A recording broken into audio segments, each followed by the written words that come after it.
heroes are also the core of a team's damage output. Different from the ability based on burst damage of mages, marksmen prefer suppressing their enemies from afar and dishing out non-stop physical damage. But their fragility and lack of survival skills are their biggest shortcomings, putting them in a position where they are dependent on the protection and support of their allies. Support class heroes. Support class heroes value functionality. Normally, they are unable to deal substantial damage or have noticeable defensive abilities, but they have the important mission of protecting their allies, supporting their attacks, and guiding the initiations of teamfights. Support players can also be the MVP. According to the different styles of the team, some teams require a tanker support hero who can share the burden of the tank with higher offensive capabilities, whilst other teams require a functionality-based support hero who can protect teammates in dire situations and provide buffs to control and enhance magical damage. Your choice is closely tied to the team's needs in real combat. A team will need to choose 5 out of the 6 classes above to form. Utilizing different combinations of heroes can bring forth different chemical reactions for the team, and the right mix of combinations will allow you to demonstrate your advantages. This concludes the class introduction for Arena of Valor. Good luck on the battlefield, and we will see you next time. Welcome to our video introducing the ping system in Arena of Valor. Arena of Valor is a fast-paced competitive multiplayer game. Communication and coordination within your team are vital to ensure victory.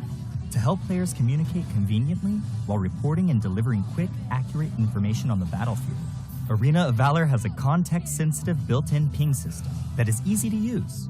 The ping button prompt is placed on the top right corner of the screen in a match. To use it, long press the ping button and point your finger to the triggerable area to send your team the corresponding ping. In addition, players can click the map button on the top right corner to expand the map and send pings by tapping the corresponding location on the map. Of course, players have the option to block ping sound effects and voiceover from other players to prevent interference during the battle. Battle alert pings. When players are on the move, they can send their estimated arrival time to teammates by tapping their location on the map. Players can request support from teammates by dragging the ping button prompt to their own hero. When the player is hidden in the grass, drag the ping button prompt to the grass to instruct teammates to hide themselves and ambush together. When a player is outside of the grass, dragging the ping button prompt towards the grass will notify teammates to be careful of an enemy ambush. Wilderness status ping. When Abyssal Dragon, Dark Slayer, or your own buff exists on the map, players can give corresponding attack commands to their teammates by tapping the corresponding monster directly on the map or by dragging the ping button prompt to the relevant monster. If a monster has yet to respawn, dragging the ping button prompt will notify the players of the corresponding monster's respawn time. Personal status ping. Players can notify teammates their skills are ready by dragging the ping button prompt onto their hero's skills. Dragging the ping button onto a skill in cooldown will alert teammates of the cooldown timer. When a hero dies, the player can drag the ping button prompt onto the death countdown to inform their teammates how long it will take to revive. In addition, players can inform teammates that they're returning to base by dragging the ping button prompt onto the recalling button while in recall. Enemy status ping. When the enemy has disappeared from a lane, the players can send an enemy missing ping by tapping on the lane. When the enemy reappears, tapping on the lane will signify how many enemies are present. Situation alert ping. Players can prompt teammates to defend structures by tapping their defense tower on the map or by dragging the ping button to the tower. When the player is not in a mid-recall state and drags the ping button prompt to the recall button, it will remind teammates to return to base. Furthermore, players can send scores to teammates by dragging and dropping the ping button prompt onto the scoreboard. There are hundreds of different ping options in Arena of Valor. Players should use them strategically to give themselves and their team a leg up on the competition. Be aware that the ping button is only a notification. The key to victory lies in making the right informed decisions. This marks the end of our video introduction to the ping system in Arena of Valor. Tell us your favorite thing to ping in the comments. Thank you for watching. Good luck on the battlefield.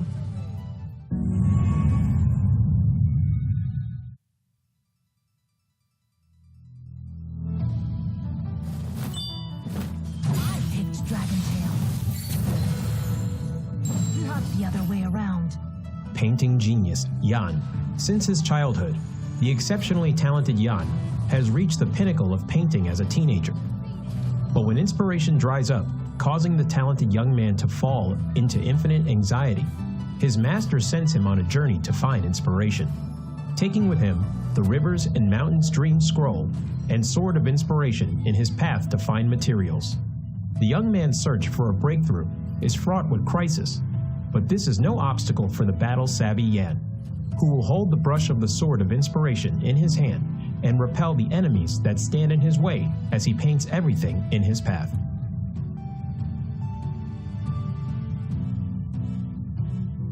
Passive, Spiritual Spark. When Jan uses Skill 1 and Skill 2, he will gain a stack of energy, having 2 stacks of energy, depending on the difference in the previous skill. Will cause the next normal attack to gain additional boost. After using an enhanced normal attack, his attack speed will increase. Jan's skill will mark an enemy when it hits them.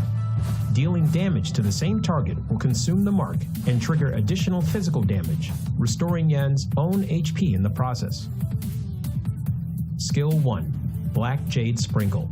Jan will deal damage and apply movement speed reduction to enemies in a fan shape in front of him. Passive Enhanced Normal Attack. After a short delay, deals damage to the enemy in front and knocks them away.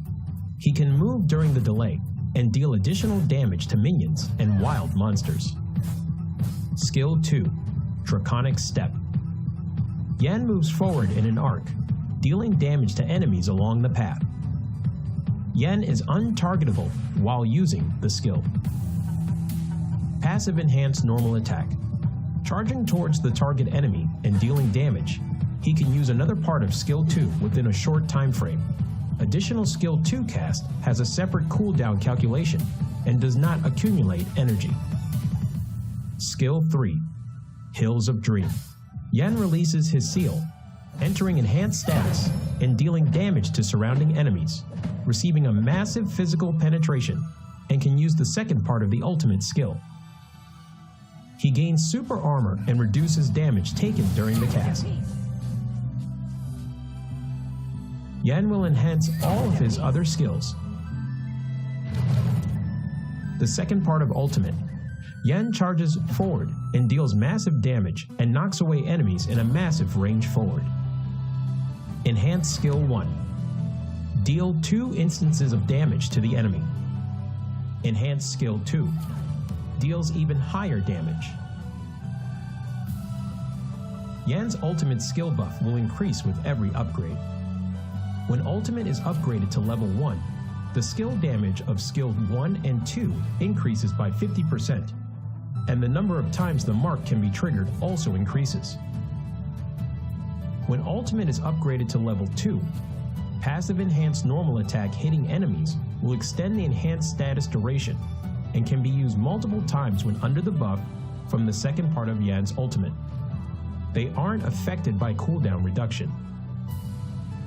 When Ultimate is upgraded to level 3, Passive Enhanced Normal Attack will return 1 stack of energy.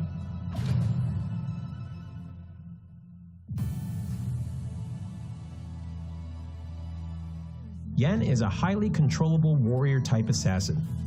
His damage will continuously increase as the game goes on. He becomes extremely powerful in the later stages of the match. Thus, rapid growth and increasing level are important for Jan. The key to mastering Jan is utilizing Jan's skill set, launching enhanced normal attacks with different effects, and making use of the short cooldown time of his skill set to continuously dish out skill combos. At the start of the game, if Jan needs to support and gank enemies, he can save a stack of his passive in the bush. Use Skill 1 to slow down enemies who passes by, and trigger Skill 1's enhanced normal attack to knock away the target, to crowd control them and coordinate with teammates to finish them off. Jan needs to save up 1 stack of his passive while chasing down enemies. He needs to make use of Skill 2 to get close to the enemy first, then uses Enhanced Normal Attack's additional reset of Skill 2 to continue pursuing. Once the gap is closed, use Skill 3, Skill 1, Enhanced Normal Attack, Skill 3's second part to finish up. In team fights later in the match, make use of the buff effect from the ultimate to bring forth a good haul. Yan needs to attack from the flank. Use skill 2 first to close in on the back row, followed by skill 3, normal attack, skill 1, normal attack, the second part of skill 3, skill 2, skill 1 to finish them off. When there are multiple tank type heroes in the enemy composition, due to Yan's lack of high damage before using his ultimate, he needs to watch his timing when he enters the battle. Make use of the physical penetration from the ultimate, as the bonus can deal quite substantial damage even against tank type heroes. Due to marks being able to be triggered multiple times, while in enhanced status, coordinating with skill 2's movement and skill 1's damage, you can potentially take down tanks. Yan's passive HP Restore allows him to have decent survivability. Watch your timing on using skill 2's untargetable effect to dodge enemy damage. Yan needs to improvise in battle and requires careful observation of the situation on the battlefield to choose the right skill to cast.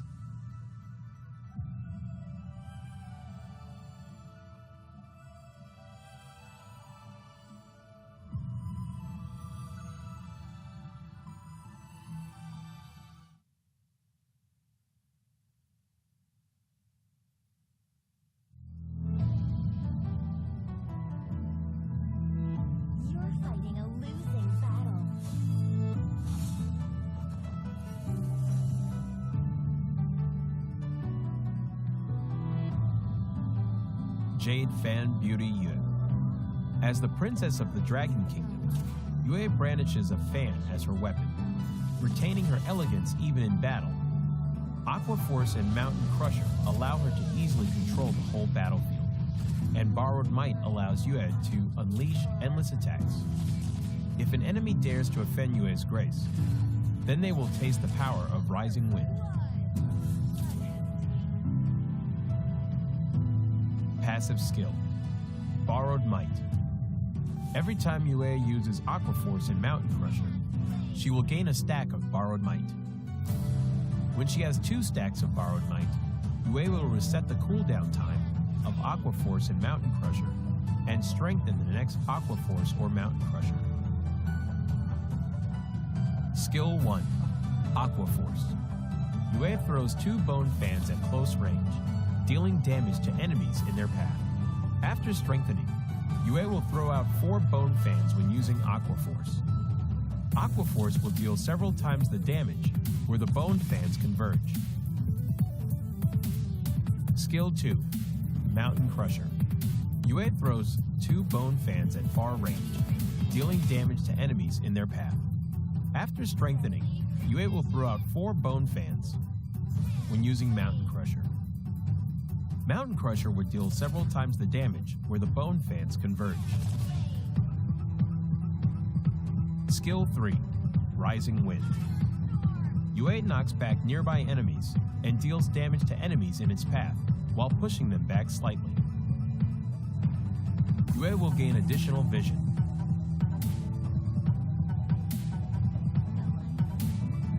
Yue is a long-range mage with a powerful ability to exhaust the enemies, but is complicated to operate. To deal perfect damage using Yue, you need to be skilled in combining her skills to deal damage multiple times stronger. However, when Yue overlaps with the enemy, both Aqua Force and Mountain Crusher can deal full damage. When in the lane period, Yue can quickly clear enemy creeps via refreshing her skills through her passive skill and then assist the side lanes. In team fights, Yue needs to use Mountain Crusher multiple times to exhaust the enemies and frequently use Aqua Force to charge up her passive skill to look out for chances to kill or exhaust fragile enemy heroes. The core combo of Yue is to save up a stack of her passive in advance and instantly use Mountain Crusher twice to deal burst damage. But be cautious. Yu's ultimate is the only life-saving skill, so she needs to save her ultimate to be aware of enemy assassins' heroes in team fights.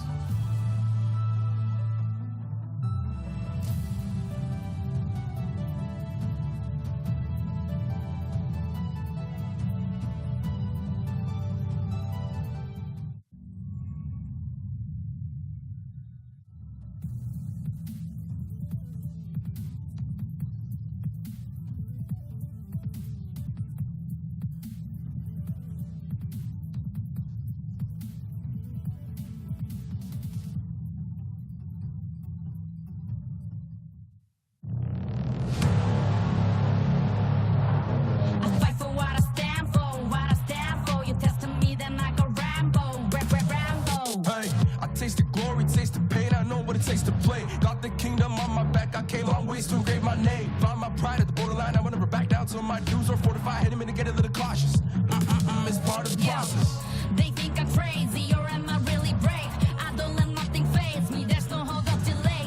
I still survive, I own the confidence up in my mind. I'm running towards the light, it's time to shine and go take flight. No pain, no gain, if you don't wanna fade away. Look both ways, hold pace. Heroes move in silence when they say the day. Yeah, I'm a queen, I overcome relentless pain. And I got it in my genes, I pass through anyways crisis. No matter what the price is, prepare. Protect my people, always beware. There's always the rivals everywhere. From your world, I declare, I'm riding to the end. Fight for what I stand for, what I stand for. You test me, then I go Rambo, Rambo. I'm quick to grab the grip and go, I'm best with it. Okay, I'm lit, my mind's on fading mode, I'm flexing it. Okay, I'm wired, I'm tripping on my mind, investing it. I'm still high-minded, my destiny, you'll find it hard to find it. Winning street, my dubs elite, I bring it. 50 feet step back, I'm about to split my G, I'm with it. Sun shines, I dream bigger. Believe in myself, I maintain rigor. Be what I wanna be, don't be little. Me. No pain, no gain, if you don't wanna fade away. Look both ways, hold pace. Heroes move in silence when they say the day.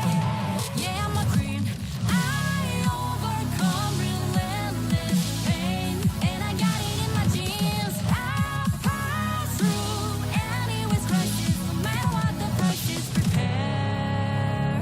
Hey, set me up at any location, I hold up and mow them down. Look at the constellations for consolation while I retain my crown. Back in the background, I'm a background, what goes gon' come back round. I'm self-made, built every day from the ground up, I say it proud. No pain, no gain, if you don't wanna fade away. Look both ways, hold pace. Heroes move in silence when they say the day. Yeah, I'm a queen, I overcome relentless pain. And I got it in my genes, I pass through anyways crisis. No matter what the price is, prepare. Protect my people, always beware. There's always the rivals everywhere.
All right, welcome to Arena of Valor International Championships 2022. This is the second day, and we are going to be your shoutcasters, Guillaume Gaming, and here with me is Vittorio. How are you, my friend? It's a very, very good day for a lot of AOV action for sure. Today we're going to see 12 best of ones, and I'm very, very excited to what Group C and Group D has in store for us. Group A and Group B did well yesterday, and I'm pretty sure a lot of the teams here in Group C and Group D are very, very pumped on what kind of competition they have been seeing from yesterday's matches. Yeah, if we had 9 games yesterday, it was a bit long, but also fulfilling and exciting. Now we have more games, 12 games in total in store for you guys to watch and learn as well, as we have new teams coming into the AIC 2022, looking to showcase their talents or maybe put up a good fight amongst the other veteran teams that are here today as well. And the second day, we're still in phase 1, which is going to be a best of 1 series for every single teams here, and we're more so going to determine which teams are going to qualify in the top 3 in their respective groups. So, well, yesterday, but let's talk about the schedule first. We're now at the Friday.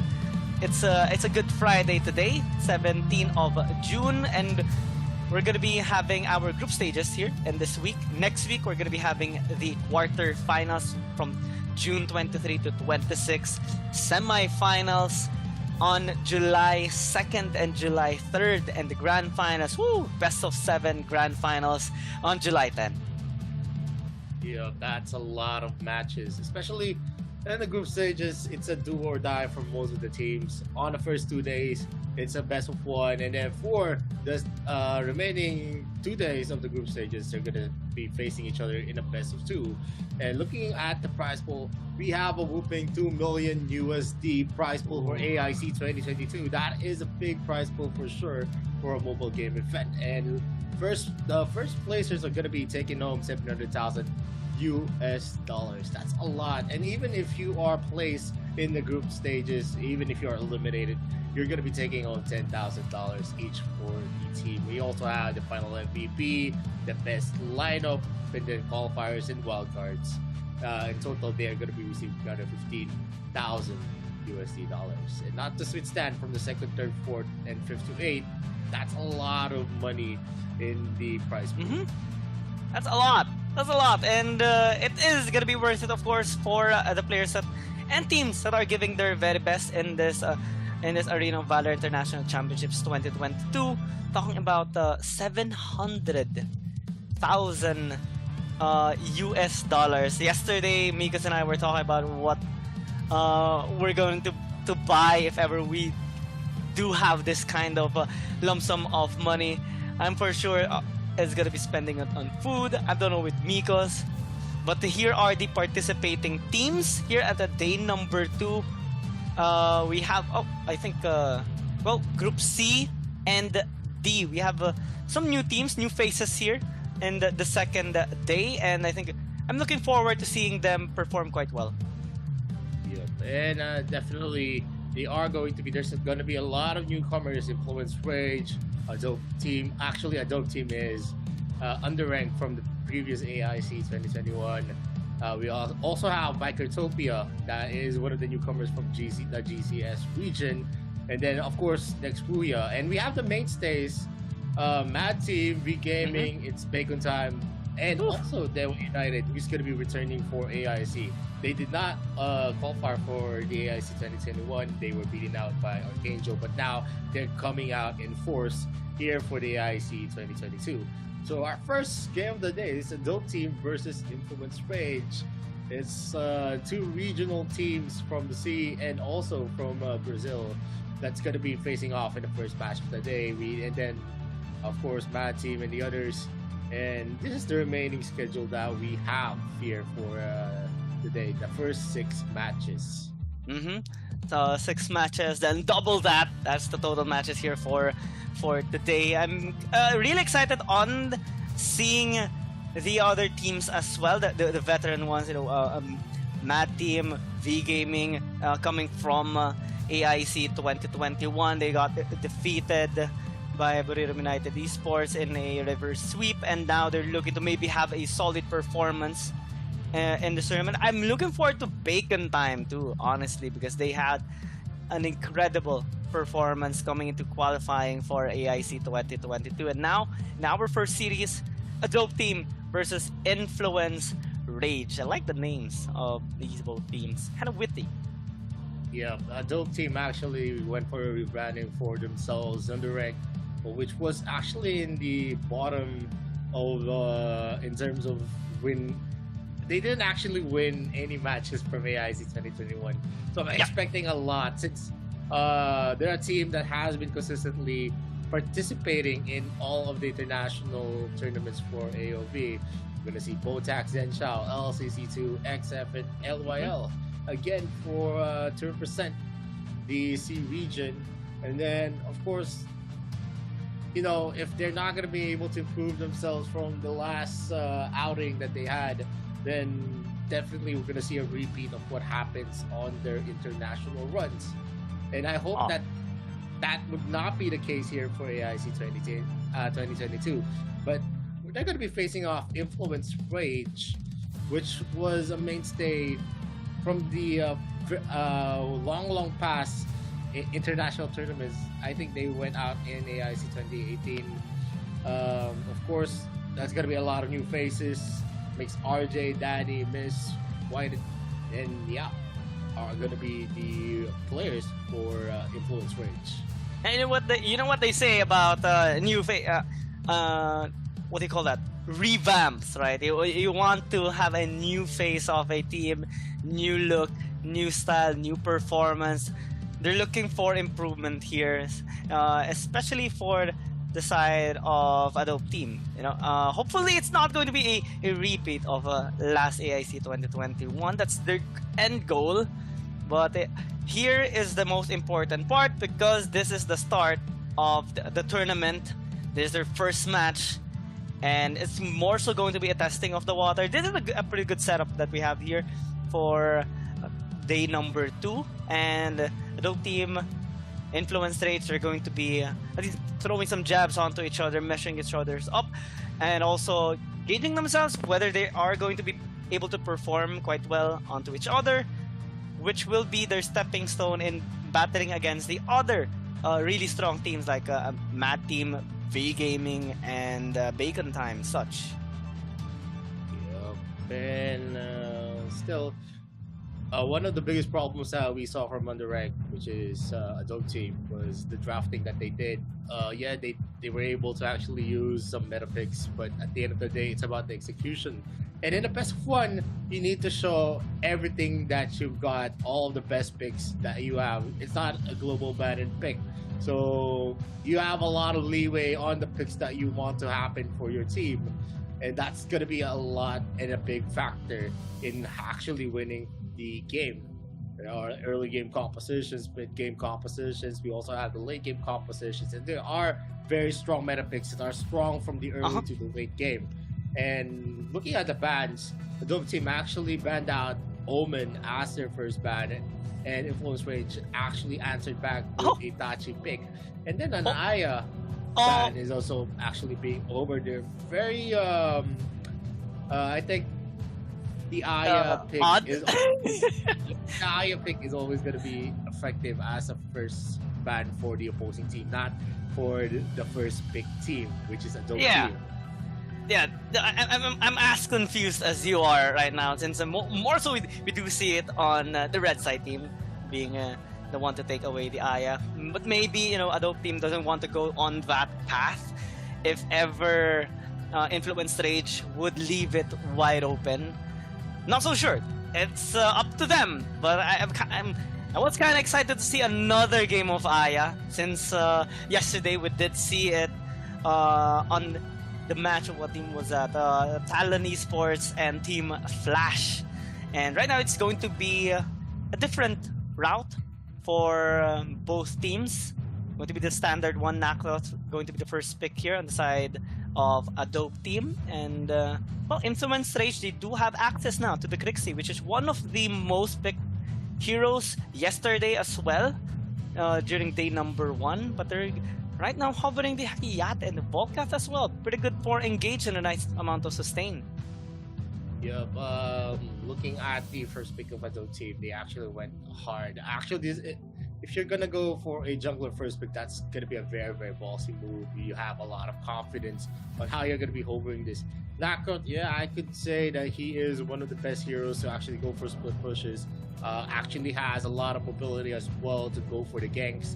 But the problem is how squishy he is, and that's a lot of factor here. Because what Influence Range did is they picked out one of the top tier supports right now, the Volcat, which has been utilized in the support position for so long from the AIC, and even from the normal rank games that you have in the high tier, you're gonna see Volcat actually be picked out on the support position. His versatility is there.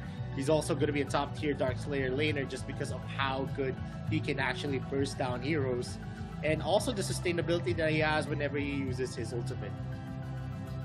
That's true, and I think what Adopt team is just more so relying on comfort right now, since they're pretty confident that they would be able to fully utilize this Nakot pick. So despite the cons of picking it first, they're just going to rely on the focus rather on the pros of it, since they are going to pick it up, as well as the Baldum, the Crixie. So a lot of at least back-end assist here on the side of Adopt team. Influence Rage focusing now on crowd control and a little bit of execution with that Thane pick.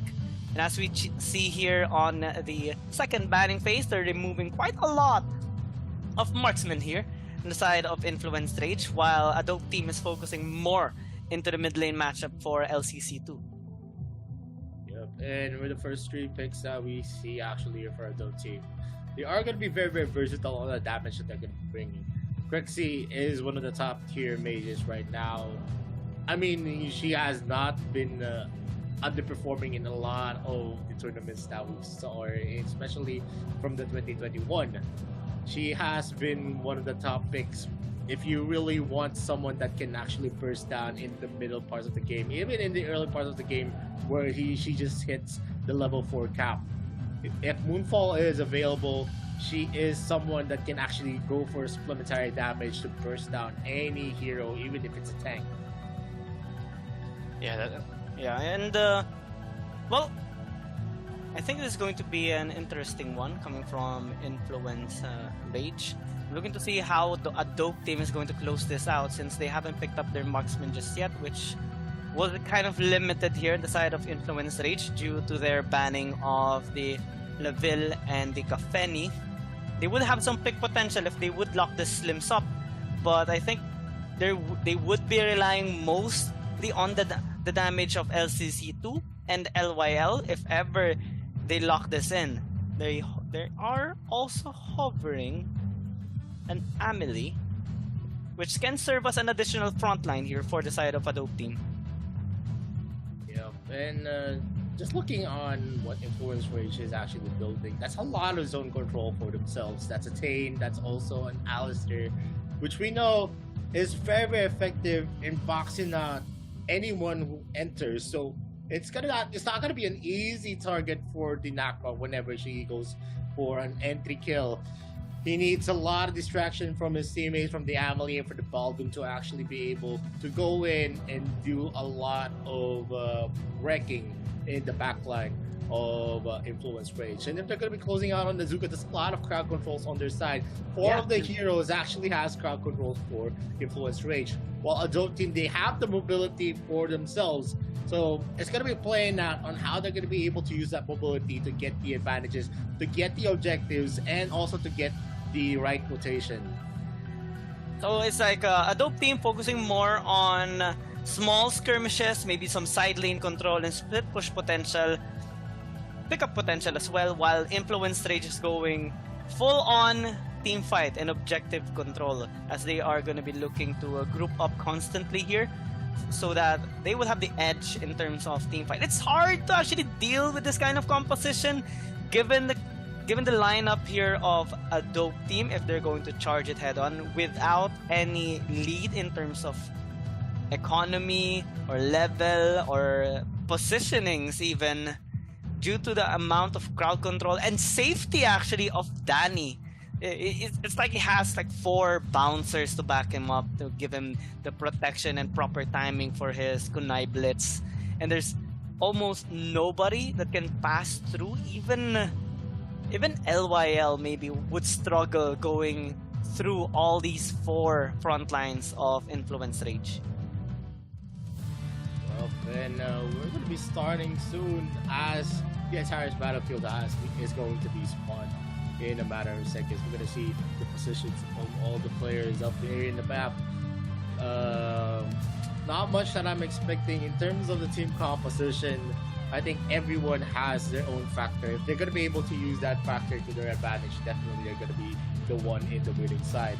But like I said, for a Adopt team, if they're not going to be able to use that kind of ability to actually take the advantage, I think it is going to be Influence Rage who's going to be taking the late game. But if they do get a lot of the advantages before we even reach the late game, then I think Adopt team is definitely going to be taking this match. You have to take all the advantage that you can, you know. Adopt team, I think they need to be more explosive than Influence Rage if they do want to secure a bit of an advantage here. This is a nice thing that they're doing, invading the jungle camp here of Whitehead. But they won't get any of it since Influence Rage is ready for that kind of action on their bot side jungle. While on the top side, we're seeing just a steady farming state here for Niap and LYL. Just 3-man rotation coming in from the Adopt team. I think giving a lot of the resources on the jungler is a big thing if you really want to go for ganks as early as the first rotation. But what happens here is if they do not get any kind of transition kills on their rotation, it's not going to be that effective, just because the mid laner is going to be left out in terms of the XP and gold. And LCC2 and XF are just joining each other's hand. And just to say, if you are a jungler, you are going to have reduced gold from the late minions, and that also affects the gold composition that you want to build for your team. But still, they are going to be the first one to actually finish off the rotations, and they already have a 2k gold lead for themselves. Just a little bit of, just a little above Influence Rage, and we're seeing the respect actually coming from Influence Rage, getting this layer instead of the Abyssal Dragon, which is where Adopt team is located as of the moment. They finished it up first, so they would be able to safely clear out their waves on the top side, which is going to be turning into some damage onto the turret. And they're even grouping up, zoning out LYL. This is a sizable win that Influence Rage is getting in terms of control on top side. But bot side are going to be first blood by LCC2, taking out Niap under the tower with the help of Zhenjiao. Yeah, that's a lot of information with the format rotation from Influence Rage. They are already with a lot of information that Niap was actually alone there, and it was a sizable, objective for them, just because the Flying Spear actually hit Zuka under the turret, and that's a lot of combination. The Moonfall, the stuns, the knockups, all hit Niap in the face. Still, it is still too early for that. There is going to be an almost 1k gold lead that was being built here by Adopt team. Still a lot more that they need to actually take the advantage, and that's the Magic Prison being used. The Wild Prison that's been procced out here. The Kunai are also going to get a hit. Danny gets a kill. Botak is going to be defeated. Skyfall is going to be used. That's also the Avalanche charge to get a lot of stuns, and they kill out LYL. That's a double kill for Influence Rage. Yeah, and that's where we're starting to see the composition of Influence Rage. They strive during group up team fights, and it's hard for a Dope team to actually take even one person on the side of Influence Rage. We saw their attempt. They had numbers advantage, but when Influence Rage actually were able to group up, They were able to take down 2 members of Adobe Team and having a tower on the top as well. Adobe Team equalized it with a tower takedown on the bot side, but now we're seeing the gold lead of Adobe Team not really going as high as what they intended, but mid lane Mist might actually fall down, match disengage successfully, while Nyap is just trying to zone the members of Adobe Team out to give safety towards his teammates. That's going to be a bit of an overextension there by MixRJ, but he is relatively safe for the moment. Yeah, and that's a very, very scary combination. Once a Flying Spear from the Slims actually get a hit, that's a lot of CC that is going to be falling down from the knockout of LCC2, the wild charge of Botak. That's a lot of good combination that you can put into the table, as long as it hits on the chain of crowd controls. But it is still a fact of the matter that Influence Rage is still the better team in terms of going for the clashes. So just because of how good their composition is. It's hard to go against them right now. It's gonna be not the wisest choice if Adobe Team tries to attack them in a 5v5 team fight. As we're seeing XF just prioritizing this Visa Dragon, while in Influence Rage already have killed that Slayer. They're being quite proactive here on the red side, making sure they take the objectives faster than Adobe Team and make them kind of wonder what their next move is, which is invading now the topside jungle of Adobe Team, which will give some hassle there to XF. That's selected by Botak to at least zone them out, while that's a flank by LYL, dealing a little bit of damage. MixRJ needs to flicker out. He does so. That's what will be it for the fight for now. Yep. Influence Rage is just trying to get the rotations up for their team. They've been shoving the lanes, but no objectives are still on site. It's either they go for a commit on a clash or they just tank it out, go for a turtle kind of strategy, try to build up the items that they need, because late game is definitely in favor of themselves on how good their zone control is. That is going to be a big factor. Adobe Team needs to step up on their game. They need to step up on the rotations that they have. Botak is being harassed here by the members of Influence Rage, but it's going to be a caught out here. That's a chain of crowd controls, and that's what I'm saying, how good the rotational ganks that Adobe Team could actually execute on their crowd controls. And this is what they need. They need to get those pick off so that they can have a little bit more control on the map. We saw the split push of Adobe Team on the bot side and then a pick up onto MixRJ when he tried to actually go on a 1v1 against Botak. Not really the wisest choice. Now onto the top. Whitehead needs to fall back. He's taking a lot of damage. Might actually be taken down as he tries to go in with the ultimate now under the tower. Adobe Team doesn't hesitate. They take 2 in exchange for no one plus a bonus gold on that tower. That was impressive. They take 3. Yep, that was a 5-man team versus 4 members. I mean, that's 3 members of Influence Rage. MixRJ was not in the scene since he was taken out first. And a 3-man defense is not worth it for the first year third on the top lane. They gave 3 kills and 1 objective. That's a lot of gold that's going to be built by Adobe. And that's going to be 2 of the crowd controls here. MixRJ is alone without any team members, so he's not going to be able to secure any assists on that kind of engagement. Yep, MixRJ needs to learn from his experience from a while ago. You should not go alone. You need to follow up. Influence Rage is good as a 5-man unit. Not 3, not 4, not alone. They constantly get punished by Adobe Team whenever they try to go in incomplete. And now MixRJ is gonna get caught out. Botak is taking a bit of damage, but now they still commit. While LYL and Zhenshao trying to secure this Slayer. Whitehead is being damaged and gets taken down in the process, while Nyap is just trying to get some vision here over the Slayer, but it's not going to matter anymore. They need to give it away, and the Adobe Team takes it without hesitation. Yep. If you win a rotation, there should be a meaning on why you try to engage. Not just about dominating the kill. It's about taking the objectives that you want. That's going to be a wild charge, and they get MixRJ into the midst of Adobe Team. They are now massacring the members of Influence Rage. They are not They have not found the answer just yet. Look at that combination just again. The knock up, the flying spear, the wild charge. That's just enough to actually secure. That's a lot of seconds to which they are going to be suffering from a lot of damage from the members of Adobe team. Yeah, not really looking good right now for the team fight based composition, because when they try to go in, it's not usually the best setup, and also the positioning. So Whitehead might actually get taken down. He has a few shield to try and stay alive, but it won't be enough. It still dies while they're losing more structures here in the mid lane. That's a total of 5 towers taken down, and their bot side is about to be destroyed in a short while, since, well, Adobe team has a numbers advantage. They're just trying to clear as much camps and take as much resources as they can possibly against Influence Rage.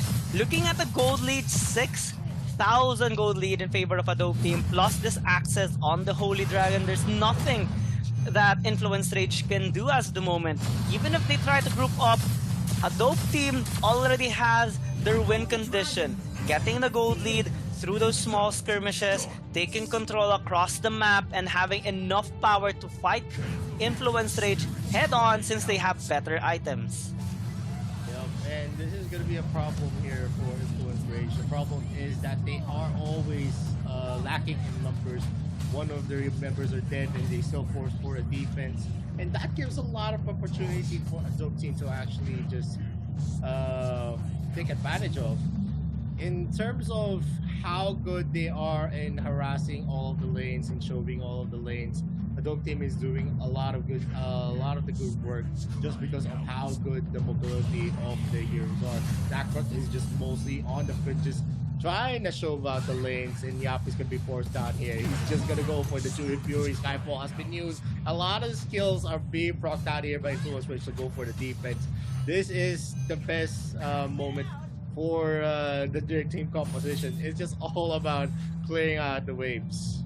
Yep, that's their only choice right now.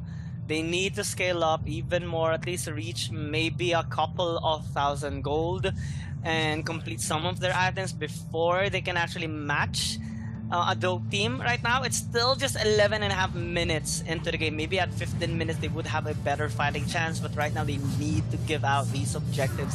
A while ago, they had the edge, but unfortunately, their positioning and mistimings and also maybe a little overconfidence led to their demise and led to this condition right now that they are having in this game. So you need to play it out safe. We're seeing some aggression coming in from Adobe team trying to search for members of Influence Rage, but fortunately, they were able to escape.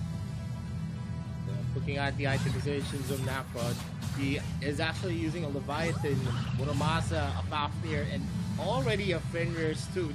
That's a lot of damage that you're going to be expecting on that Nakrod. Even the tankiness is going to be spot on. He is not going to be taken out by any AD hero as easily as it gets. And Yap goes in for the harassment. They go in also for the magic trap.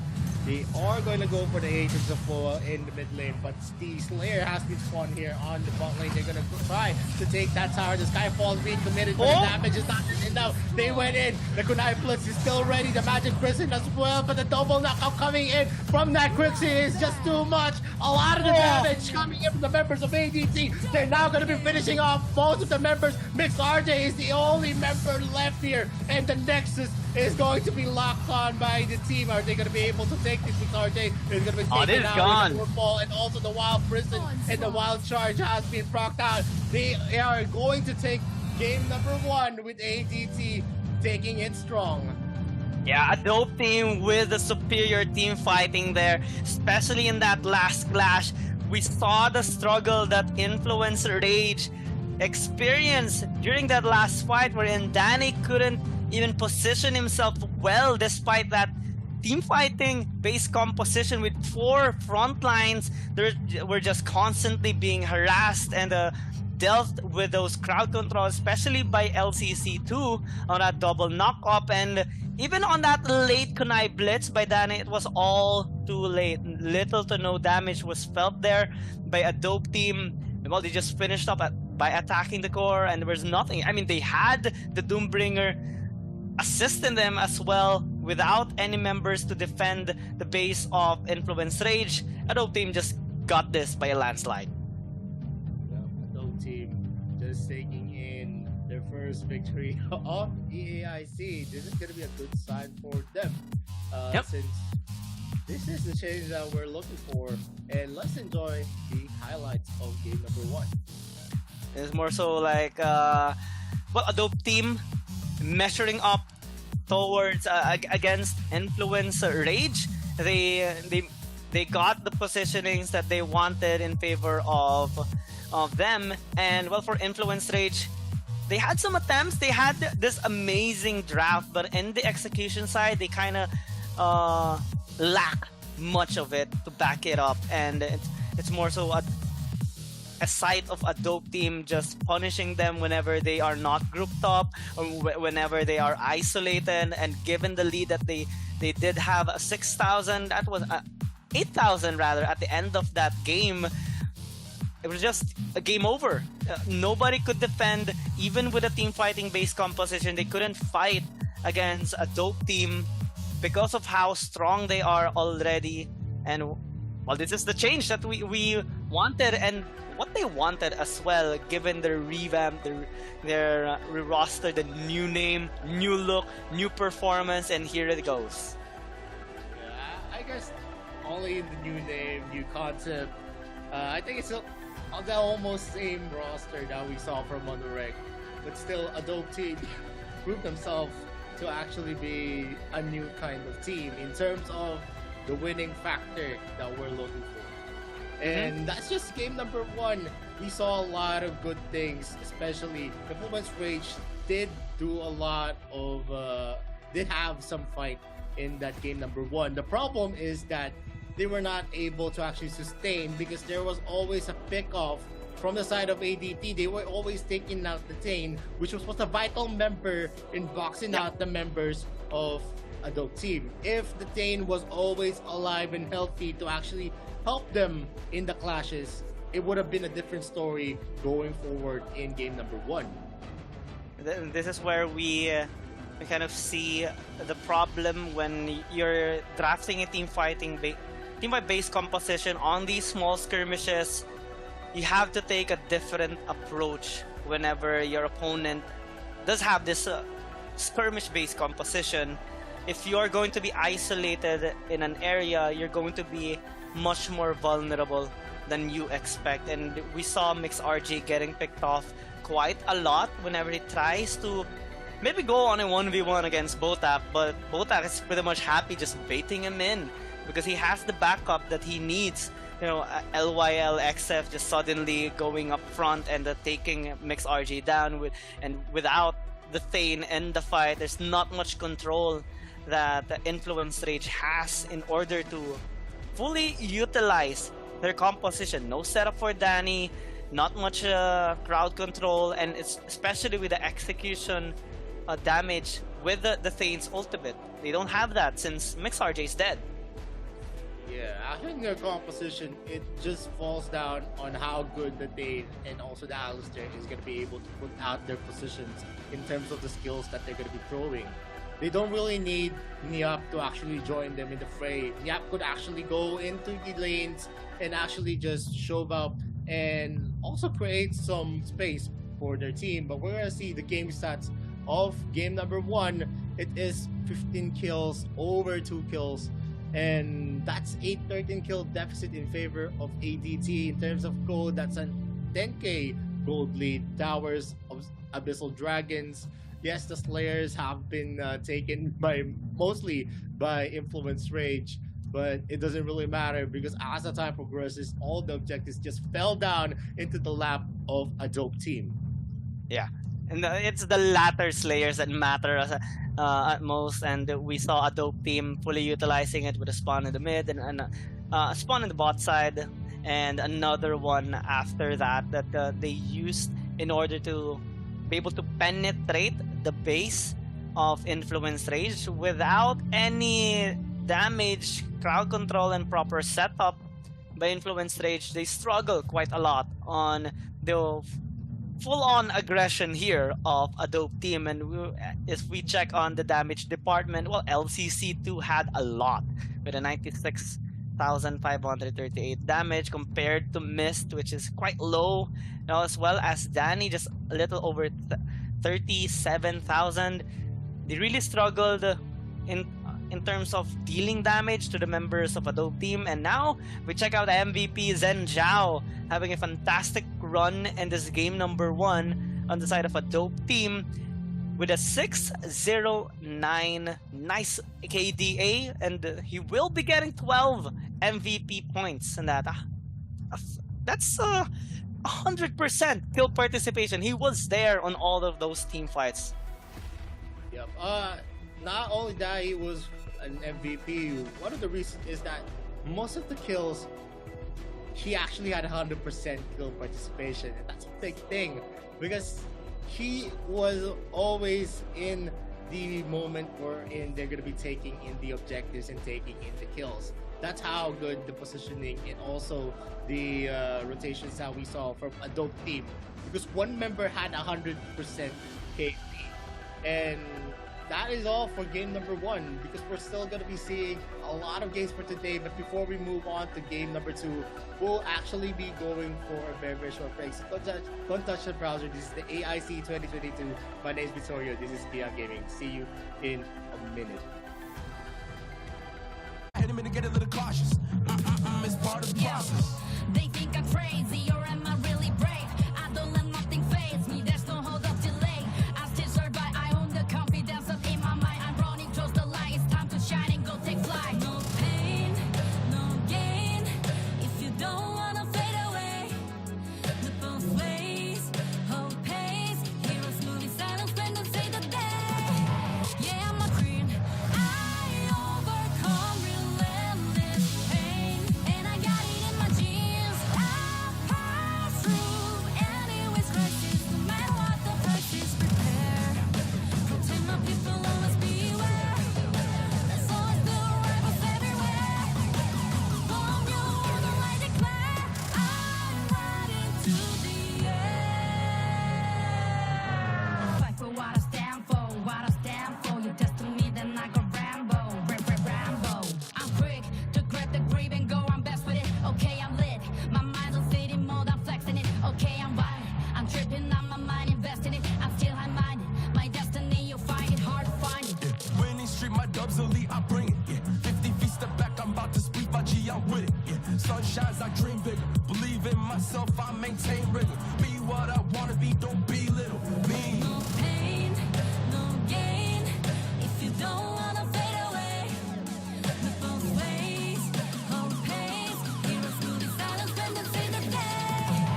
Yeah, I'm a queen, I overcome relentless pain, and I got it in my genes. I pass through anyways crisis, no matter what the price is. Prepare. Hey, send me up at any location, I hold up and mow them down. Look at the constellations for consolation while I retain my crown. Back in the background, I'm a background, what goes gon' come back round. I'm self-made, built everything from the ground up, I say it proud. No pain, no gain, if you don't wanna fade away. The both ways, hope pays, heroes moving silence when they say the day. Yeah, I'm a queen, I overcome relentless pain, and I got it in my genes. I pass through anyways crisis, no matter what the price is.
Alright, welcome back to Arena of Valor International Championships 2022.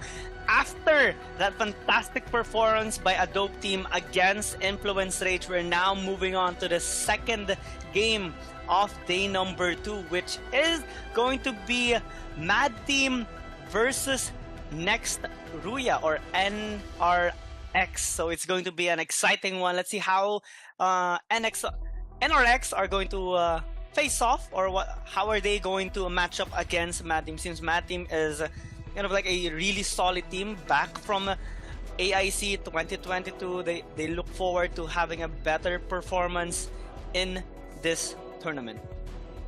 Yup, and definitely with Mad Team actually having a lot more of the experience, they are going to be the team to beat for sure in this match. But if Next Ruya can actually overcome that, then it is going to be a different story as the game will progress. And if you guys are wondering where Next Ruya actually came from, they are a team from Turkey. Ooh, So they are one of Turkey. the newest addition to the AIC. So it's really nice to see some new faces here in the AIC, since we have seen great players, great performances by amazing teams. Having to see these teams trying to rise up to the challenge against the well-established one is always a sight to see. So I'm looking forward to how they are going to be perform against Mad Team. Hopefully it's not going to be similar to some of the games that we have seen yesterday. It really takes a lot of effort and also experience to be able to develop the necessary skill set and also the synergy as a team to perform well in this really high of a tournament. I mean, we're talking about 700,000 USD of a prize pool being at first. So in order to achieve that, you need to have that value in terms of performance to get what you want. Yep, and definitely they're going to be able to prepare themselves. Mad Team is actually, we've seen them play in the GCS, so there's a lot of VOD reviews that you can actually utilize to actually study the teams that have been competing consistently in the international scene of Arena of Valor. So that is one of the biggest things that the new teams can actually take into consideration whenever they match up this kind of teams that are very, very experienced. And in terms of experience, well, Mad Team has a lot. I mean, they even they had a rough road as well qualifying into AIC 2022. They finished 6th spot in their qualifier in the Chinese Taipei qualifier tournament, and also they finished 3rd in the Garena Challenger Series Spring 2022. So not really as much dominance as we do see from teams like Bacon Time and Saigon Phantom on Group A, but it is going to be a decent amount of matchup here on the side of NRX if ever they do want to at least gain some experience here. Yesterday we saw a kind of well, not really the best experience for a team. Starry Hope going against Talon Esports, they kind of had that experience of how it feels to go against a well-established team. So maybe that can happen here with Mad Team against NRX, or maybe NRX could surprise Mad Team with that power from the Turkey region. Yep, and of course, Mad Team used to be called on another alias, they're Comeback Kings, but yeah, unfortunately in AIC 2021, they were not the Comeback Kings. It was DRU, and yeah, and it was a rough road. I can actually discuss the story after the game on how VRU from the RPL. Actually, it was 2021 was all about the RPL. But before we expound on that topic, let's just see Next Ruya on your screens. Also, Mad Team was already shown to you earlier, and this is gonna be exciting as we're gonna see newcomers. But here for Mad Team, it's gonna be Cuckoo, Zero 322, Star, Zen, and Kawaii. Star actually making an appearance here on the mid lane. A new kind of Mad Team is gonna be shown to us, although we've already seen Kawaii, Zero 322, Cuckoo compete in the highest level of Arena of Valor. Zen as well has a lot of experience in the jungling side. And on your screens, it's Next Korea Esports from Turkey, Bobnet, Closer, Fu, Reaper, and Buggy are going to be the players for Next Korea.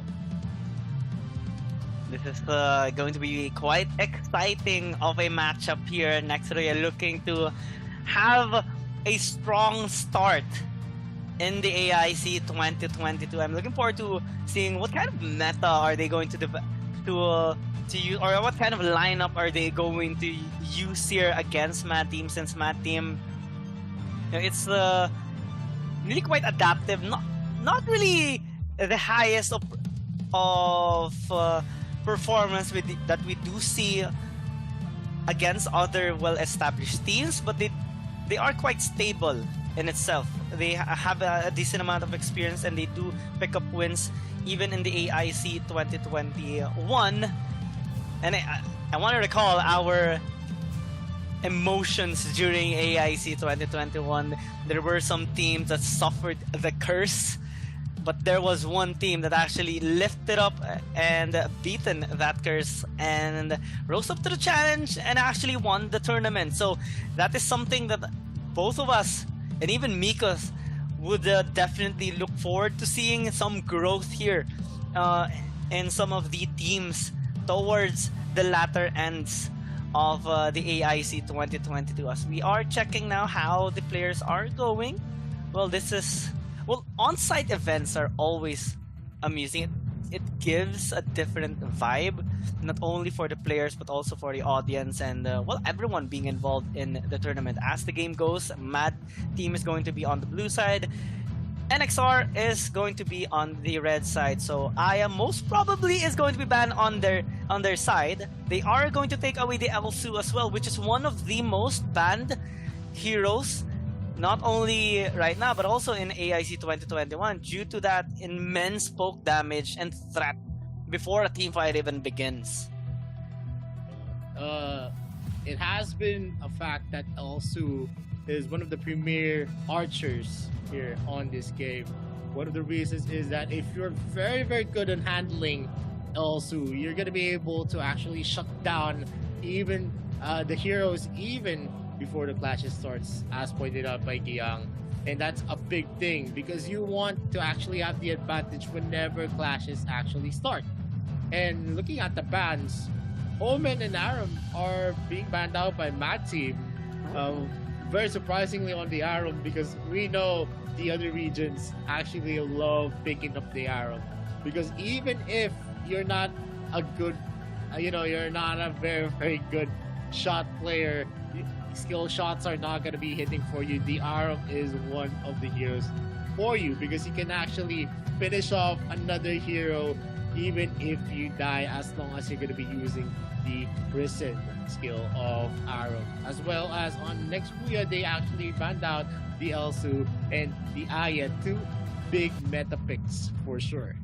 Quite ambitious approach here on the side of NXR. Florentino and the Nakroth being hovered right now. And if they pick it up, they're going to be quite explosive on the damage department, but they need to be on point on how they are going to engage on the side of Mad Team, because they are also building a teamfight based composition. If we recall correctly, Lorian is one of the best engaged heroes, especially in the mid lane, and we more so see him being highly synergized with marksmen like the Hayate. Elandor being picked up kind of shows that maybe Mad Team is opting for a double marksman composition, since Elandor can also be used in the jungle. So this is a really nice flex pick coming in from Mad Team right now on their first 3-1s. Then Mad Team is working out a lot of damage of themselves using the Lorian, the Ellender, and Irie all almost S tier picks for sure, especially when we are going to be looking at the late game. It's a very, very scary composition for just on the first 3 picks of Mad Team. While on next Ruya, they are sporting a Florentino, a pick that has been picked out mostly by a lot of the teams, but actually fails on the execution side just because Florentino is a duelist. And if you're using a duelist, it's either you go and pressure a lane in a 1v1 scenario or a 2v1 scenario and actually excel on it. But in terms of being able to execute that Florentino, no team has yet shown us the beauty of that hero. He has a very, very low win rate from AIC 2021. It was actually at 26%. 26% win rate for that hero. Will that translate into AIC 2022? We'll never know just yet because the games have just started. And Crixie has been picked out on the 3rd pick of next Ruya, one of the biggest picks from since day number 1.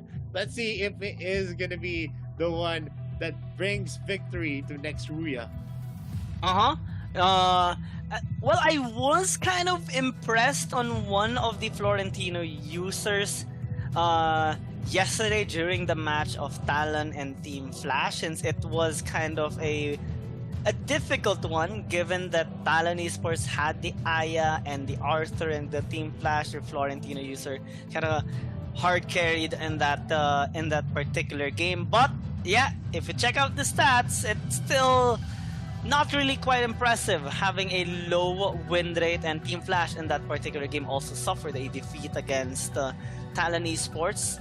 So if NXR wants to win this, they need to really up their game, and not only are they lacking in terms of team fighting capability right now because they have the Nakroth and the Florentino, which more so strives on those small skirmishes and split pushes. They need also some frontline members to aid whoever their marksman will be picked up here on their 2nd pick phase, because they're also going to be threatened with a lot of damage and engage here by Mad Team, as a lot of heroes are being taken away here, and one of the most preferred right now in terms of defenses, like the Baldum, is already taken away. So good ban here on the side of NXR with the Thane and also the Joker as well, which has a pretty good synergy in terms of double marksman composition if ever Mad Team opts to pick it up.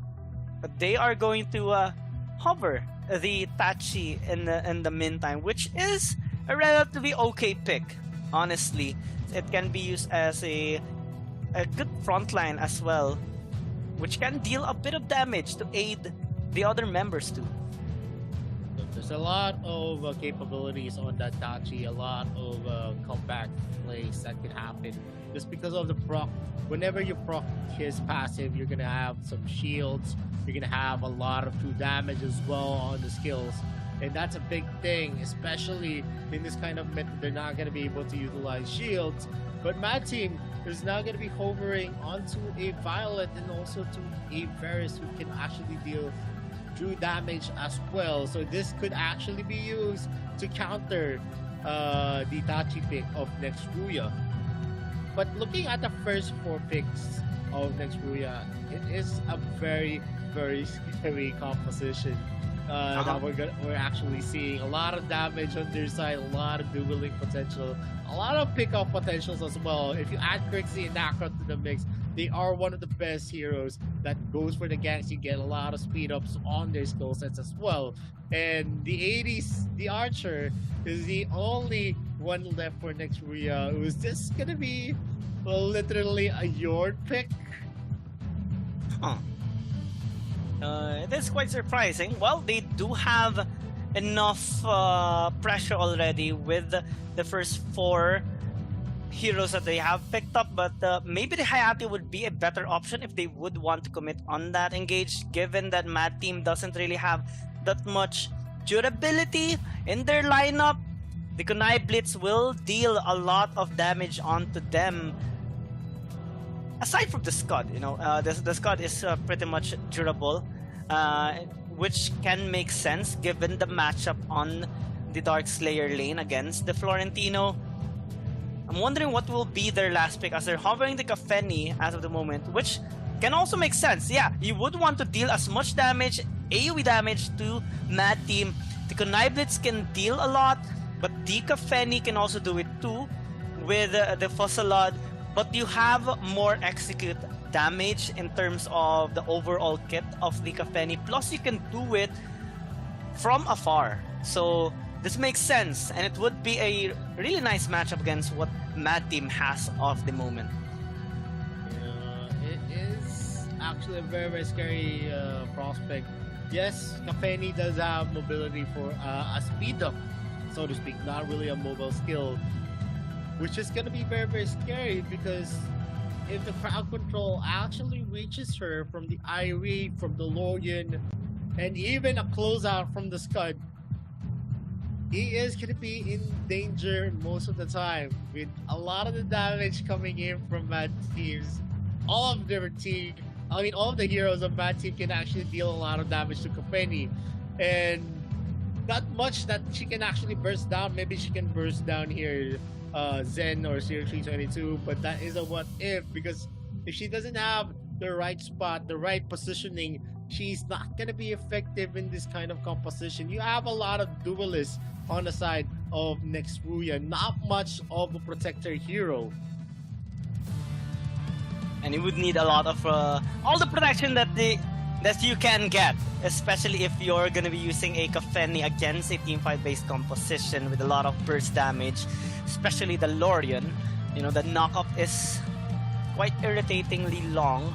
Plus the damage, the follow-up will be there for sure, given that Mad Team already has a lot of synergy in their lineup in terms of the players and also the heroes that they have chosen to use in this game. So, well, next let's see what they are gonna be going here, as we are going on to a pause for the meantime to make sure that these amazing players would have the best kind of experience. I love the fan though that one of the players have on their desk. That is, I should have that. I should have one at home. I don't know. I mean, if you get cold fingers, you have slower reaction for sure. You want to actually keep yourself hot, especially when you're playing in high pressure situations. Although there is going to be some factor that you want to actually be cool about it. But still, if your fingers grow cold, sometimes you make mistakes, and that's not just about, you know, the feeling, it's about scientific facts. You get slower as the cold sets in. Really? Well, that makes sense a lot, but I wonder if I would experience the same, since my phone heats up so bad that I need to use a foam cooler. But that fan actually might give that extra touch. If ever, like, because some players actually struggle with having some perspirations on their fingers, and that fan might actually help in terms of evaporating those sweat coming in from their hands. I personally experienced it from some of my friends, and well, what they do is they play beside an electric fan, but that desk fan specifically is genius. I mean, it's small, it's portable. You can just put it on your hands, and if you feel a little bit cold with it, you just have to put it on the side, face it on your face instead, something like that, which better suits for players that are located in a not so cold region like us. I mean, it's always hot here in the tropics, but anyway, I still want to actually have my environment to actually be, you know, colder. Yeah, colder, but at the same time not that cold, especially if the air around my phone is actually very, very cold. Since I tend to make a lot of mistakes whenever I feel cold, and that's a fact. When you feel nervous about something, you feel cold, and that leads to a lot of mistakes for yourself. Not just about on the movement of your fingers, even in your decision making. it just slows you down. It's just, you know, a natural reaction. It kind of draws some attention from you as well, that you kind of get divided on your focus because you also feel the coldness of your body, and you tend to shift positions just to adapt to the temperature. Yeah, that actually makes a lot of sense. Sometimes when I feel cold out at my room, because I turn on the air conditioning unit, and sometimes it goes too cold, I tend to be a little bit distracted. But when I turn it off, that's the struggle. When I turn it off, it gets too hot. So it's hard to find that balance of a temperature. Maybe when I get a better air conditioning unit. But for these players, I think especially on site, it's usually quite cold. So I'm also kind of surprised that he needed a fan in that particular room, because usually those rooms are ice cold, like really, really cold. I could imagine, but anyway, you know, in my team, we actually remember Zen actually coming in from MVP, and before we expound out, we'll just be going for a short break as we wait for game number to start. My name is Visoria, this is Kiao. We'll be back in a few minutes. Welcome to our video introducing the Dual Arcana System. Arcana System is a pre-battle strategic system independent from the enchantment system. It allows you to increase heroes' attributes throughout the battle. The system will be unlocked after the player reaches level 7, and the slots within the Arcana list will also unlock one by one as the player's level increases. You will need to use Arcana Fragments, or gold, for the purchase and upgrade of Arcana. It can also be acquired through other sources, such as completing achievements.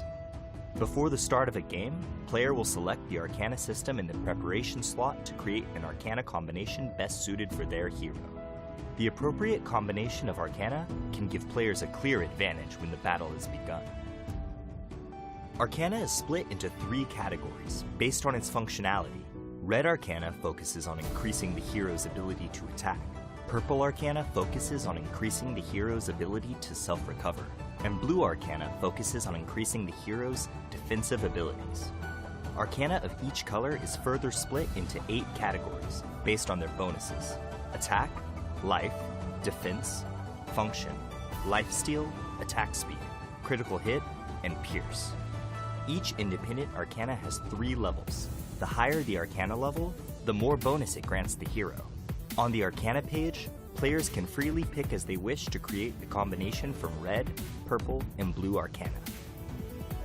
Players can create their Arcana combination on the Arcana page based on the role of their hero and their own playstyle.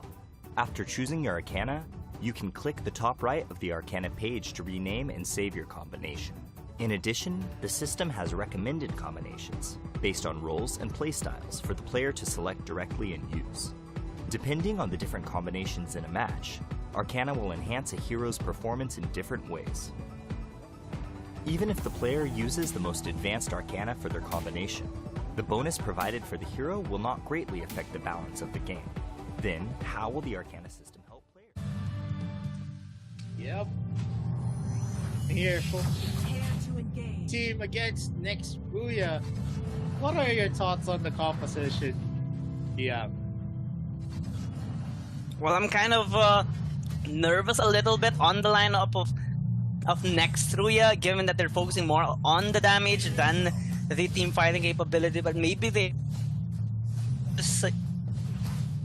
a while ago, we're seeing the Mad team being very, very aggressive, invading on the jungle camp here of Reaper, and it's forcing him to actually fall back and go towards his bot side jungle instead. Yep. And while on the ball lane, we actually see the Violet actually winning the trades against the acompanhe, not surprisingly, because if the railgun does not crit, she's not going to be able to deal a lot of damage, especially in this early part. And yeah, looking at their composition, it is for more aggression on their side. They have that tankiness. They have the capability to deal a lot of damage in a short amount of time. And who might be in danger as Star closes in and Star takes that first blood. for Mad Team.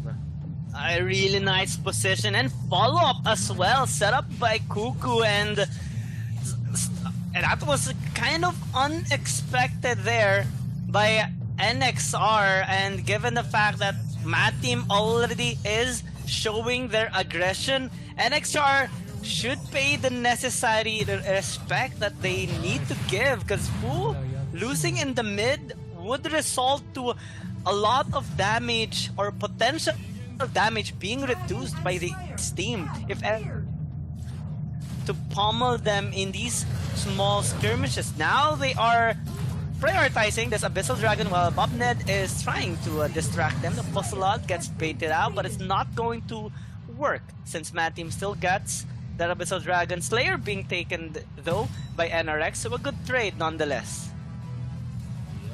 And looking at a gold lead, an almost 1k gold lead for Mad Team. That's how aggressive we're gonna see. It's a 4-man in Fate, and not much. Next Wuyak is gonna be using the Scar Sky, but the Judgment's Blade has been used here by the Nacron to deter that. A lot of the room. Look at that flicker. It's a 3-man slowdown. Star goes in the area. 322 goes in with that. Yeah, Mad Team being really mad right now, and there's nothing that NXR can do against this explosive play style coming in from Mad Team. I was even shocked when Cuckoo flickered in for that set, and the damage was really high as well coming in from that Scud. Mad Team not hesitating at all. They have the follow-up and the trust among each other that they can actually just have the backup whenever they go in. So this is a strong performance Mad Team is showing us in the early 3.5 minute mark. And NXR, if they want to come back from this, because they are already down 2,000, and this is not looking good for a composition that they have built. This is the risk that we have been talking about during the drafting phase, and it's not looking good for NXR. If they continue to be victims here of the aggression of Mad Team, they're just gonna lose out on this game. A lot of the zone control is going to be falling for Mad Team. They have the tankiness, they have the skills to back up for it, they have the crowd control as well, and that's a big thing on the composition of Mad Team. On next Wuya, it's just all about damage, and damage does not always equivalent to a successful kill. We're going to see Zen here harassing Buggy here on the top lane, while Kawhi is actually doing well against the Florentino. This is the difference here, because we're gonna see a very aggressive Florentino. They can actually, as long as he just lands his skill set, to actually take in the advantage. Oh, Cuckoo. And we're gonna see here another engagement. Look at the damage. Bobnet almost gets obliterated at that concept. Reaper as well might be in danger, but he gets to dash out. But still, the blue buff is gonna be taken by 0322. Yeah, it's a struggle that NXR is experiencing right now. I don't think that they have anticipated this amount of aggression coming in from Mad Team, but given the lineup that they do have, it kind of makes sense. You know, a team can only assume so much, but this is something that was above their expectations. I mean, even for us, even NXR have built this kind of a lineup that should strive in the early game to mid game, but no, it's different. It's the exact opposite. Mad Team taking control and even destroying so many towers right now. 3 in exchange for none coming in from NXR, and with a sizable gold lead of 4 going 5,000, it is looking already like a nightmare here for NXR. They absolutely cannot do anything. They're forced back on the safety of their towers, and even under the tower, they're not so safe. Buggy might actually get caught out as 0322 is just continuously dealing a lot of damage under the tower. They're not so safe. And there's Cuckoo, but Night Stasis coming in. That's going to be an engage from Bobnet, but he doesn't get out execute onto Cuckoo. He managed to stay alive. It might be unpressure right now, has to fall back. No one will die, but towers will fall down. That's a 5k gold lead that we're seeing from Mad Team. That is very, very substantial. This is just a 6-minute mark. It's not a very, very close one.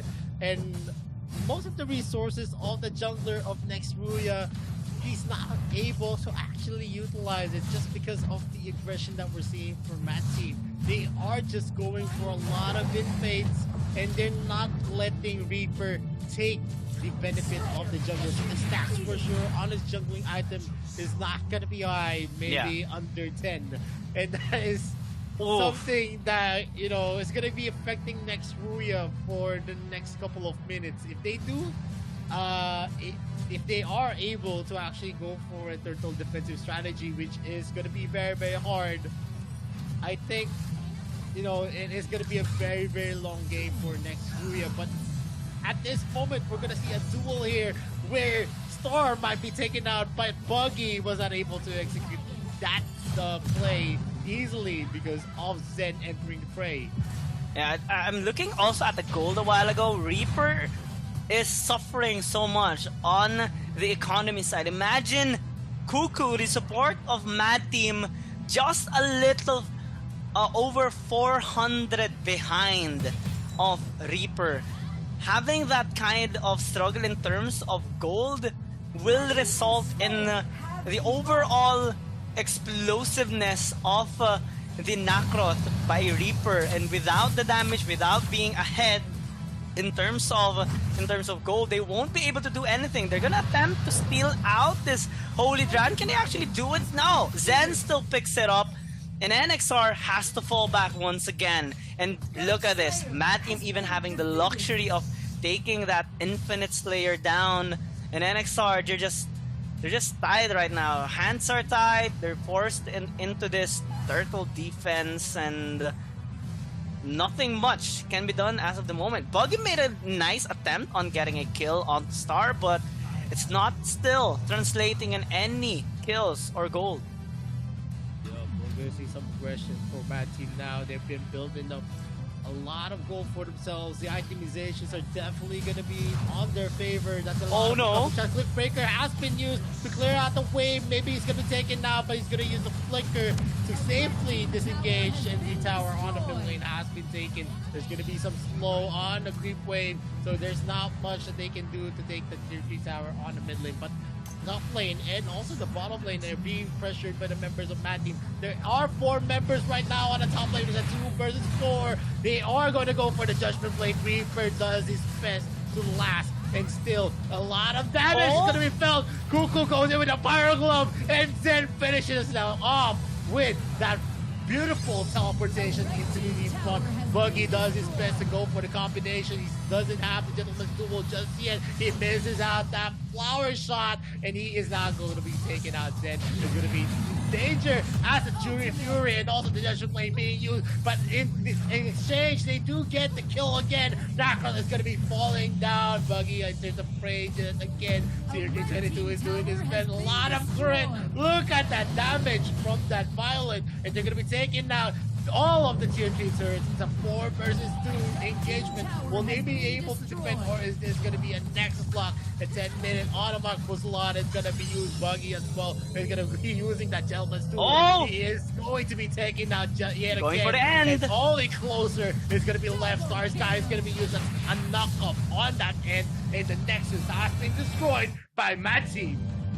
This is a one-sided beatdown coming in from Mad Team against next Ruya.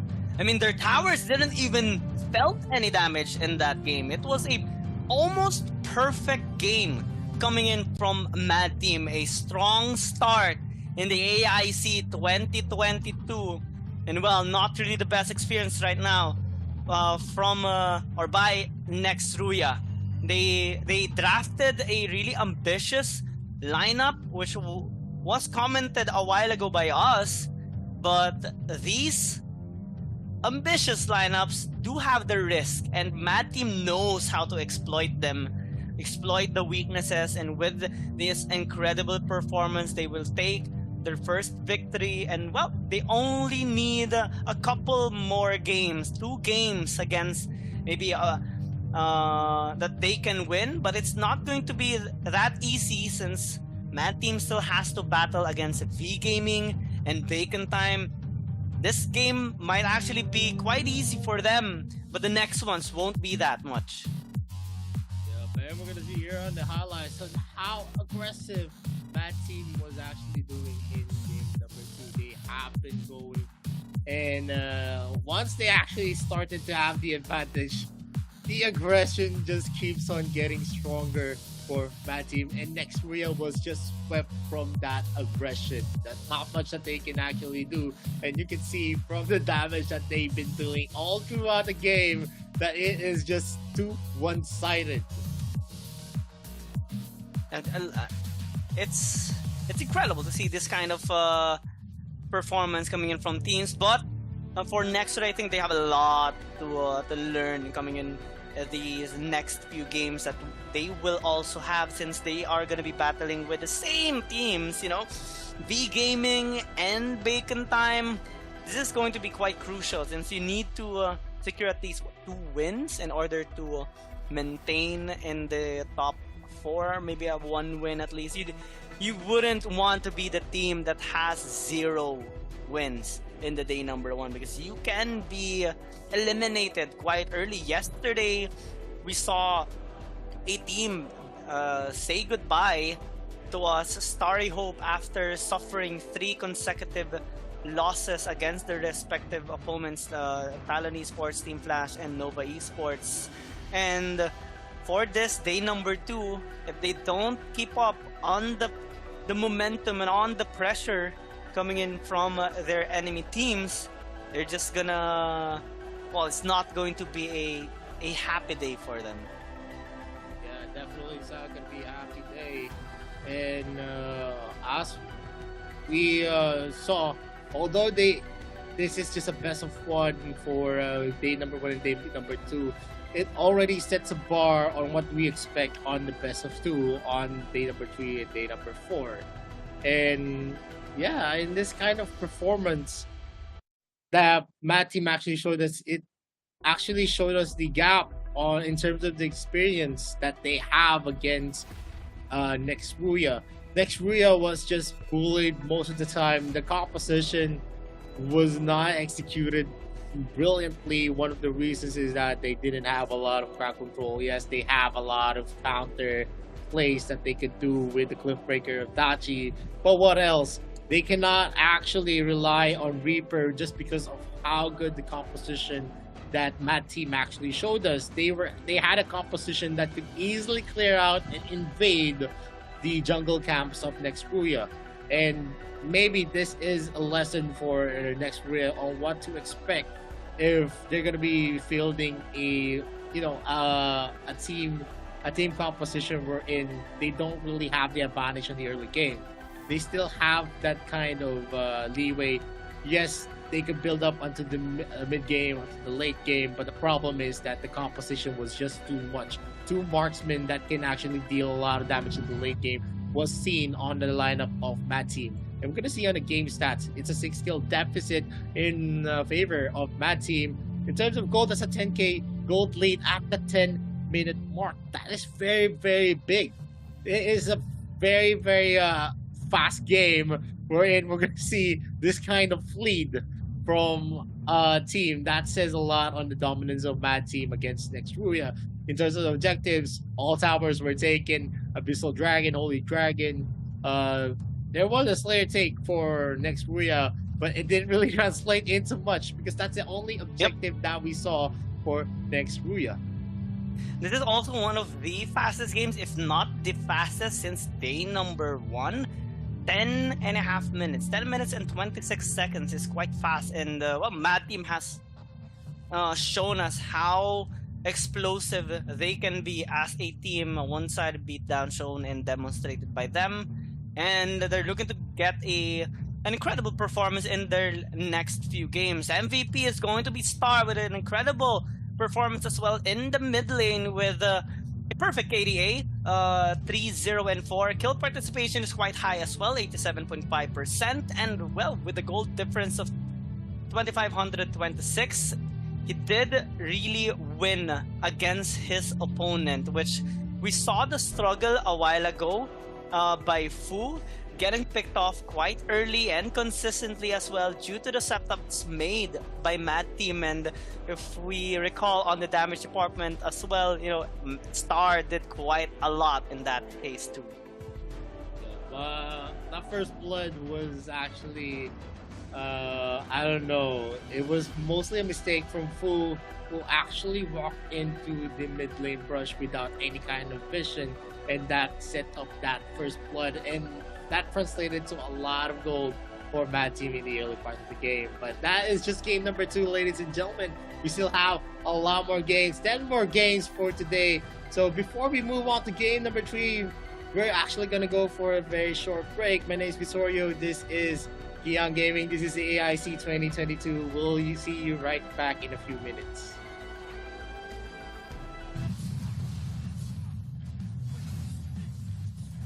No! God, please, no! Well, I have to say, you look a little funny. There's nothing wrong with pushing your limits, but in order to grant a satisfying Arena of Valor experience, why not start with some simple heroes? As a beginner, you'll get some free heroes. I know what you're thinking. Free means they aren't good. Trust me, that's not how it works in this game. The free heroes you get are all very powerful and are easy to get started with.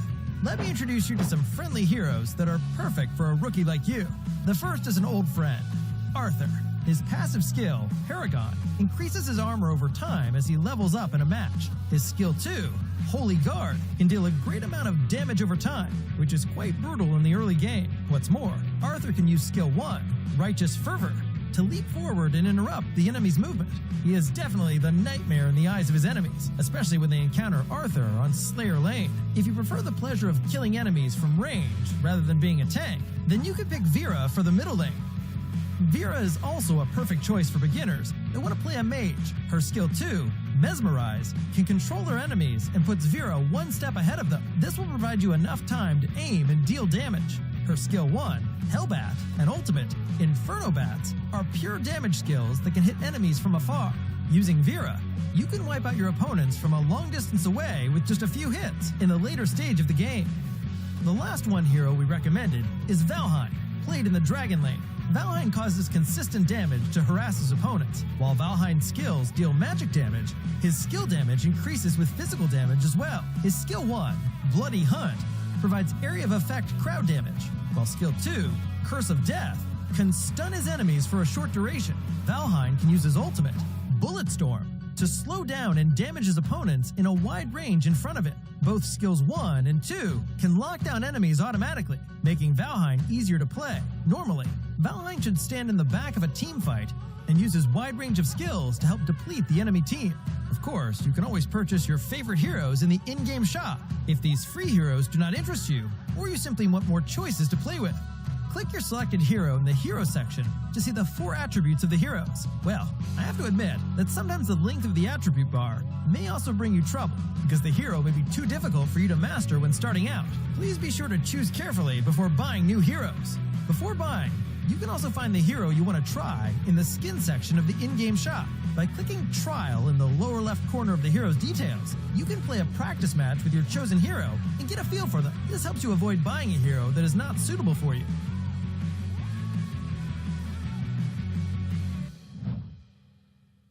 However, the most important thing in-game is that you have to adjust the position and hero you want to play according to your team's lineup. Take a look at the lower right corner of the selection interface, and you can see the issues with your current lineup noted automatically. By correcting these issues and supplementing your team with a different position, you can build a perfect lineup. Maybe you're fast enough to instantly pick your preferred position and role, but that might not be the best way to earn a team victory in Arena of Valor. Keep in mind that AOV is about teamwork, and the interest of the whole team is above all. Got it, rookie?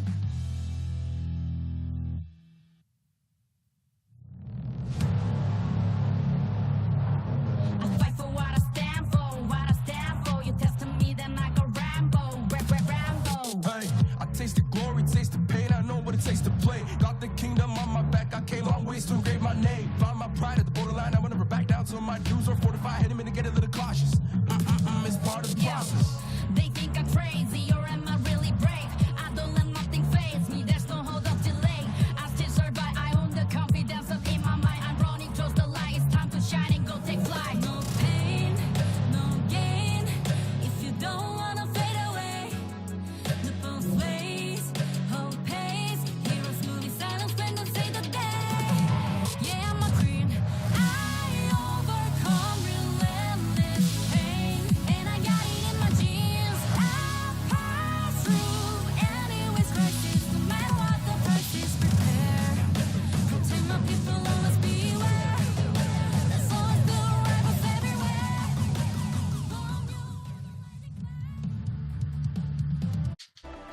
All right, welcome back to Arena of Valor International Championships 2022. We are your shoutcasters, Gion Gaming, and here with me is Vittorio. And after that incredible performance of Mad Team against Next Ruya, we are now going to be watching the match of, well, ADT or Adobe Team against DWU or Dewa United. So, well, after that game number one, interesting game number one, wherein Adobe Team had gotten a fantastic win against Influence Rage. They're looking now to maybe get their second win, but it's not going to be that easy since Dewa United is quite strong, right, Vittorio?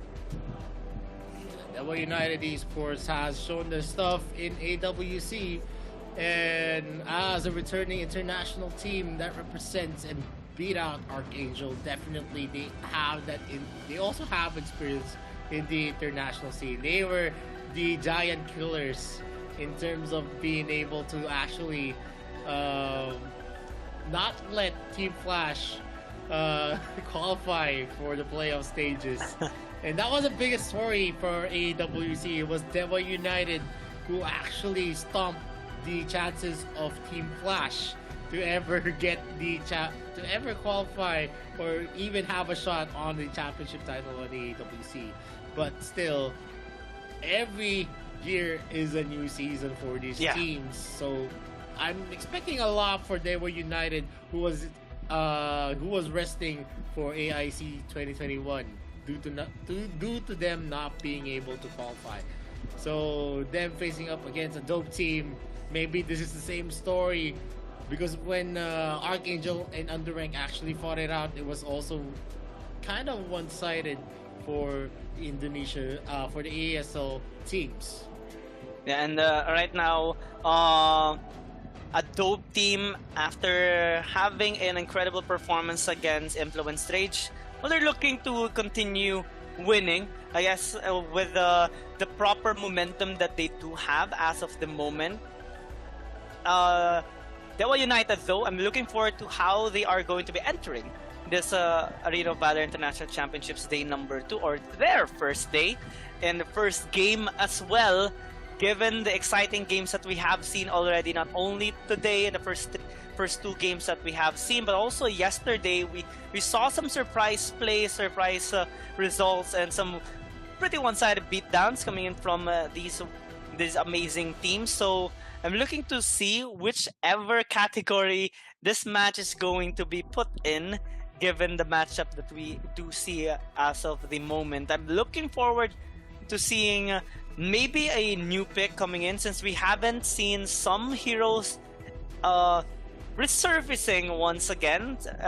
I'm talking about some of the heroes like the Superman, like the Wonder Woman, that we have seen being highly prioritized way back in AIC 2021. And well, we do see some pattern coming in here, like the Crixie, heavily prioritized since it is quite reliable and having a high win rate as well. But on other heroes, no, we haven't seen that much yet. I think we're just scratching the surface of AIC 2022. Yeah, definitely. This is a best of one. So Crixie is definitely a relatively safe pick. Not just a safe pick, but a reliable damage dealer as well. So if you want to have that big damage burst, definitely Crixie is a pick. But in a best of 7, yes, Crixie is also high valued, but there are a lot of picks that you can go into the compositions. It's just that in a best of 1, you want someone that you can rely on in every kind of composition. And that is going to be a big factor as we actually go into a best of 1. Yeah, it's always the best of 1s that are quite scary, you know. Normally, we see like best of 3s, best of 5s, best of 7 being quite scary as well in terms of the strain and the mental state of the players, since it is quite tiring to push through those extended series.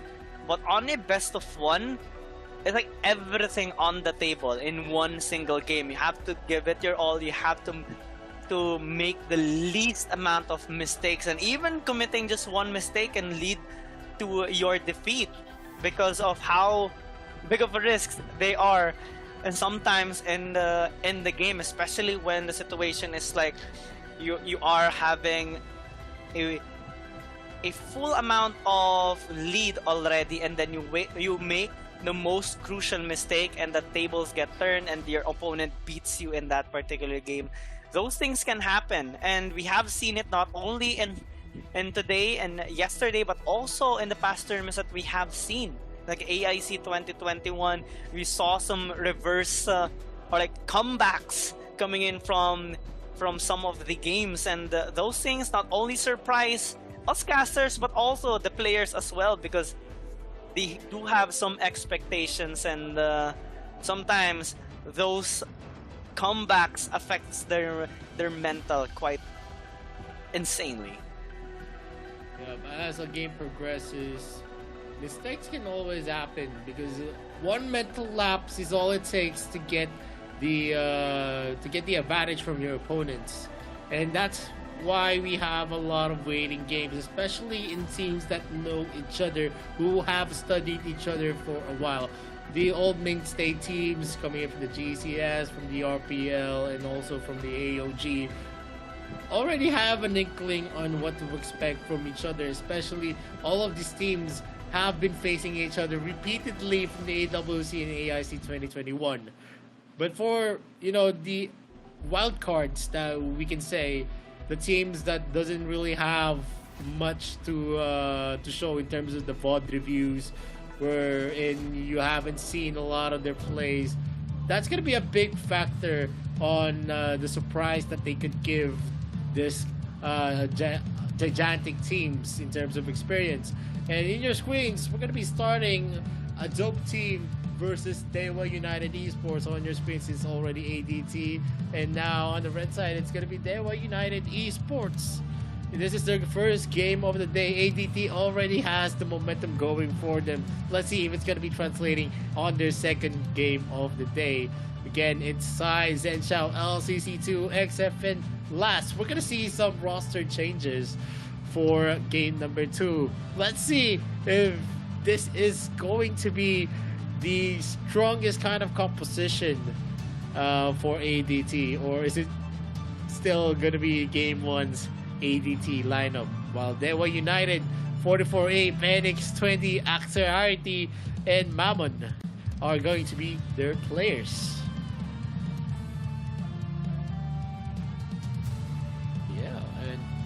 And so far, I'm very, very excited on what Dewa United has in store for us. I know some of the players here, and I've been able to play with them in the Indonesia server. Ooh, how was your experience actually playing with them? Like, I mean, it's a ranked game, so there were times that I was able to beat them down. There were times they were able to beat me down. It's always like a 50-50, right? Because not only are you trying to rise up the ranks, but also you're looking to learn from the games that you do play. But I'm also quite interested in the reason why a dope team kind of shift their roster for this particular game, given that they did have a relatively good experience and also performance during their match against Influence Rage. So I'm curious how they are going to be performing with some substitutions on their players. They're just preparing as of the moment, maybe planning a little bit. This is a nice shot that we're seeing right now, and a pretty aesthetic look on the players' jerseys, since there are like 4 people wearing white and the one in the middle wears red. And as the match starts, okay, it's gonna be a dope team on the blue side, Dewa United on the red. Yep, and the first ban is still gonna be an Omen ban for a dope team. Aya has been banned out here by Dewa United. 99% ban percentages and 1% big percentages so far. 1%. In the ASL, that is a very, very big threat. The Aya has always been banned. They never open that up unless you underestimate your opponents. And that's all. And the one time that that ASL team underestimated the other team, it resulted to a win with that Aya pick. it has 100% win rate, and you can see 99% ban rate, 1% pick rate. The only time that she was unleashed, all hell breaks loose. I mean, we have witnessed it before the AIC 2021, and yesterday as well. Aya has been released, so we know how it happened. There was a game though that was quite interesting and confusing for me and Mikos yesterday, because Aya wasn't banned, but it wasn't picked as well. So maybe in this one, yeah, we're seeing quite impressive bans coming in from both teams. Crixie being available, yeah, it is going to be locked in for sure here on the side of a dope team, since Lorion, which had an incredible performance a while ago during the match of Mad Team, has been banned out. Ooh, it's an interesting pick coming in from Dewa United to start things off. Yup, it is a Crixie pick for a dope team of first. I mean, it's a pick that's not gonna be that versatile, but still, it is gonna be a very solid pick as long as they're gonna be able to utilize it. Yeah, you can actually use Crixie in any type of composition, and that says a lot about that hero. On Dewa United, they are going to be locking into heroes that are the favorites in the ASL, the Liliana and the Tachi. And you can see in the ASL League, 12% ban percentages, 37% pick rate, and a 46% win rate at that. It is a big pick that can bring a lot to the table. The tankiness, the damage as well, the protection that he can use when he uses that cliff breaker to slow down a lot of the enemy composition. Yeah, and also the gap close and mobility of these first two picks. So maybe Dewa United wants to have more options in terms of approaching this game against a dope team. This is a pretty solid first two picks coming in from them. A dope team though, now focusing more on the frontline members of their lineup. Zuka and the Veris gonna be hovered as of the moment. If they do lock this in, it's not gonna be that bad. It's actually gonna enable some safety net on their backline members, and with this lineup they can actually open up some of the picks, especially on the marksman department. Maybe they can pick up something like a Telanas, maybe a Violet, maybe something like an else if they do want to opt for poke here, since it's also still available right now. Yep, in the first few picks, Azuka, a Varus, and also a Crixie on the midst of a dope team. So there is a lot that we can actually expect from a dope team's composition. Again, it's a very, very mobile composition that we're going to be seeing. The Venom from the Varus is going to be a good gap closer as well on the skill sets of the Zuka with the Skyfall and also its skill combinations. A lot of mobility definitely for a dope team. Dewa United finishes it off with a Lavelle pick, which is, you know, the biggest part whenever you pick out a Lavelle is its late game monster capability. It's a late game monster that's waiting for the making. But in terms of the early game and the mid game, he's gonna be relatively weak, but the double trouble is definitely something that could start your clashes. If it hits someone from the other side of the map, that's a lot of time on the crowd control that is going to be able to deal. And also, aside from the high synergy and the good scaling coming in from Dewa United on their first three picks, I like the color coordination as well. Color blue on Lavelle, Liliana, and Tachi. So maybe if they would pick up more color blue heroes on their last two picks, it would be a nice sight to see. Something worth of a screenshot, maybe. Yep. And we're gonna see here the two bans for Dewa United. They banned out the Mina and also the Hayate. But on the side of a dope team, they're gonna be hovering on a Florentino ban, and they already banned out the Roxy as well. So definitely these heroes are, you know, big favorites for the ASL. They really love Florentino. They really love Roxy as well. Agnes grip has been one of the biggest factors. If you're going to be able to hit the Agnes grip consecutively, it gives you a lot of advantages. A lot of the positioning in clashes are affected whenever an Agnes grip from a Roxy is being propped out. But Dewa United is going to be locking on to a Scud, a very, very sustainable hero that can soak up damages. This is better. And also, he can deal a lot of burst damage as well on the squishies of the opposing team. If Crixie, or maybe if that Kafeni is going to be picked, and if that Scud actually closes in, it's going to be detrimental for a dope team. Yeah, I think they're deciding right now whether to go with a utility support or a tank support, given the pressure that Dewa United is giving right now with the Scud, with the double trouble from the Laville. So it's really complicated right now. As of the moment, they would decide right now to go with tankiness, and also the crowd control that he can give with the lumbar support. So this is going to be a 3 frontline composition here on the side of a dope team to aid some assistance and protection towards the Crixie and the Kafeni, while Dewa United is investing right now on their very own frontline members, Baldum being hovered alongside the Scud for that frontline power as well. But Zip, is this going to be the debut of Zip towards AIC 2022? If they lock this in, they would have a lot of protection and also interruptions in the lane and the team fight. This is a very irritating support to deal with. Yup, and definitely we're gonna see a Zip pick here for Dewa United. They could actually utilize this in a lot of situations wherein Laville is gonna be definitely protected by Dewa United. A dope team though, they are gonna be sporting a somewhat balanced team composition, still very, very mobile. It's more of a pickup comp, and if they're not gonna be able to utilize it well like game number 1, then a dope team is going to be definitely falling off in terms of the clashes. But one of the biggest weaknesses of a Zip is that he is always going to be in the thick of it, wherein he is going to be harassed in most of the contests. He's not really the best tank that you can rely on, although the skill sets that he has is already an offset on the tankiness of that hero. But as we saw in the game, what are your thoughts?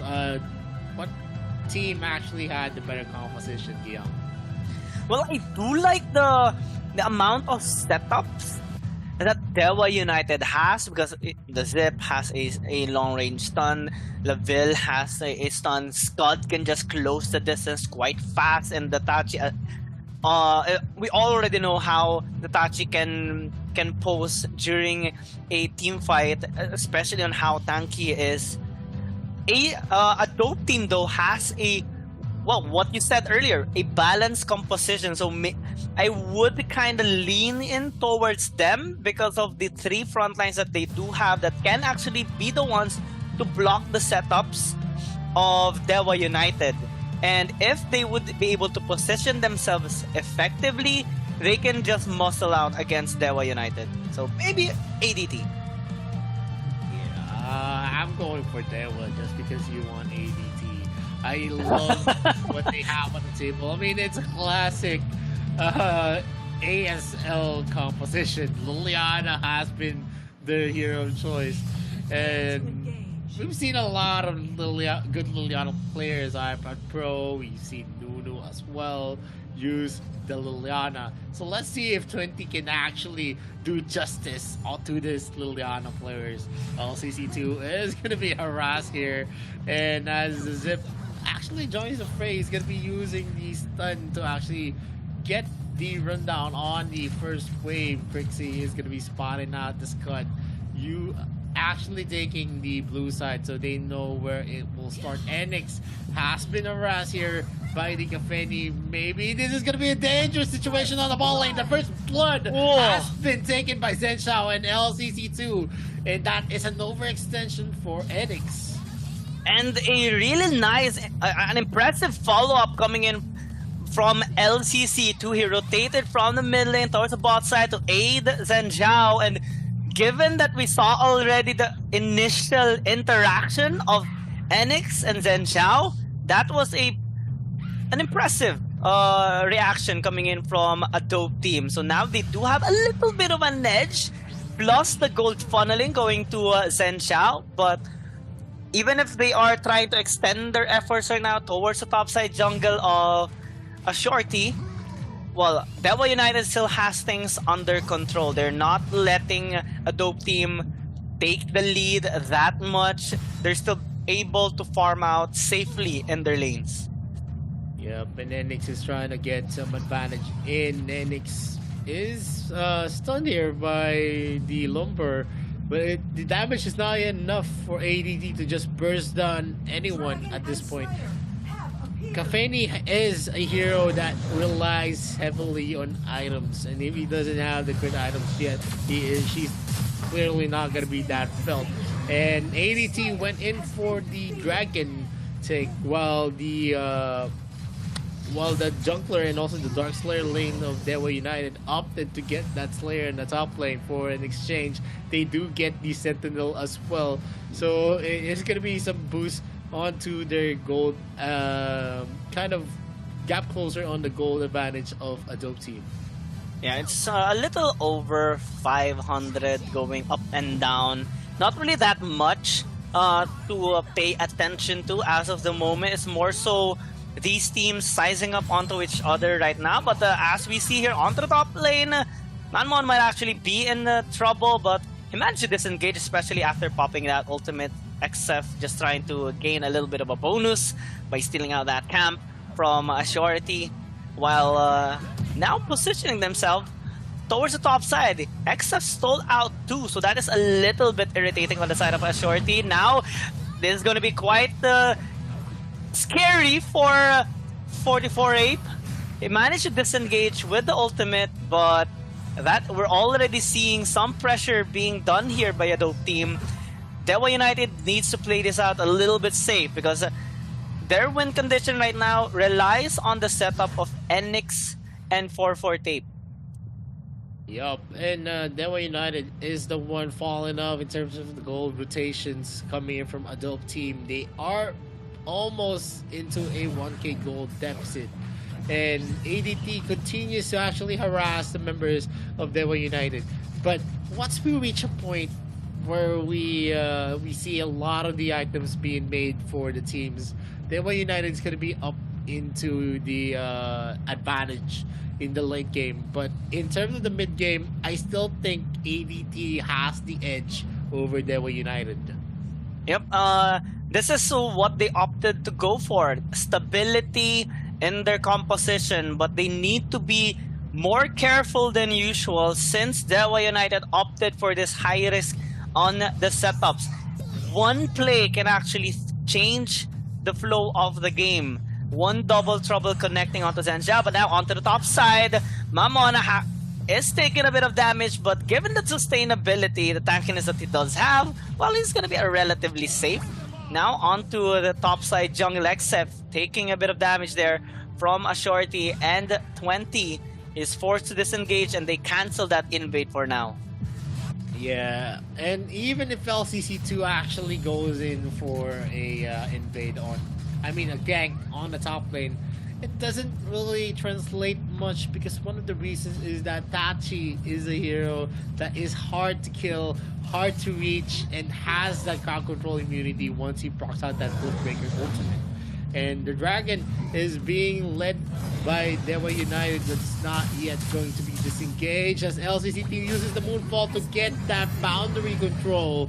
He was able to zone out the members of Devil United, and it's going to be a rotation from Devil. Three of the members are going to be there. It's like going to be the Flicker, and the Double Trouble actually gets a hit. The Cliffbreaker is going to be in use with the unison of Axiarity using that Power Club, and we're going to see Mammon in the area. He is going to be stunned here, and the XF actually gets and zeroes in on 20. Enix is going to be in danger as well. 44A was not able to control and actually defend Enix at that moment, as Zhen Xiao closes in the gap and gets that kill. ADT takes that counter play. Yeah, Devil United started things off with a nice invade towards the bot side jungle of XF. They caught LCC2, especially because of that double trouble of Enix. But a dope team managed to just clinch things out, especially due to the damage being dealt there by Zhenjia with the help of XF from the backside. They got the kill on 20 and Enix, and it cost them to win that trade 2-1. But now onto the bot side, tower's gonna fall down. This is gonna be a lot of damage being felt here by 20. Good job by 44-8 in defending him with that protection. They also get the tower on the top side, so they're not gonna lose too much. It's not a high enough gold lead yet here by a dope team. They're only having a little over 1,000 even after a tower takedown and those 2 kills. It's not still looking that bad for Devil United. Yep. At this moment, the pickup composition that we're seeing from the Dodo team, they are the ones that are faster in taking in the positions and Axerity, and also Mammon is sorting the Slayer. Are they going to be able to take this? The Power Glove is not yet available, and Zenshaw finishes off and steals that Slayer. Look at that damage. Mammon is almost taken down and bursted down as well. Last is going to be punished here by Zen 20 and Enix, but not much that they can actually do. No objectives are on site for Dewa United. XF is going to be spotting them out. Axerity actually clears out that wave even before Zenshaw fires a shot. And that's how big a the Power Glove damage Axerity has at this moment.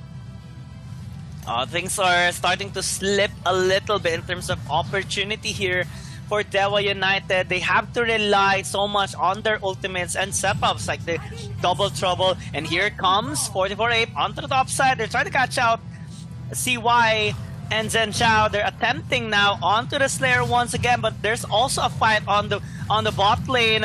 Mammon might actually get caught out. Zhenshao pops out that Fussalon. Now they're dealing a lot of damage towards the members of Dewa United. They need to fall back and ultimate steal. This time by LCC2. That is another oopsie by Dewa United. CY engages onto 20, but I think they have to fall back.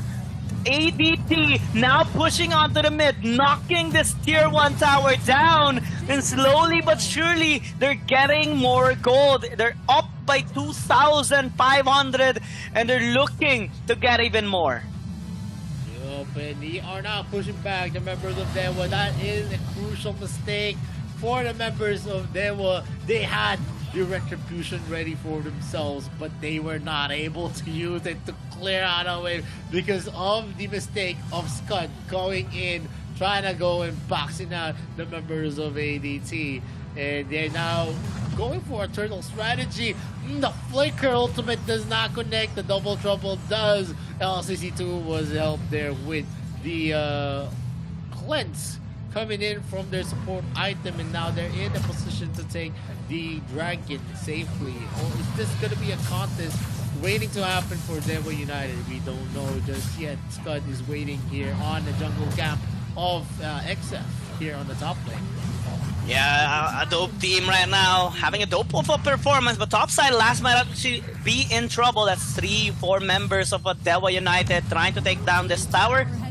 They will be able to successfully do so, but CY tries to go in, good disengage by Dewa United. They're also sending out Mammon to push the bot side tier 1 tower. So they're trying to find ways in order to gain some advantage here or come back a little bit in this game while gaining a bit of gold from those structures, from those minions and camps, but still are quite struggling against a dope team, especially with the lead that they do have and the stability of their lineup. 44-8 will actually be in trouble, but he will be able to disengage successfully while a dope team is just trying to gain more control. 55 seconds before the next layer and 40 seconds for the Holy Dragon. Well, it's not going to be looking that much good here for Dewa United, as a shorty might actually be in trouble. Still has a tower, tier 1 tower on the top lane, but he's taking a bit of damage, except falls back, nearly gets taken down. Actually does so by LCC2, but topside, Fussalon right now, good save there by 44-8 to save his allies, but last still goes back. This might be quite crucial. They're taking a lot of damage from 20, and they decide to just try to take this tower down on top. This is already for free. Another objective onto the names of ADT. They are now going for a complete defense for Dewa United. They have been pushed back a lot and not much that they can do with the kind of lineup that they have. They are just being pushed back by XF, by Last, and also the combinations that we see, especially from the Lumpur, who has been doing a lot of good work, a lot of the good positioning. The zone control is definitely there for a dope team. There's not much that we're going to be expecting from the members of Dewa United right now. They need to reach the late game to actually have that power spike that they need. But is it going to be enough in this kind of scenario, as 20 is going to be locked down? LCC2 was not able to knock him up, but the Skyfall is going to be used as well. The Cleanse has been procced out, and the Slayer has been summoned here. The Double Trouble is going to get a hit. Another Cleanse is going to happen. Oh, Zip Roll? There, the Zip Roll is also on point. The Venom is being used. They're doing his best. The Wild Beast charge as well. Actuality right now is tanky. Even with the damage coming from Zenshao, he's not going to be bursting down easily. But that opens up the mid lane second tier turret. Now they're going to be pushing hard here. Batman does his best, uses the Cliff Breaker, but it's not enough to clear up the waves. And they open up the base of Dewa United. Dope team right now, looking so fine. Taking a tower up top, trying to take down that inhibitor tower, transferring their might into the mid lane, and finally opens up the base of Dewa United. This is going to be quite crucial because they only have a few towers left, 3 in total, and it's not going to be that easy to defend it given how big of a lead a dope team already has. If we check out the gold difference of Zhenjiao and Enix, it's not looking so good for Enix. That's almost 2,000, and even with the double trouble connecting, CY is quite tanky. They're trying to commit for now, but the good respect being paid here by a dope team. Fasula being used by Zhenjiao, and Shorty tries to zone him out. Might need some assistance coming from the CY, but here comes the flank by XF. Last gets taken down. It's a lot of damage by Zhenjiao. Blast! 2 members of Dewa United. It's a 2 for 3 in favor of a dope team, and they would have the Holy Dragon for themselves at the very end.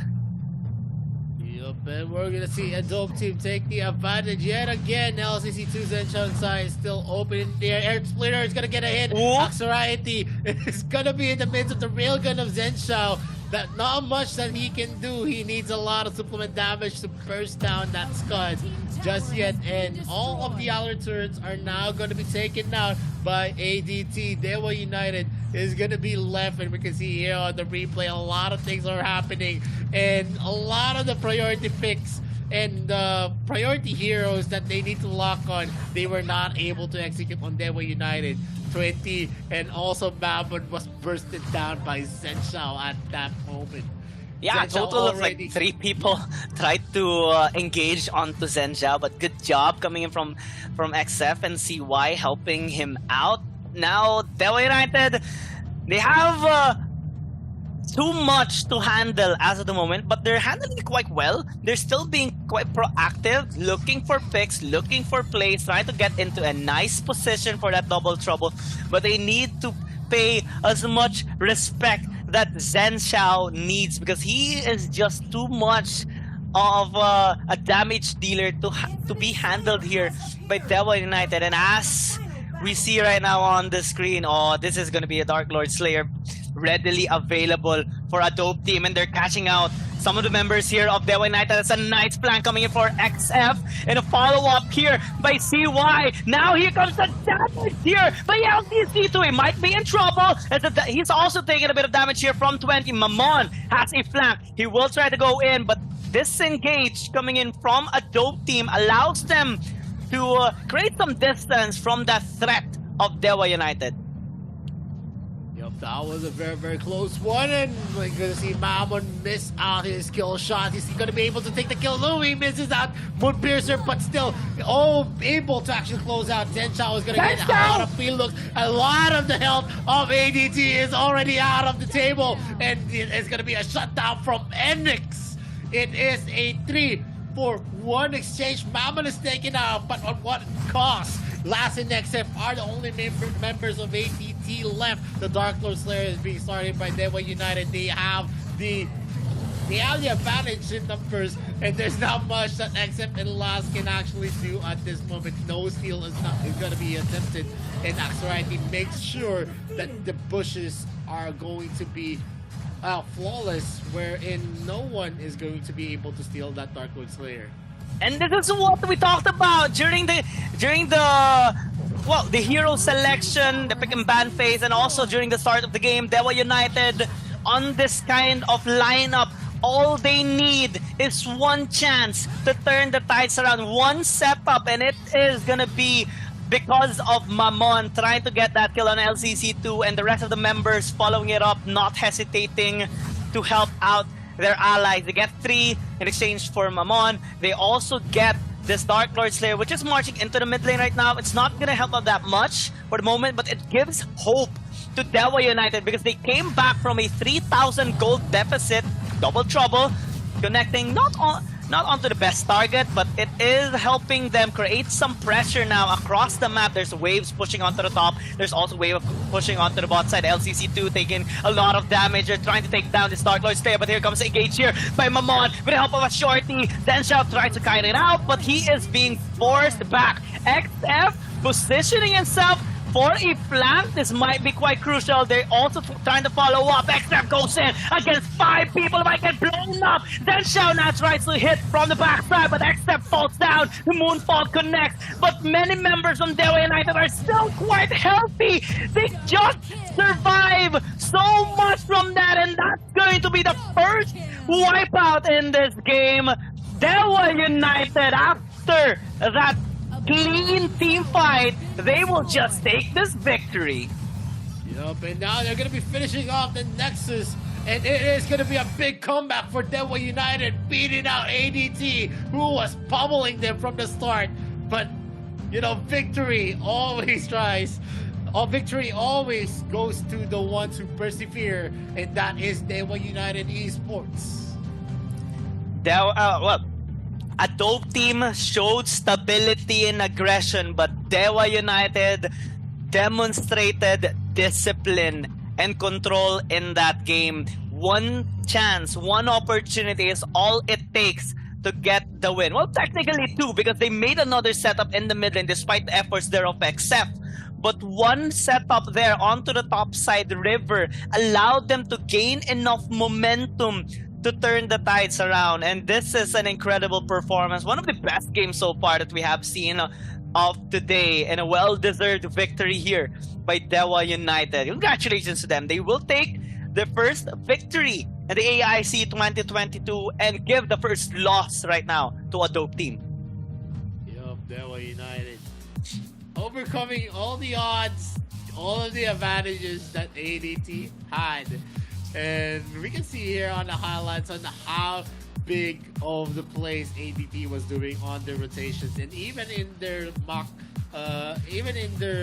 clashes, they know which targets are actually going to give them the highest reward. And LCC2 is actually one of the biggest threats that ADT fielded in this game.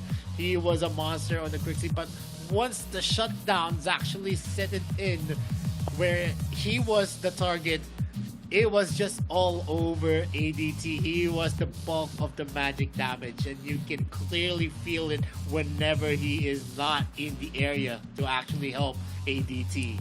Yeah, this was the flank that XF tried to initiate to help out a dope team, but Dewa United was actually prepared for that. They quickly adapted to that kind of setup, and despite the damage being thrown out by LCC2 and Zenshao, the positionings and the tankiness were already there. I want to give kind of kudos as well and respect towards the Zip in that fight, because of the amount of shield that he actually gave towards the team so that they can sustain that burst damage from LCC2 and Zenshao. 44 Ape with that Zip Angry gave them a lot of protection, and also the confidence overall by this team is quite impressive. So congratulations to them. They now have their first point. Yup, and also you could see the late game was really for Dewa United. It's not for ADT. Once we reached the 15-minute mark, it was just all over for Adobe Team, just because the late game monsters on the side of Dewa United was there. Liliana is definitely on the late game. The late game also for the Ville. They were clearly felt in the clashes. The Kafeni was already at a low ball at the time the late game was there. He could have burst down the scud as fast as he could, and that resulted to a lot of free looks for the backline of Dewa United. And yeah, it was just Dewa United being able to turtle their way back into the game. Although there was a hole on the side of Dewa United, it didn't really matter, because once the late game set it in, they didn't. Adobe Team was not able to win any clashes at all. Yep. They quickly patched up that hole, especially when they managed to scale up. Enix was already dealing a lot of damage. 20 dealt a lot of damage the whole game. And we saw that from early to mid, even in a fight on the top side, despite not having the best kind of position, he was still able to dish out in order to create some space for his allies as well. So a really impressive performance by Dewa United coming into this game. They would really need this momentum, especially that they will also face off against other strong teams well, they are going to be facing off Influence Rage later on. So this is going to be a good testing of the water, since they have defeated a dope team which defeated Influence Rage earlier. So they're looking to have a really nice day today. They also have a match later on at the end of this day number 2 against Bikertopia. So I'm looking forward to how they are going to be performing later on. But for a dope team, they need to patch up on their mistakes for this game, because they kind of had it on their hands, but it slipped away due to them maybe being overconfident in their positioning and lead.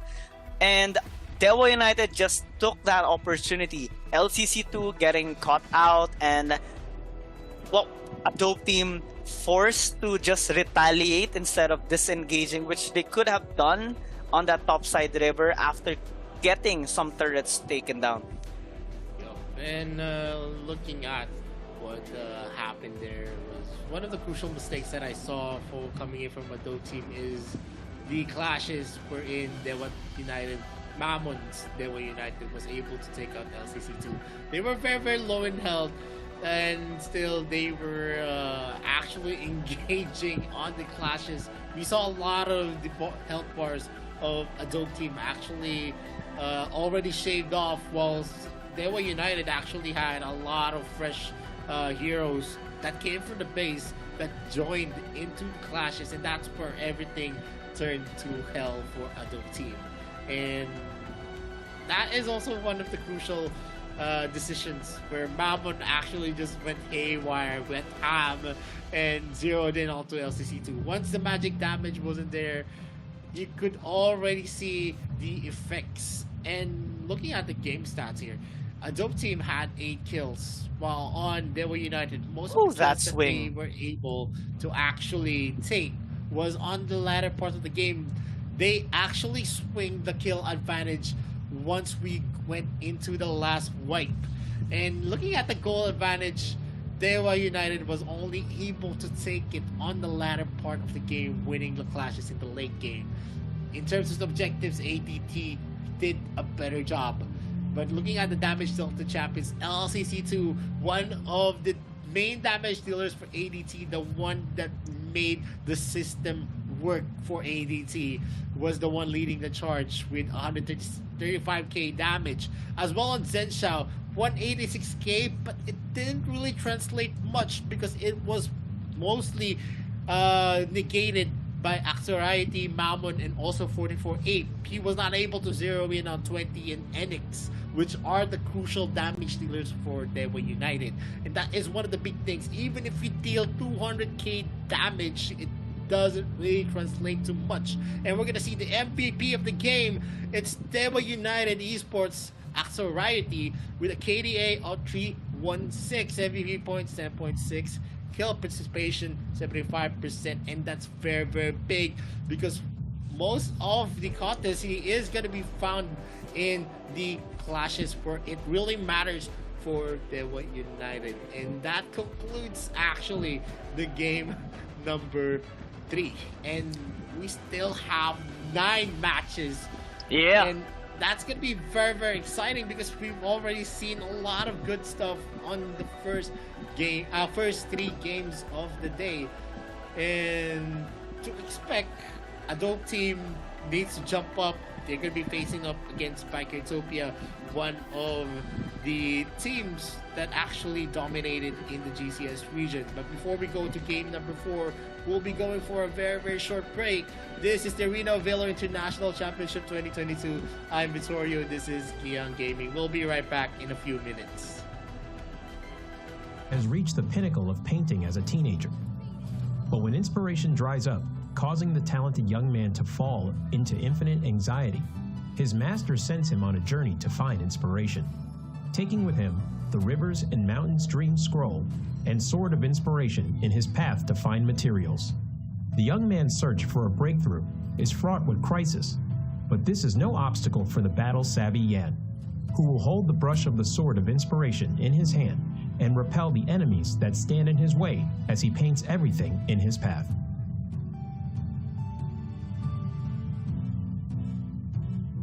Passive, Spiritual Spark. When Yan uses Skill 1 and Skill 2, he will gain a stack of energy, having 2 stacks of energy, depending on the difference in the previous skill. Will cause the next normal attack to gain additional boost. After using an enhanced normal attack, his attack speed will increase. Yan's skill will mark an enemy when it hits them.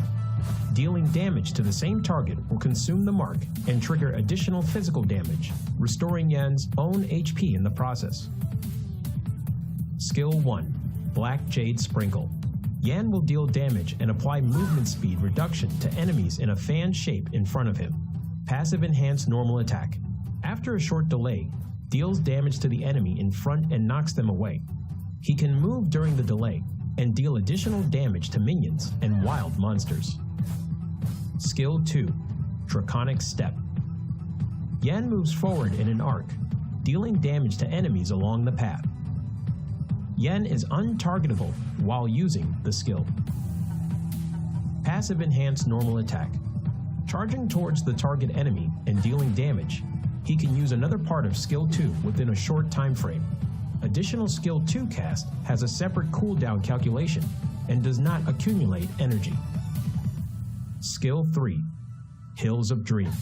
Yan releases his seal, entering enhanced status and dealing damage to surrounding enemies, receiving a massive physical penetration, and can use the second part of the ultimate skill. He gains super armor and reduces damage taken during the cast. Yan will enhance all of his other skills. The second part of Ultimate. Yan charges forward and deals massive damage and knocks away enemies in a massive range forward. Enhanced Skill 1. Deal 2 instances of damage to the enemy. Enhanced Skill 2. Deals even higher damage. Yan's ultimate skill buff will increase with every upgrade. When Ultimate is upgraded to level 1, the skill damage of Skill 1 and 2 increases by 50%, and the number of times the mark can be triggered also increases. When Ultimate is upgraded to level 2, Passive Enhanced Normal Attack hitting enemies will extend the enhanced status duration and can be used multiple times when under the buff from the second part of Yan's Ultimate. They aren't affected by cooldown reduction. When Ultimate is upgraded to level 3, Passive Enhanced Normal Attack will return 1 stack of energy.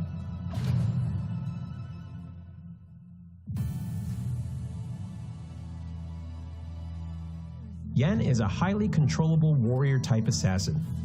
His damage will continuously increase as the game goes on. He becomes extremely powerful in the later stages of the match. Thus, rapid growth and increasing level are important for Yan. The key to mastering Yan is utilizing Yan's skill set, launching enhanced normal attacks with different effects, and making use of the short cooldown time of his skill set to continuously dish out skill combos. At the start of the game, if Yan needs to support and gank enemies, he can save a stack of his passive in the bush. Use skill 1 to slow down enemies who passes by, and trigger skill 1's enhanced normal attack to knock away the target, to crowd control them and coordinate with teammates to finish them off. Yan needs to save up 1 stack of his passive while chasing down enemies. He needs to make use of skill 2 to get close to the enemy first, then uses enhanced normal attack's additional reset of skill 2 to continue pursuing. Once the gap is closed, use skill 3, skill 1, enhanced normal attack, skill 3's second part to finish up. In team fights later in the match, make use of the buff effect from the ultimate to bring forth a good haul. Yan needs to attack from the flank. Use skill 2 first to close in on the back row, followed by skill 3, normal attack, skill 1, normal attack, the second part of skill 3, skill 2, skill 1 to finish them off. When there are multiple tank type heroes in the enemy composition, due to Yan's lack of high damage before using his ultimate, he needs to watch his timing when he enters the battle. Make use of the physical penetration from the ultimate, as the bonus can deal quite substantial damage even against tank-type heroes. Due to marks being able to be triggered multiple times, while in enhanced status, coordinating with skill 2's movement and skill 1's damage, you can potentially take down tanks. Yan's passive HP Restore allows him to have decent survivability. Watch your timing on using skill 2's untargetable effect to dodge enemy damage. Yan needs to improvise in battle and requires careful observation of the situation on the battlefield to choose the right skill to cast.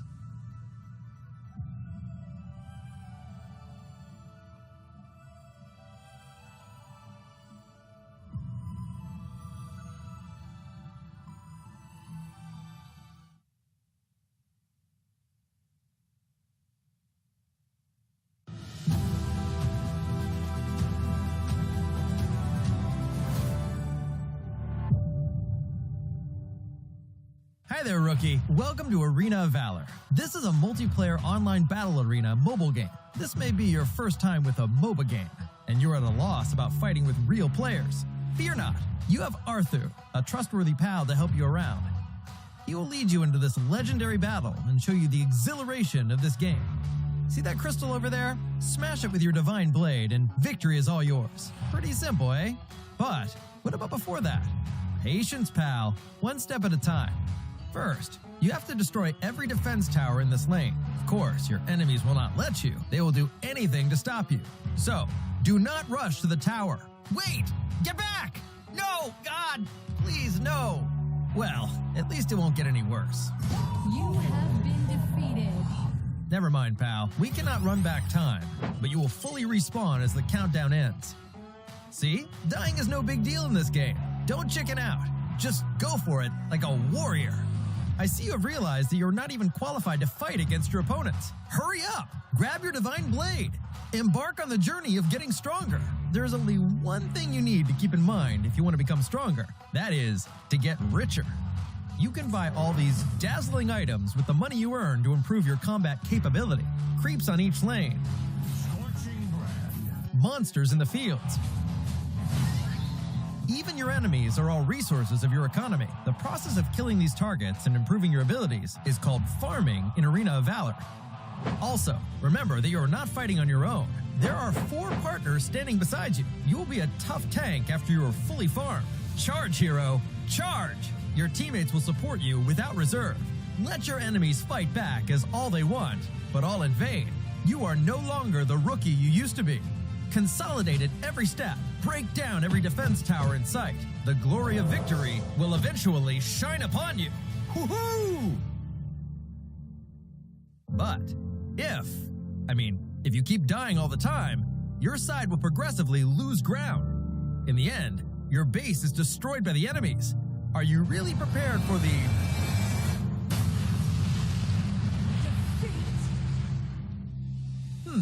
So what? Just take another round. In AOV, failure is just the experience you need to grow stronger. Come Come on, rookie. What are you waiting for? Let's go.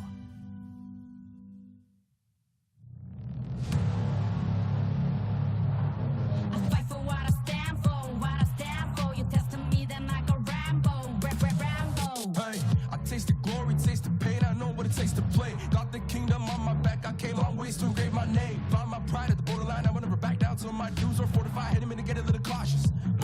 It's part of the process. They think I'm crazy, or am I really brave? I don't let nothing faze me, there's no hold up delay. I still survive, I own the confidence up in my mind. I'm running towards the light, it's time to shine and go take flight. No pain, no gain, if you don't wanna fade away. Look both ways, hold pace. Heroes moving silence when they say the day. Yeah, I'm a queen. Alright, and welcome back to Arena of Valor International Championships 2022. We are your shoutcasters. My name is Gigi, and here with me is Vittorio. And after that incredible comeback and a performance by Dewa United against a dope team, we are now moving on to the fourth game of today in Group C and D. Mad Team versus V Gaming. Vittorio, I want to know your thoughts on this, because these two teams are quite explosive given their performance in AIC 2021 and today. Yeah, I mean, in the last recent memory, in AIC 2021, V Gaming was the team to beat. They had a perfect score until they lost in the finals. They never suffered a loss in the group stages, not one. Even in the best of fives, in the best of threes, they never suffered a loss for V Gaming. And if that is a very, very good sign for V Gaming, then it could actually happen again here on AIC 2022. V Gaming is one of the premier teams out in the international scene, and they have been sporting lineups that are damage is king compositions, and that was a kind of composition that really works well for them. Yeah, I think it's the only teams that managed to at least scratch the record of V Gaming during AIC 2021 was Hong Kong at just one game, but 4 consecutive wins by V Gaming after that, and Burrito United Esports, which came back on a 1-3 scoreline in that best of 7 in the grand finals. That's all. That's the only time that V Gaming suffered a defeat. So moving on to AIC 2022, maybe they're looking to have a much more perfect record here, or a better performance than AIC 2021. They need to up their performance though, since other teams are also looking forward to having a fantastic run here in the AIC 2022. Mad Team in particular, after they have had an incredible performance against Nextruya, they're looking to get their second win as well and to stay number 2. Yeah, but going back to that, V Gaming did not suffer any kind of losses in 2021, only in the finals. And that's, they had an unblemished record until BRU put an end to their rampage. It's a one end. Yeah. Well, going forward here in Mad Team versus V Gaming, we're going to see Mad Team again. Kuku, CQ22 Stars, Zen, and Kawhi, who dominated Nextruya on their first game. The first game of AIC 2022. We're going to expect a lot on the momentum of Mad Team. But V Gaming, they have Wuhan, Wang TD, Maris, Songhai, Bert LB. Their AIC 2021 lineup still intact going here on this AIC 2022. So probably we're going to see the same performance for V Gaming. But Mad Team is not going to take any easy way for V Gaming. They're not going to make it easy for V Gaming. They might even take the win from V Gaming. That is the possibilities in this best of 1 matches. Yeah, I'm really excited about this game of a Mad Team versus V Gaming, because both teams are looking to be quite fired up in here, as they are quite relaxed and also energetic at the same time. I'm liking how I'm seeing the players smiling and laughing, having a positive energy in their respective rooms as they prepare for this match, because we are about to start. It is going to be the fourth game in the AIC 22 Day 2, and Mad Team is going to be on the blue side. V Gaming is going to be sitting at the red side, so they're going to be the ones to need to ban that Aya. Yep, and we're gonna see another Omen ban here. It has been a fact that Mad Team, almost all of the teams are actually banning that Omen in AIC 2022. Maybe because of the capabilities of Omen to lock down and also tank in some damage. It's a more improved Scud in terms of locking down opponents into a fixed position. And it also has a relatively okay split push potential that normally we have seen in AIC 2021, applying some pressure across the map, having that cross map plays. Now with the first pick, Iggy on the side of Mad Team, they're looking to have that explosive laning phase and also team fighting potential. V-Game is looking to answer back with some frontline heroes like the Zuka. Maybe they would like to opt for a standard or like a stable pick as well in the mid lane, like the Crixie, which had an incredible performance overall in AIC 2021 and towards yesterday and today as well. This is a standard already in the mid lane. Crixie dealing a lot of damage. It's not 100% win rate, but it has a lot of assurance, not only in the early game but also in the late game scaling. Yep, and we're gonna see the first 3 picks here for Mad Team and also V Gaming. With an Iki, a Nakrot, and also a Baldum, it's kind of more of a zone control right now for Mad Team, because there are 2 heroes, the Iki and also the Baldum is for zone control. Yes, there is a lot of range also in the ultimate of that Iggy pick, but at the same time, most of his skill sets are basically only on a border control. There's just a zone of effectivity for the skill sets of that Iggy. I think Mad Team is looking to have some cross-map plays as well, because, well, Iggy can clear out waves from a long distance. Nakrot can split push across the map and have a lot of it has a lot of mobility as well. So Mad Team so far has a lot of options in how they are going to be approaching this game. V Gaming, on the other hand, is looking to have that extra protection, and also in their matchups, well, Joker can just easily poke out in lanes, and especially in bullying those scaling marksmen. So that's something that they are trying to deny. Maybe they want to have some control in the early game towards the mid game as well, to enable themselves in kind of like their same play style all throughout way back in AIC 2021.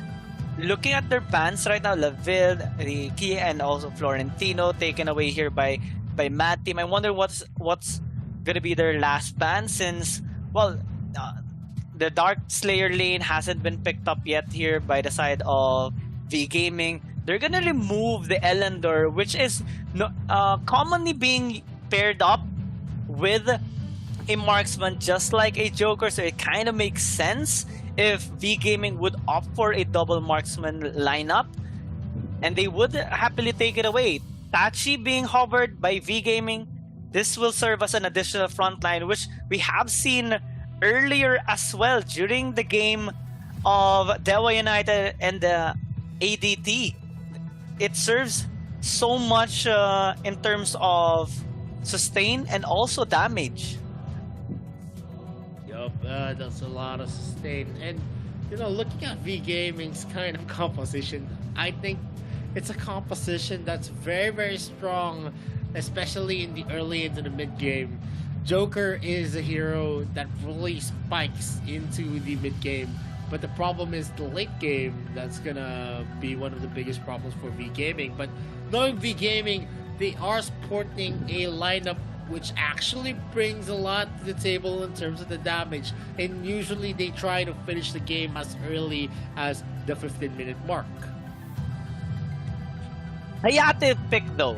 I'm kind of excited and scared at this at the same time, because well, Hayate can deal an obnoxious amount of damage even onto tanks, especially when the proper setup is made. But there were times as well that we have seen in the earlier games a while ago that Hayate can also struggle if he is being bullied out quite effectively, and V Gaming do have the heroes for that. They're also hovering the Roma right now, which can serve as a good split pusher, and also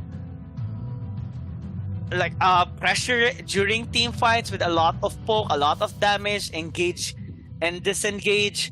So this is a really playful lineup that V Gaming opted for, while Mad Team is looking to also have that kind of option, but have a better edge in terms of team fighting since they have the Hayate and the Iggy combination. Oh man, we're gonna see the kind of composition. This is a classic V Gaming composition that they showed in AIC 2021. Mad Team, though, they are sporting the best heroes that they can field. 0322 is a very well known Hayate player, so maybe they are going to be trusting 0322 in this kind of setup, where usually a Joker is the one being utilized to counter Hayate. But right now, the compositions are out. They have the mobility on Mad Team as well. They have a lot of zone control to actually compensate for the protection. But on V Gaming, damage is king is definitely gonna be the composition of choice for VGM. Let's see if it is gonna be translating to a win for V Gaming. Yeah, this is an exciting game between Mad Team and V Gaming. Let's see who is gonna be the victor here, since both teams have prepped their best possible heroes and composition here for this game. I like how Birdle B is opting for that Ryoma, since he does have that incredible amount of experience on this particular hero as well, and it can serve as a nice bully towards the lane, but he has to win against Cow High later on so that he can fully utilize this hero on the side lane and on the cross map plays. We're seeing Star just doing the typical Iggy clearing and also pokes on the enemy team, while the rest of Mad Team is just starting things off pretty safely. It's just a pretty standard for the teams right now on the start. They're not going for any aggressive plays. They say high risk, high reward, but same goes if you actually lose down the bet, wherein you go for a invade and then you get shut down. And three of the members here are actually gauging each other here on the mid lane. Mad Team, though, is going to be the first one to clear, but with the mobility of the heroes of V Gaming as well, they're not really just going to be falling off with that kind of rotation. They're going in fast for both teams. It's a 3-man rotation for Mad Team. V Gaming having a little bit of an edge towards mid to late game is gonna be difficult to execute, given the fact that Mad Team does have a lot of protection and also split push potential to match the ones of Birdle B and Kwang Hai later on. So this objective take right now is going to be quite crucial. I think V Gaming is paying a lot of respect towards Mad Team right now, since Mad Team is trying to get the edge here on the Abyssal Dragon. V Gaming grouping up as 5 with a nice position, but Star and Zen is actually catching them up. They're trying to steal it out, and they actually managed to do so with the help of Kwang Hai. So now this is nice coming in from Cow Hai. He opted to start the Slayer so that at least they would get one objective. If Mad Team gets both, it would be best case, but right now it's just balance. V Gaming, on the other hand, is very opportunistic, using all the resources to get that steal on the Abyssal Dragon. But Mad Team grouping up right now on the top side. This might be quite crucial since they are looking for picks. Look at the Ember's Gaze from Star. He's actually harassing Maris under the turret, and that is a very, very big thing. As Brioma also is going to be in low health, she is baiting out Kawhi at that moment, since Quang Hai is actually in the area to help him. Yeah, I think Star later on will deal an obnoxious amount of damage towards many members of V Gaming, since Brioma, Crixie, the Joker is quite squishy in a sense, and well, Quang Hai and Han would be able to sustain it, but what's crucial is that if the squishy members gets deleted or takes a lot of damage, they would have at least some hesitation in engaging into a team fight. So V Gaming has to be a little more careful whenever they try to lane or engage onto a team fight. This is an explosive lineup for Mad Team. They're going to be constantly looking for picks and also at least deal a lot of damage. But we're seeing Han right now engaging with ultimate. Does have a lot of sustain, so he has this confidence just going in even onto many members of Mad Team. Yup, and right now there's not much that we can expect. Both teams are just waiting for their powered spikes. No one is actually trying to commit any kind of aggressive plays. They just want the gold, and this has been uncharacteristic of V Gaming, because usually we see them very aggressive, and that is going to be a trade. Zen is going to be winning. Skyfall has been used here as well. The Moonfall has been procced out here by Maris, and Star still wins that trade with the Shadow Bomb hitting Maris in the face. I think both of them are just trying to size up each other and measure the capability of their enemy team. If ever they would be able to win, even on a small skirmish, because risks are kind of high. Even if you give just one kill, it can accelerate the game for the enemy team right now. Okay, that's going to be the ulti popped out by Star to just deal a bit damage there onto Huang TD while they position themselves quite effectively here on the Abyssal Dragon. This is going to be a round 2 here on this objective, while Kauhai can still just try to take down the Slayer once again. Zen this time gets a nice punish on that Abyssal Dragon. He managed to disengage since they're already happy with that, but a fight is also breaking out on the bot side. Same goes on top. Kauhai forced to disengage since he's quite low already in health, trying to battle against Bertleby.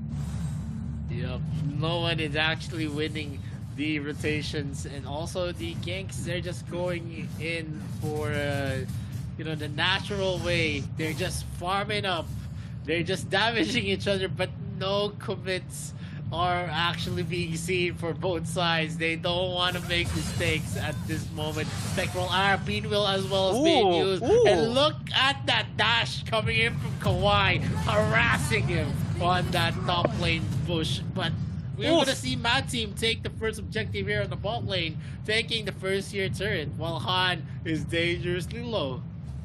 Oh, Mad Team having control in this game. We kind of expected this during the drafting phase, given their composition, but kind of quite surprised here on the performance of V Gaming. They're feeling the pressure here of Mad Team right now, and they're forced into this defensive movement against Mad Team, and they're losing objectives. A while ago they lost Abyssal Dragon. They might actually lose to this Slayer as well, as Mad Team is just constantly getting some vision and getting these cross-map plays thanks to Zen as well, which cleared out the bot side, so someone has to answer that, while the rest of the members of V Gaming are situated on the top side. We're seeing a first blood finally by Star onto Maris.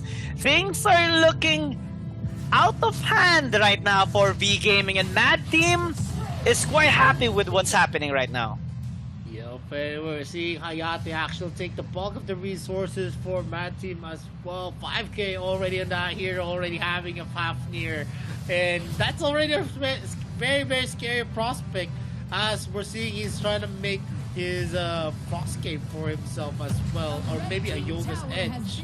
I don't know. He's just using that first tier items for his builds, and V Gaming right now is losing some steam as they're now being pushed back into the side of the map. They can't actually decide on the rotations that they have. Ember's Gaze again is going to be used by Star to damage the members of V Gaming as well. And Zen is always safely going in and dashing out, taking only the objectives, taking only the goal from the minion waves.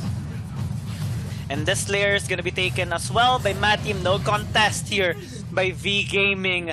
This is absolute control by Mad Team right now. Already increasing slowly but surely their gold lead. Ember's Gaze gazing that HP of Han. And V Game again forced to disengage. While Mad Team are actually quite comfortable extending their lanes and even having full control on the top side jungle here of V Gaming. That's going to be the ulti popped out. And it forces V Gaming to back away and losing yet another tower. This is 3 towers in exchange for nothing on the side of V Gaming. So far, a near perfect game here by Mad Team. They only just lost one objective, which is that Abyssal Dragon earlier that was stolen. But they're looking to have absolute control on all 3 lanes plus the jungle camps here of V Gaming. Now the Slayer spawn on the bot side. That's an engage once again, but Zen might actually be in trouble. Same goes for Kwang Hai. Gets thrown out and killed. Now they will have access towards mid and bot side. They will be able to take out 2 turrets at the same time. Mad Team is the one being the aggressors. Usually Mad Team is characteristically the defensive team, but with this kind of composition, with this kind of lineup, they're the one dictating the moves here. And we're gonna see CRP22 and Kawhi actually go for the push. Kawhi is being harassed here by the Joker, but the laughing joke is actually not able to burst down Kawhi at this moment. And Mad Team now opens up the top lane of V Gaming. They can just slowly choke the life out of V Gaming at this point. That is like 3 turrets under 30 seconds. That's how V Gaming lost control already in this game. The gold lead is just continuously rising in favor of Mad Team. Now with Holy Dragon being taken uncontested once again by Zen. 45 seconds as well for the Slayer to spawn up, which also will be for free for Mad Team. V Gaming, well, they need a miracle of a blade. I can't believe that I'm also saying this, but because of what's happening right now, this is quite different from how V Gaming used to perform in AIC 2021. And Mad Team right now is definitely happy with their performance so far in this game, but they cannot be overconfident because things can turn around in a flash if you make a crucial mistake. But oh, that Ember's Gaze is so obnoxious in terms of damage. Almost half health already of Wang TD, depleted in just 1 skill. And right now, they are now knocking in the doors of V Gaming again here in the bot lane. Well, we're seeing the Nacron Zen's Nacron actually harass the members of V Gaming by showing the lane. The mid lane wave is already in point. The Wild Prison is being used, doesn't hit a mark, and with the clearing capabilities of V Gaming, they were able to survive that onslaught. The Dark Slayer is again available for the taking. Will they take this Dark Slayer? And the answer is yes. They're going to be using this to actually push down another lane, maybe take another third tier turret. If they're going to be able to take another third tier turret, then it's going to be a very, very difficult fight for V Gaming to go for a comeback. Comeback is still possible. They're not losing too much in terms of economy, despite what 7 tower deficit by V Gaming. They can still come back. This is AOB. Anything can happen in a flash, and we saw it earlier as well in our early games. So Mad Team shouldn't be that much overconfident. I like how they're still playing it safe despite the lead that they do have, and also not overextending, not being overconfident. They're waiting for every chance that they do have with maintaining their control, because that's what they need. V Gaming can just turn on them anytime with a proper positioning. But Mad Team right now, in terms of positioning, they're looking to go onto the bot side. That's an obnoxious amount of damage with the Ember's Gaze. And now this tower is about to fall down in the mid lane. No one can defend since some of the members are actually quite low from that ulti from Star. They got the mid lane inhib. They're looking to take bot side as well. And V Gaming now back on the walls. They need to defend their base. They need to defend from this ambush by Mad Team. They now fully commit. This is going to be crucial. Berthelby is taking a lot of damage. He will fall down. Cowhigh as well is quite low. They need to fall back, but they're choosing to fight. Quanghai engage only to fall back once again. Well, Mad Team didn't suffer any casualties, but V Gaming still survives another day. And they are going to be able to fend off Mad Team at this point. That was a very, very close one. If they were not able to deal a lot of damage to most of the members, it would have been a GG well played already for Mad Team. But with this kind of methodic rotation for Mad Team, it is not going to be easy for V Gaming. There is already 3 big minions here on the mid lane. That is going to be a threat. And we all know minions actually happen in this kind of situation where there are a lot of holes in V Gaming defenses. And as the game progresses, Mad Team is just going to be showing the lanes, choking out the life, and after the 35-second mark, we're going to see the Dark Lord Slayer being spawned, and that brings a lot to the table again. While Prison gets a hit, they're going to be using the Clip Breaker to actually desert the enemy, but that is going to be a turnaround kill. 2 of the heroes of Mad Team are going to be taken down. Zen and also Cuckoo has been taken out at that engagement. V Gaming clearly saying that this game is still not done until it's over. They're still maintaining their composure and even getting those 2 picks onto Zen and Cuckoo. So the gold lead is still being quite low, and well, the gold is quite close here for Mad Team and V Gaming. They can actually contest on this Dark Lord Slayer, which they're actually starting. This can be quite crucial. Zen is still 1 second away, and this will give enough opportunity for V Gaming to actually get the Slayer down for free. Ember's Gaze was used to try and deal a lot of damage. It did, but it still is quite safe for V Gaming to disengage. They have to fully commit though, because waves are crashing in the mid, bot, and top. They still have to answer waves, but they do have the Slayer now to back them up.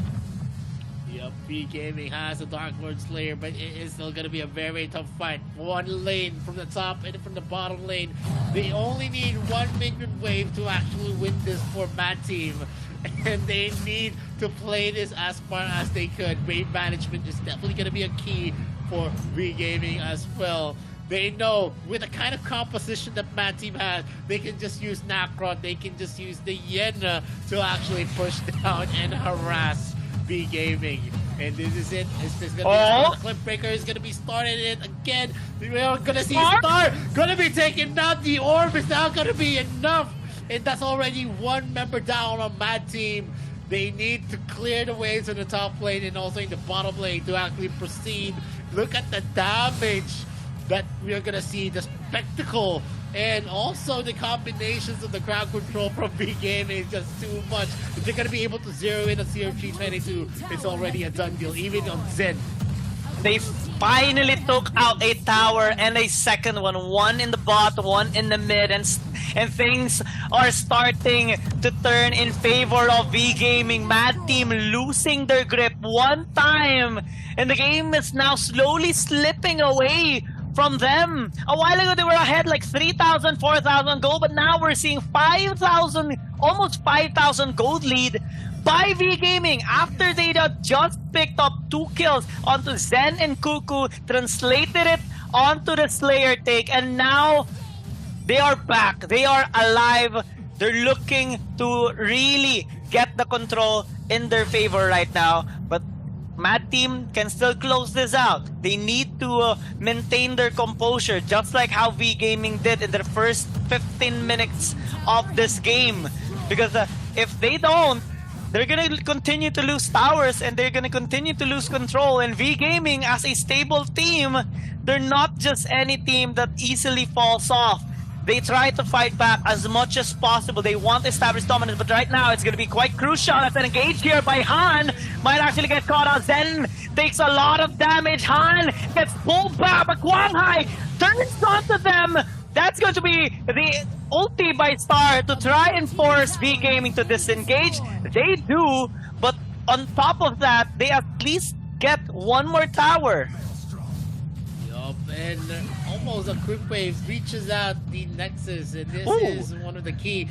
They thought that the member that Quang Hai is actually going to go for a defense here on the bottom lane, but they were not able to account that the decision making of V Gaming was to commit on that clan. It almost turned around on the heads of Mad Team, and it's a really good thing that Quang Hai actually went in to help his allies, because if he didn't, we would have seen V Gaming actually losing a member, and already a GG well played could be called by Mad Team. Look at the slow from 0322. He's just doing the work here with that Hayate.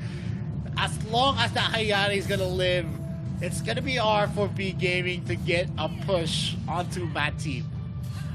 Yep, they can just easily clear out some waves, which they are constantly doing since they do have the inhibitor advantage.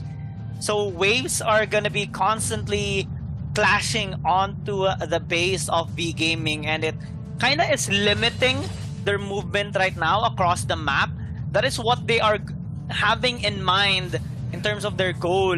If they could get at least one inhibitor on the side of Mad Team, they would be able to have more options in terms of exploring the map and getting some picks, because time is ticking. Whenever they leave a lane, it takes just 30 minutes to a minute for Mad Team to patch it back up. And V Gaming constantly has to clear up 3 big minions in the mid, which is really scary to do so. It takes a lot of resources to take it down. And Embers is gazing those HP bars of Wang TD and Maris. Now Quang Hai might actually get caught out. Disengages properly alongside with Han. But Mad Team having more control after it slipped earlier. Now with low HP bars on V Gaming, they're actually going to be forced back into giving this Dark Lord Slayer to Mad Team. At this moment, although the gold lead is definitely in the control of V Gaming, the problem is the objectives are not there. This is the late game. It doesn't matter how many gold you have. You already see on your screens that everyone has already locked their items in. And at this moment, with the Dark Lord Slayer actually going and marching here on the mid lane, this could be the end. Maris goes in with a flicker and goes with the knock up as well. Ember's Gaze is going to be used. The Wild Prison does not hit. Han does his best to zero in on 0322, but he's just too fast. A lot of the Clip Breaker as well is going to get a miss. And look at the damage from the members here. That's a Connive Blitz being procced out for 0322. Han does his best. The damage does not connect. He still has the resurrection on the Hayate, and more of the members of V Gaming are just swapping down like flies, and the kills are just going to be there, and the wipeout for Mad Team. And now they're going to be going for the victory run here in the middle lane as Mad Team closes out their second game of the AIC as a win against V Gaming. Oh, Mad Team with a spectacular performance on their second game. This time, taking down a former Titan in the AIC 2021. V Gaming used to have an unscratchable record way back in the AIC 2021, but now on their first game, the record is already scratched thanks to Mad Team, and they have really exceeded expectations from everybody with this spectacular performance. An incredible early game towards late game control. It kind of slipped away when V Gaming got those 2 kills, and took out the Dark Lord Slayer. But slowly and surely, Mad Team were able to recuperate and take the control that they did have earlier. And now with this victory, they're looking so strong right now. And they only have one more game later on. One more Titan to face, which is Bacon Time. But as we check out here on the highlights, we do see the near perfect performance of Mad Team all throughout early to mid, taking all the towers from V Gaming, maintaining their own. This was the fight that they lost Zen and Cuckoo that led to V Gaming having their hopes stopped. But on this last fight in the mid, Star actually almost got taken down by Maris. But with the proper reinforcements of Mad Team re-engaging and with the Kunai Blitz of 0322, it led to the demise of V Gaming. Yeah, and it was a very, very good run for V Gaming. They were able to actually take back everything. But the problem is that the objectives are not there for them to actually push. And that affected a lot the late game potential of V Gaming. Yeah, they were winning it, but the problem is because of the holes in their bases, they could not leave it to chance to actually just find out the clashes. And that resulted to a lot of pressure as well, not only in the heroes from Mad Team, but also the minion waves that were just crashing into the lanes of V Gaming. And that was a perfect turnaround. Although they had the late game potential, the problem is that they didn't really have a lot of leeway to actually get that late game potential up to their advantage for V Gaming. Yeah, if things looked a little bit more assured for them, like if their inhibitor towers were still up, maybe V Gaming would have had a better chance. But it is what it is. Mad Team had the better early to mid, and it gave them what they needed to close this game out in their favor. There's one fight after that small hiccup allowed them to finally get the victory against V Game, and it was a long game. I think that was like a 23 minutes of a game. A long battle of V Gaming and Mad Team, but the result is the same.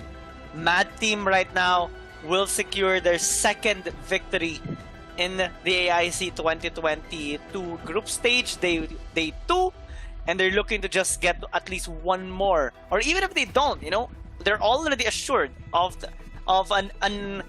extending their stay here in the AIC 2022. Yeah, Mad Team already has 2 wins in their bag. Usually at that moment, the only time that we're gonna see an equalizer is that if V Gaming actually secures their next 2 wins against next Furia and also it's Bacon Time. And if Bacon Time actually wins against Mad Team and also next Furia, that is something that is gonna be a tie clincher for Group D. We're seeing a lot of good and talented members here on the second day of the group stages. So we're gonna see if next Furia can actually match out the experiences from V Gaming and its Bacon Time. Not to say that they are a very, very weak team, it's just that in terms of experience, they are going to be losing out. They have a lot of the giants in their group, and it's a very daunting task for sure. But, the next game of the day is going to be Biocaretopia against a dope team who just recently lost against Dewa United. Yeah, it's going to be a tough time for sure for a dope team. But let's see how they are going to be performing. But in terms of performance, let's check out here on the post-match stats. You do see the trend of the goal difference over time. V Gaming slowly gaining control in this game, but with the current state of the game already being set up there by Mad Team, they already have all the control that they do need, and one mistake by V Gaming one overextension, and one outplay that Star led in that particular fight that enabled that proper reinforcement engage by the rest of the members of Mad Team, allowed them to clinch out this victory for them. Yup, and we can see actually in the game stats, a lot of the kills was, and also the graphs, we saw a lot of big swings. And you know, it's a props for V Gaming. Not all teams can actually last that long in terms of the tower pushes that happen. If you have 3 gaping holes, it is already a hard game for your team. It's usually translates to a win in most of situations, and that says a lot on the MVP Star that actually led the charge, almost 200k on that Iggy as well. A lot of kill participations, and of course an almost perfect KDA. He just died once in their matchup against V Gaming, and that says a lot about Mad Team right now here in AIC. Looking confident, looking strong, and yeah, definitely we'll see them more on the group stages. But as we are going to be moving up into the next series, which is Bikertopia against a dope team, we'll be going for a very, very short break. This is the arena of Valor International Championships 2022. My name is Vittorio. This is Giyang. We'll be right back after a short break. And use your right hand to attack. Easy peasy. Now, raise your weapon and smash that crystal. No! God! Please, no! Well, maybe your gaming life is not so smooth after all. Don't be nervous. I know you think you've learned everything about winning, but your enemies are not sheep waiting to be slaughtered. To get your game victories easier, you'll still need to learn some little tricks. First, you need to know about the 3 lanes. In AoV, there's the Abyssal Dragon Lane, Slayer Lane, and Middle Lane. Don't forget about the Vast Jungle, which is a special path between all 3 lanes. Now choose your lane and march onwards to victory. No, stop! I know you're trying to be different, but as a rookie, you should begin by learning the most common and easiest ways to start the game. Once you're partially in the lane, you'll face an equal opponent. Do your best against them and level yourself up. Of course, there will always be enemies coming after you. Don't worry, AoV is a team game. This means you must focus on team fights, fight alongside your teammates, and eliminate your enemies. During team fights, you must cooperate with your teammates to find every opening and opportunity to kill your opponents and ensure the survival of your own team. Victory lies ahead of you after you wipe out all of your enemies' defense towers standing in your way. That is, if you are still standing after the team fight. Oh, dear Lord, don't ask me what to do if your rivals have respawned. Just repeat what you did earlier until you have won this match. That is how you win a game in Arena of Valor. You must be in harmony with your team every step of the way. Understand, rookies? Okay, I know that you cannot communicate telepathically. To be more effective at each stage of the game, maybe you need to know some terminology in order to communicate with your teammates. Carry, leading or majorly influencing leadership on a team. Double kill. Bloodbath. Gank, a surprise attack on an enemy hero.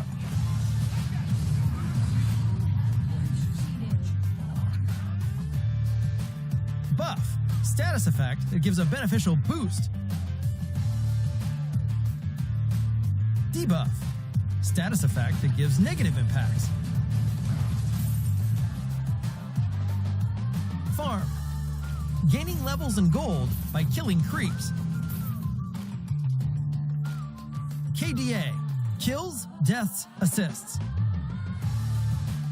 CD, skill cooldown. Poke, to damage enemies from range with minimal risk to you. DPS, damage per second.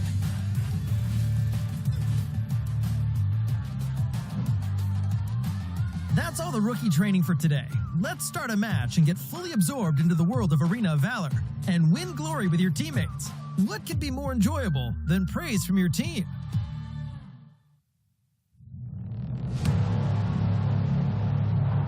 I fight for what I stand for, what I stand for. You testing me, then I go Rambo, Rambo. Hey, I taste the glory, taste the pain. I know what it takes to play. Got the kingdom on my back. I came long ways to engrave my name. Found my pride at the borderline. I wanna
myself, I maintain rigor. Be what I wanna be, don't be little.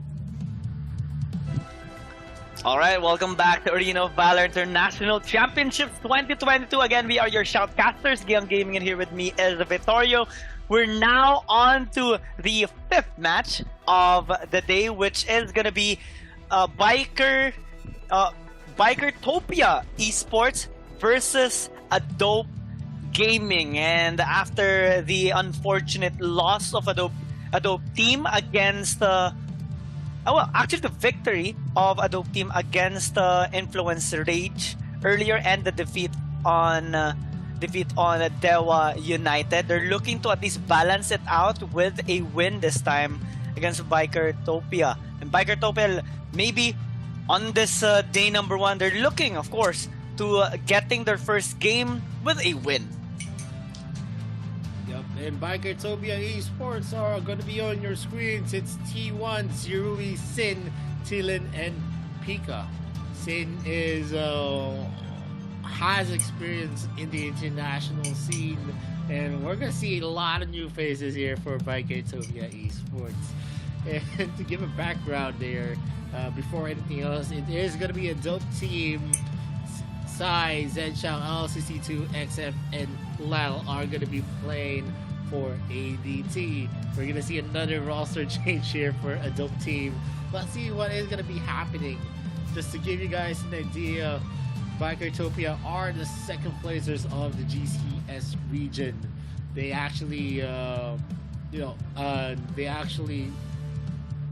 was beaten out by one team, and then the third placers are going to be Mad Team for the GCS region. So this is the second placers, and there, I think the confidence of being able to place in that kind of position is definitely going to be felt here on this game.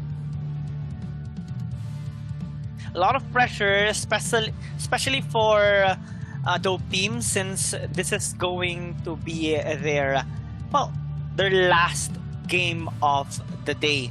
They would want to at least have more control in terms of their standing, so that they are assured of their spot for their respective group, which is Group C.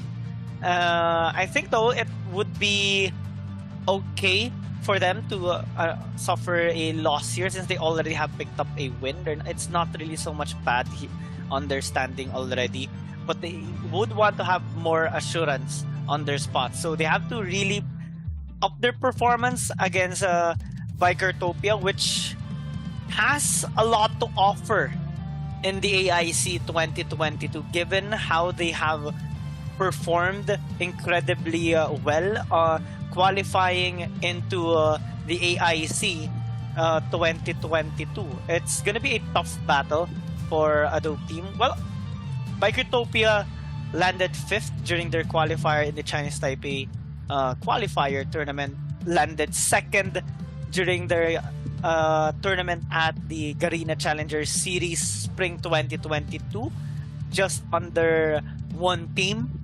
And right now they're looking to have a spectacular performance, just like the rest of the teams here participating in the AIC 2022. Looking how they are kind of comfortable so far here on the table or the desk of Adobe team. I think they're quite ready for this match against Bikertopia. Yep, and looking forward to what is going to be shown to us. ADT did have a good run, although Dewa United was able to take the latter part of the game and actually make a comeback. It is still going to be a fact that ADT is getting stronger as, you know, the games that we witnessed have been progressing. And to go forward, Bikertopia is a team that does not really have a lot of international experience, but at the same time, it is still part of the they were able to qualify through a very, very big league, which is the GCS. Though this might be a daunting task for ADT, but I still expect a lot for ADT, since they've shown us a lot of brilliant plays. Their strategy and also the rotations and the aggression as well has already evolved for them. But we're going to be starting the draft right now with Bikertopia as the first pick. Yep, they are on the blue side, banning out the Omen. Adobe team will have to opt to ban out the Aya. We have seen so far that most of the time Adobe red side bans out heroes just like a Lorion or the Elsu as well, so it might be the option here of Adobe team. Bikertopia taking out the Zuka quite early. I think it's not gonna be their choice of pick in their lineup, and yeah, Lorion gonna be taken away here by Adobe team. Pretty much expected already given the trend that we're seeing right now since yesterday, and the Nakroth actually has been a priority for some teams. It's gonna be the first pick by Bikertopia as well. Yep, and it's gonna be a very, very ballsy move here for Bikertopia, since, like I said, if you go for a first pick jungler, you already have an expectation of what kind of composition that you have. There's gonna be a very, very mobile pick wherein you can actually go for split pushes and actually go for fast-paced gamings. For a fast-paced game using that Nakrod. And the answer of Adobe team is they actually went for a Iki and also a Paladin that we've been seeing being recurringly picked up here in AIC. Engaged composition being built up here by Bikertopia, and Tulan is gonna finally be picked here in the AIC 2022. I think we have seen it as well yesterday, but this is refreshing to see, as well as the Thane, which is kind of like a 50-50 in a sense, because yeah, you can do so much during team fight, but you cannot be isolated because you're quite vulnerable. Adobe team now has the option to go with the double marksman lineup since they have the luxury of picking up this Elandor, and they have a lot of option as well in terms of synergy with this particular marksman. So if they lock this in, they can opt to go with the Joker, they can opt to go with the Elsu as well, which is not banned as of the moment. I'm wondering what they are going to be opting to take away this time, since, well, Bikertopia hasn't picked up their marksman as well, so it's going to be quite crucial here. They're both going to be limiting their options. In this kind of composition, the marksmen, the archers are actually still available for the picking for Bikertopia, and we can actually see Adobe team actually filled out an archer for themselves as well, unless they really want to go to the route wherein an archer is going to be facing out a warrior here on the dragon lane. But right now on the bans, also has been taken out, one of the most suppressive archers right here on this game, as long as the snipes hit. I've seen games where Elsu does not hit the shots, and that's one of the instances where you don't really pick out Elsu. Yep, Joker as well gonna be taken away. Both really high synergy heroes. On the Elandor, gonna be respected here. I think we're seeing a bit of stuff going on here on the banning part. Yep, it's not another area. It's gonna be the Richter being taken away here by Adobe team, and both Elsu, Joker gonna be denied by Bikertopia. So there's still some options here on the side of Adobe team if ever they would want to offer a double marksman lineup, but it's gonna be less potent as it could have been, given that Elsu and Joker does have a really high early game performance. They're gonna hover the Yena as of the moment so that they would have more options on their marksman department, or unless they would want to put a melee one on the Abyssal Dragon lane, which is not really the much common part on the pickings. Bikertopia hovering more on that engage. Yeah, this is what they want to invest. team fight and damage, Hayate and Nagi is gonna be one of the best to choose based on their first 3 picks. And Hayate has been seeing a lot of success. It's one of the heroes that you can actually use and rely on to peel out large HP tanks. And in this kind of composition, the mobility of the Hayate as well is going to be a boon for them, because he's not going to be zeroed in easily by a Genna or by a Baldum. And a dope team is actually hovering onto a Lavelle. It's So gonna double be scale? Yeah, I mean, there's a lot of heroes that they're gonna need to protect if that is gonna be a pick. It's not a hero that you can just leave out in the open, because yeah, he does have a shield that can negate crowd control, but after that, what happens? Yeah, it's really risky, but they're gonna go with it. Okay, high risk, high reward, where late game is gonna be so scary here for a dope team. The same goes for the Bikertopia, given the lineup that they do have. Team fighting base composition and an explosive mid laner as well that can match against LCC2 later on with the Iggy. So a dope team needs to be really careful in how they are going to be approaching this game, since there's a lot of setups that Bikertopia can actually make. And I like the Hayate Thane combination as well.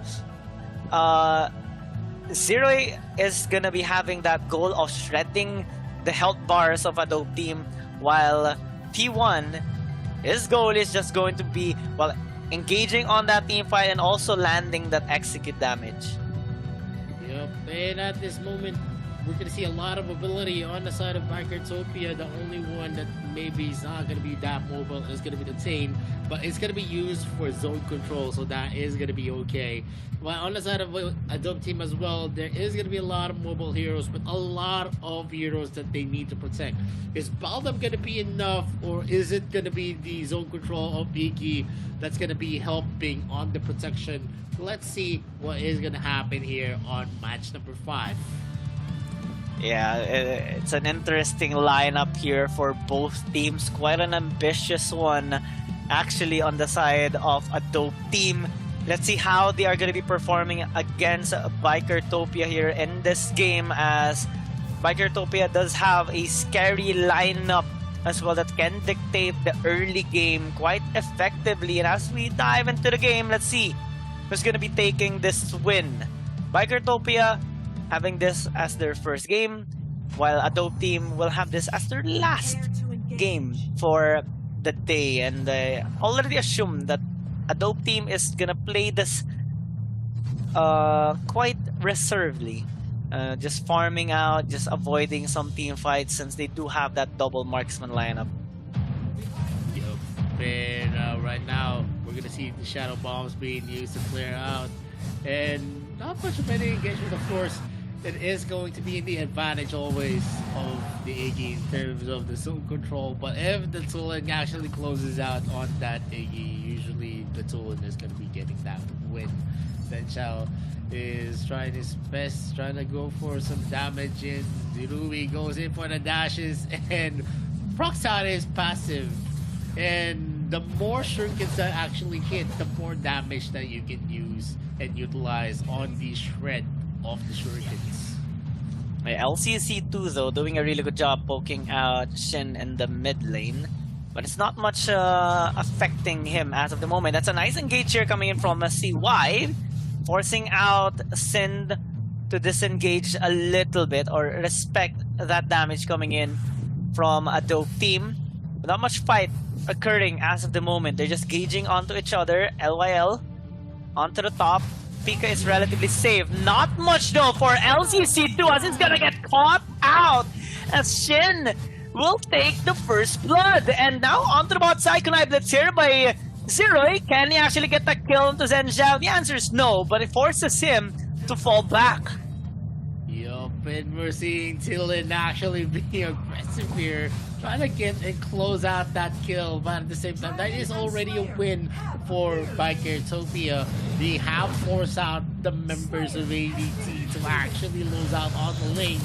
And with Zenshao hitting up the level 4 double trouble is going to be available for them. We're seeing the Elender actually go in and try to take down the blue, while Tilin as well is going to be exchanging the objectives here. That's not going to be an advantage for ADT. Oh, Ember's case. Doing a lot of work. Pika, though, with the absolute work on that kill onto XF. That's 2 kills already in a 1,000 gold lead by Bikertopia here against a dope team. This is quite expected already that Bikertopia would get the control in this early game, but a dope team really is struggling maintaining their composure as of the moment. They're constantly getting picked up, and speaking of picking up, XF nearly gets blown out there. They're taking this red buff right now, and LYL has to disengage. Shin takes another victim by CY. The third kill of the game, and the gold lead continues to rise here, while Zero will take Zenshao here as a bonus with that obnoxious amount of damage with the Kunai Blitz. Yep, but on the top lane, we're going to see LIL actually take the advantage against Pika. But at that moment, well, Zenshao actually needs a lot of itemizations to make the Laville work. And that's not going to happen in a 1v1 scenario in the early game. You're going to be losing out most of that engagement, because as a Hayate, you just need to proc out the passive, and that's basically it. The Judgment Blade is going to be used. Apple's Fury as well. And T1 is able to secure the kill on XF. That's going to be crucial with a lot more objective takes for the Bikertopia. But on the ball lane, we see an overconfidence on Zerubi. He did not see Sai at that area, and they were able to get that kill.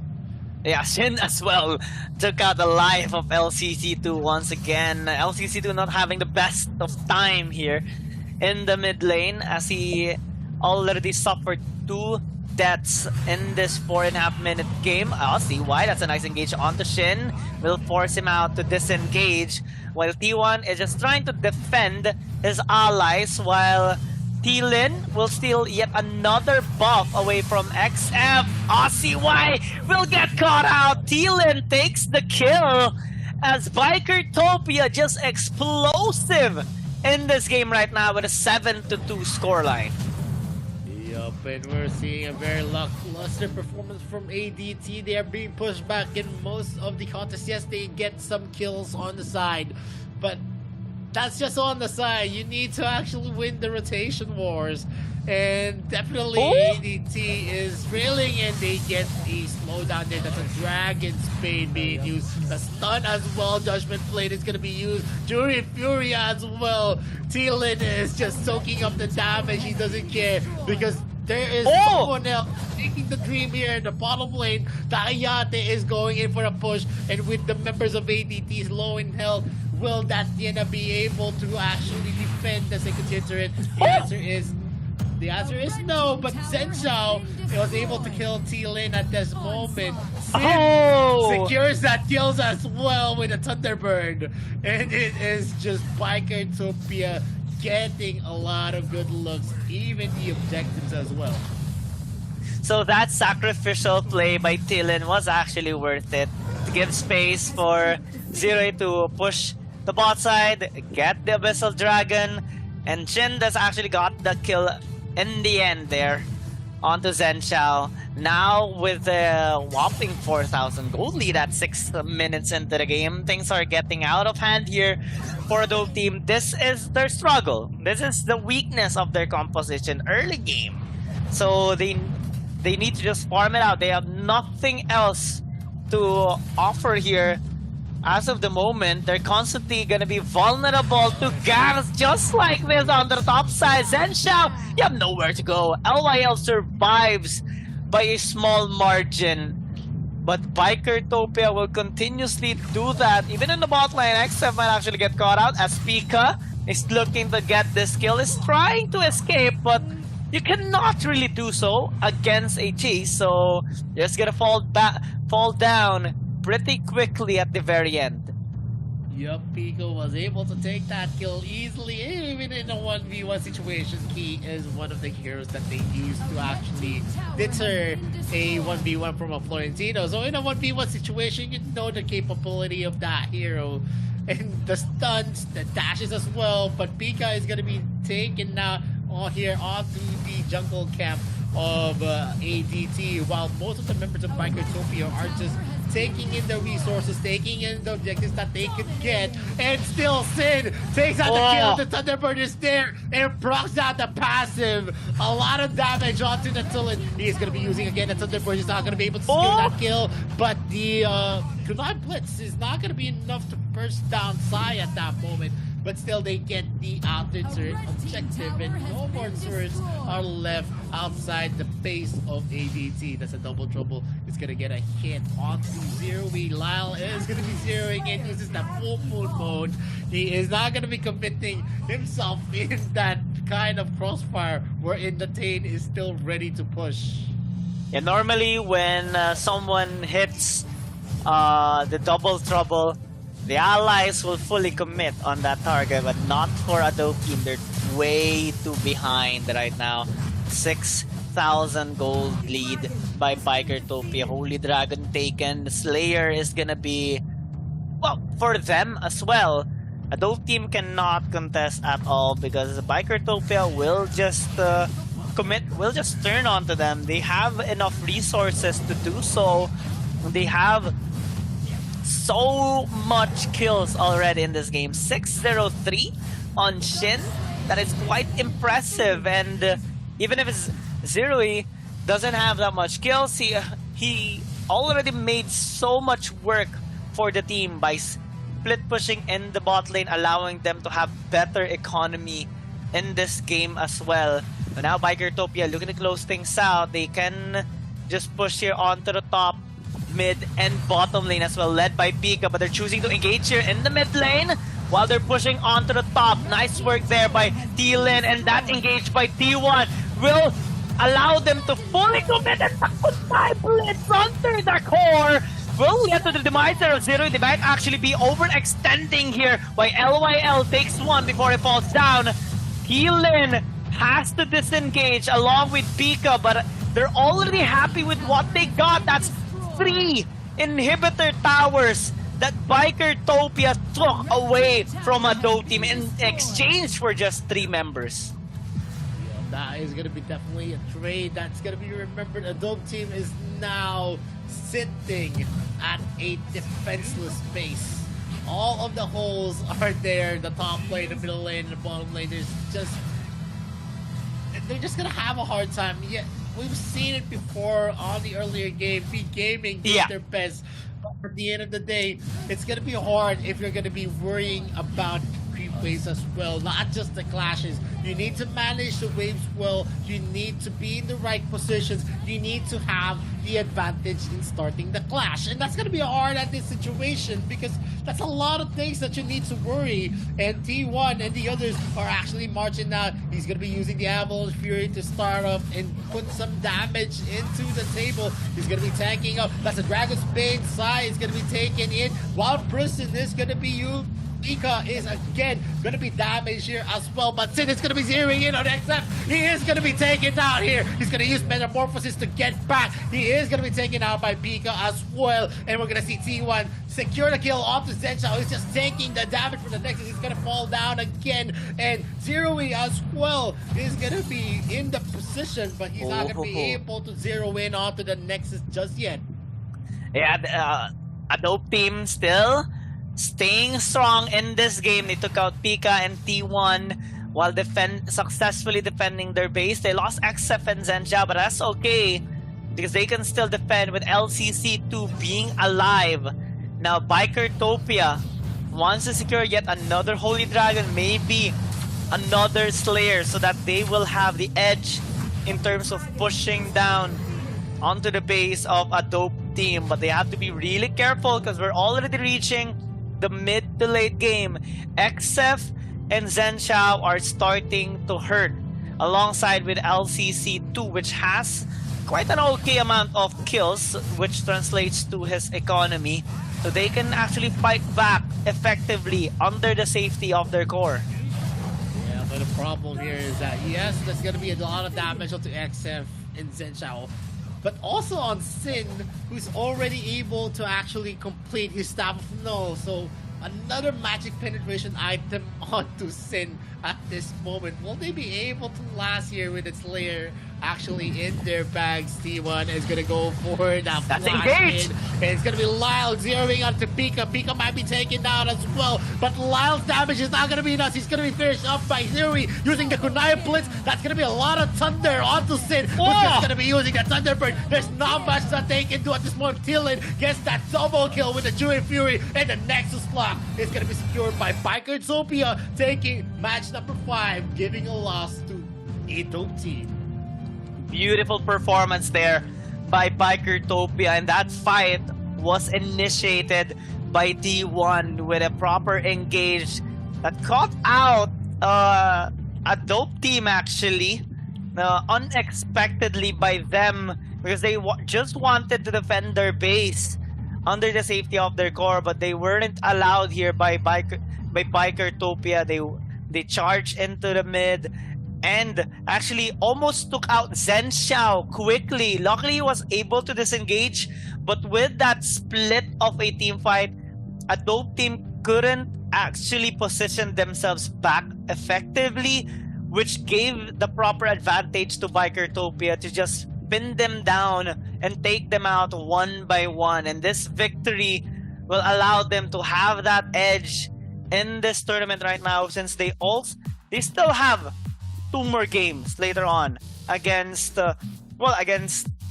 Influence Rage and also Dewa United. So this is a big jump start on their day right now. And as we check out the highlights, we do see the advantage, a standard advantage of this kind of composition against a double marksman. It's really hard to execute a double marksman composition, especially with an Elandor, if you have a double scaling marksman, unlike the ones that has an Elsu or a Joker.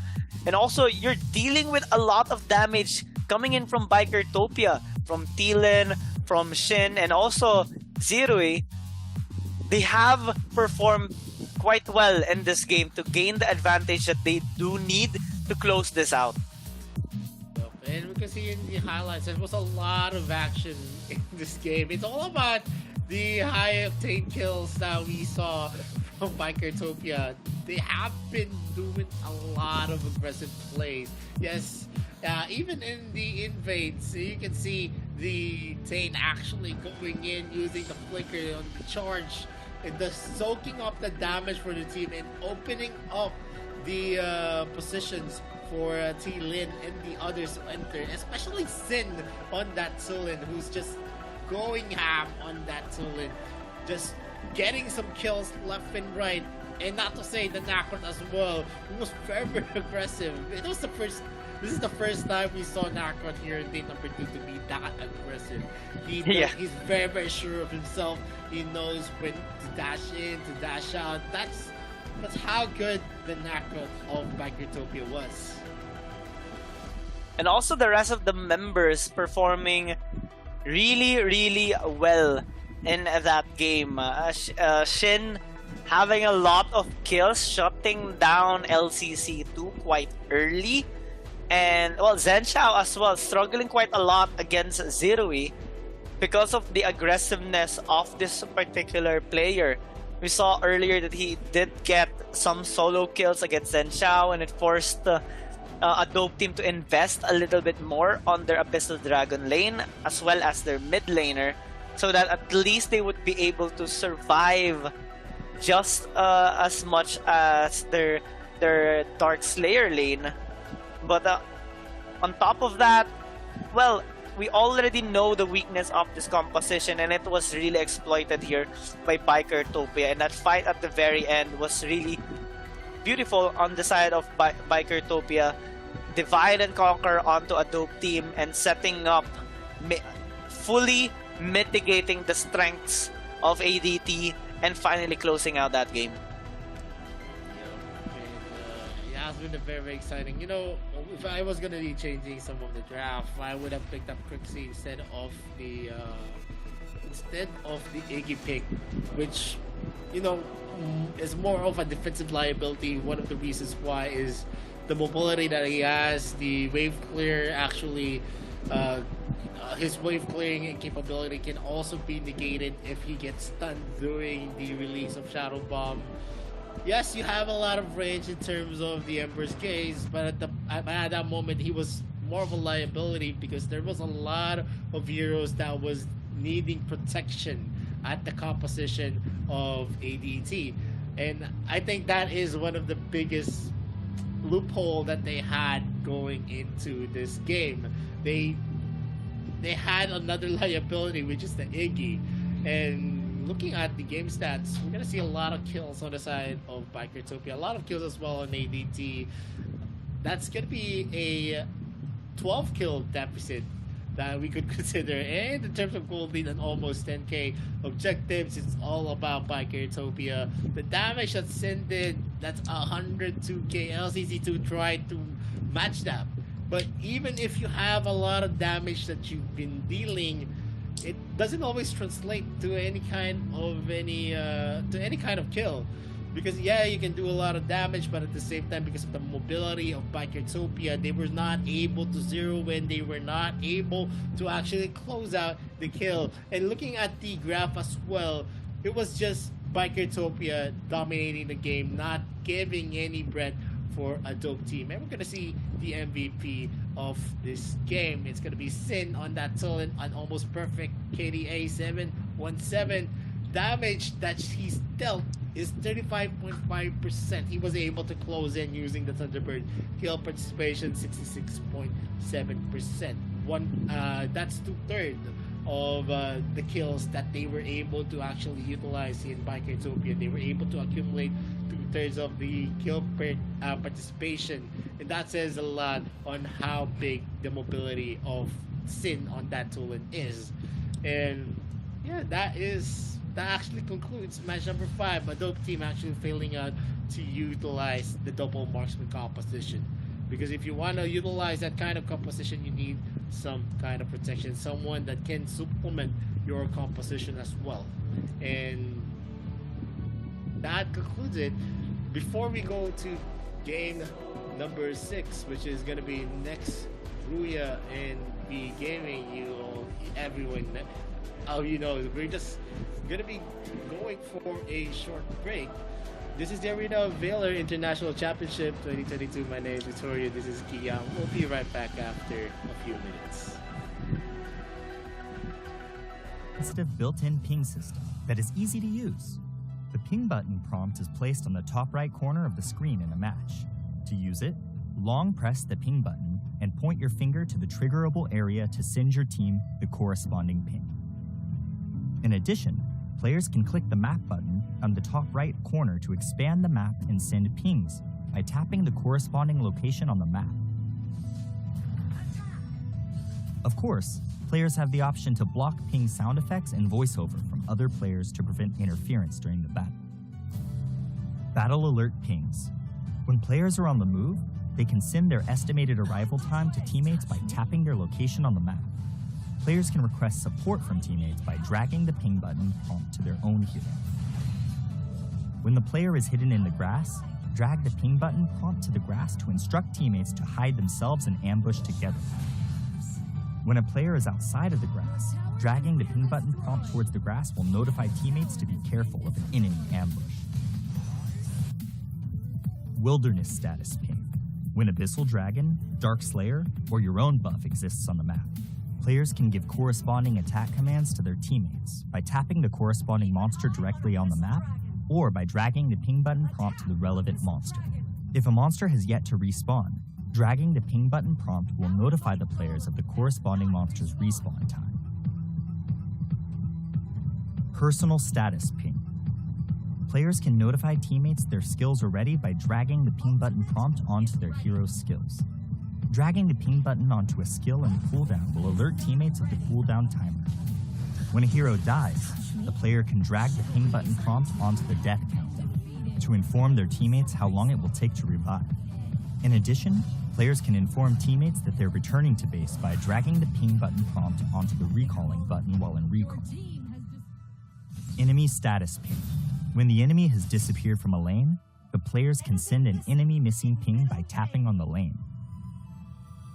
When the enemy reappears, tapping on the lane will signify how many enemies are present. Situation alert ping.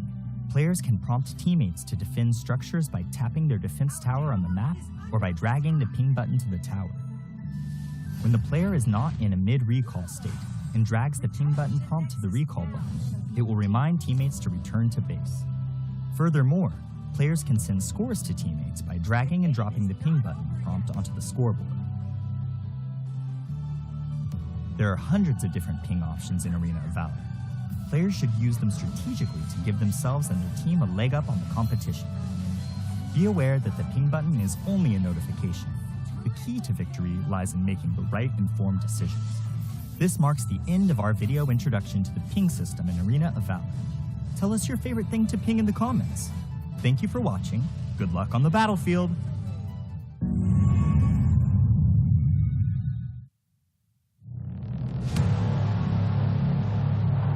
I fight for what I stand for, what I stand for. You testing me, then I go Rambo, Rambo. Hey, I taste the glory, taste the pain, I know what it takes to play. Got the kingdom on my back, I came long ways to engrave my name. Found my pride at the borderline, I will never back down till my dues are fortified. Hit him in to get a little cautious.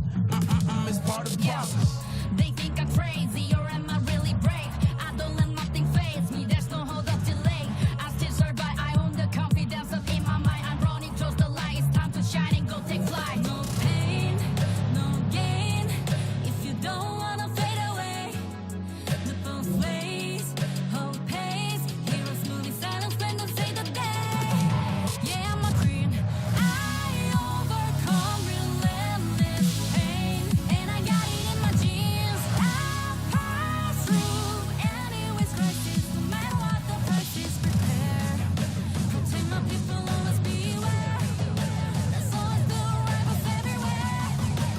From your order I declare, I'm riding to the air. Fight for what I stand for, what I stand for. You testing me, then I go Rambo, Rambo. I'm quick to grab the grip and go, I'm best with it. Okay, I'm lit. My mind's on city mode, I'm flexing it. Okay, I'm wild. I'm tripping on my mind, investing it. I'm still high mind. My destiny. Alright, welcome back to Arena of Valor International Championships 2022. Again, we are your shoutcasters, Gion Gaming, and here with me is Vittorio, and we're now down to the 6th game of today, this time by NRX rather, and V Gaming. This is both their second game and they have yet to get their first victory of the day. So a lot of risk for both teams, and let's see who is going to be taking the win. But earlier, we recall the fantastic performance by Bikertopia against a dope team, shutting down that double marksman composition. And this time, I think maybe teams would be starting to hesitate on opting for that route, right, Vittorio? Well, I just think that it was more of the composition that they had. Double marksman comps usually work, especially in the late game. And if you get the advantage, it's just the composition that you're going to be pairing up with. And the composition that they had wasn't really fit for that kind of composition. There was just a lot of options that they need to protect at that moment, and it made it very, very hard for the AIC to actually be utilized in a way wherein they're going to be able to get that zone control that they want. Only the bottom is there to go for the defense, and that affects a lot on what kind of free hit positions that the marksman can actually go to. And even the AIC as well, there is just going to be a zone where she is going to be very, very effective. The Ember's Gaze does help on mitigating and actually dealing a lot of damage even before the clashes start, but it's not going to be enough because of the mobility that we saw from Bikertopia. But now V Gaming, is going to be facing up next Ruya, who was actually dominated by the other team, which is Mad Team, on their first game of the day. So is this gonna be a repeat of what is gonna happen? We saw V Gaming match out with Mad Team, and they were always neck and neck as well. We saw how brilliant V Gaming was on the late game, and it made the game very, very hard for Mad Team to actually finish. And if that is going to be a sign, then V Gaming might be able to take out next Ruya again. But that is a what if. Maybe we're going to see a change in this. Yes, and we're actually about to start here. V Gaming versus next Ruya Esports here as their second game, and both teams are looking to finally pick up their first point. It's only one team that will get it, so it's everything on the line here for these amazing teams. And well, V Gaming is really hard to take down. It took a lot for Mad Team to be able to successfully do it, and it would take a lot more for next Ruya to do it as well, because V Gaming will make sure that that scenario won't happen again. And as we check out the rosters for both teams, that's a nice looking design here for all the members of both teams, V Gaming and next Ruya. We have Bob Ned, Closer, Fu, Reaper, and Buggy. And we are now diving into the pick and dance here. So V Gaming gonna be on the blue side, while next Ruya on the red side. Omen consistently banned here all the time, given the threat that he does pose in all of the games that we do see the Omen. Yup, and we're gonna see two bans already put out by V Gaming. That's a Richter and also an Omen, two Darkslayer lanes. Also, they could actually be flexing to the support position as well. Next Ruya is gonna be taking out the same bans, Elsu and Aya, one of the most banned heroes. Yeah, on the red side. Yeah, most of the leagues out there for AOV. We're gonna see a first pick, maybe going for a Lorian. We've seen Varus use that hero before, and that could actually that could actually be a good sign for V Gaming. They want a lot of crowd controls, they want a lot of repositionings, and a lot of backline wrecking using the Lorian. And next Ruya is actually overing into an Iggy pick. Yeah, next Ruya going for that burst poke as well for their mid lane, which is Fu. I'm kind of scared though if ever they would take a defensive route, because V Gaming normally opts for aggression. That's why earlier we kind of were confused on why they had a different route against Mad Team, and now as they patch it up, they're investing so much on engage and damage. Nakrot being hovered as of the moment. I wouldn't be surprised if they would opt to pick up something like a Hayate as well later on, to fully have that amount of damage, which can have a big synergy as well with Ethane that we have seen earlier with Vikertopia. Yup, and an Iggy and a Balmud. I mean, Baldum. Cafeni being picked up already as well here by V Gaming. Yep, Baldum locked in. I think they would want to play this reservedly or defensively on the side of next Ruya. Yeah, and again, Baldum, we've seen this before, and it didn't work out. Maybe it is going to be working out on this match number 6, depending on what they're going to be pairing that up with. But with V Gaming, there's a lot of damage already on the table. That's a Lorian, that's a Nacron, and that's a Cafeni, who we're going to be expecting a lot of damage to actually fall into their laps, especially in the mid game. A Cafeni actually bursts out this damage once he finishes up his Claim Sancti, and after that Claim Sancti, it's just pure damage that you're gonna be feeling up. Huh.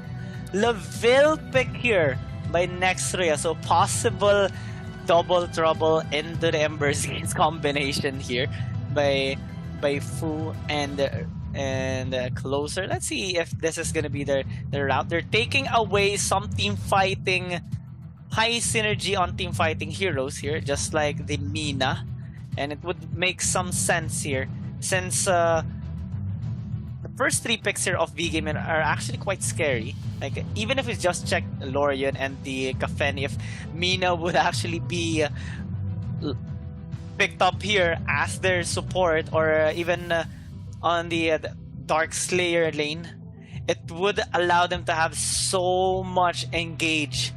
Nice respect on the Roxy. I do appreciate this, since normally it is paired up with a Laville, so that a team would have that much pick potential. I think they would opt to remove or limit the choices here of Nextria as well, since they would want some more options here in this game. Yeah, and looking at the first 2 picks for both sides, not much that we can actually go out for. But in terms of the bans, we're gonna see a lot of Dark Slayer heroes in the side of V Gaming being banned out.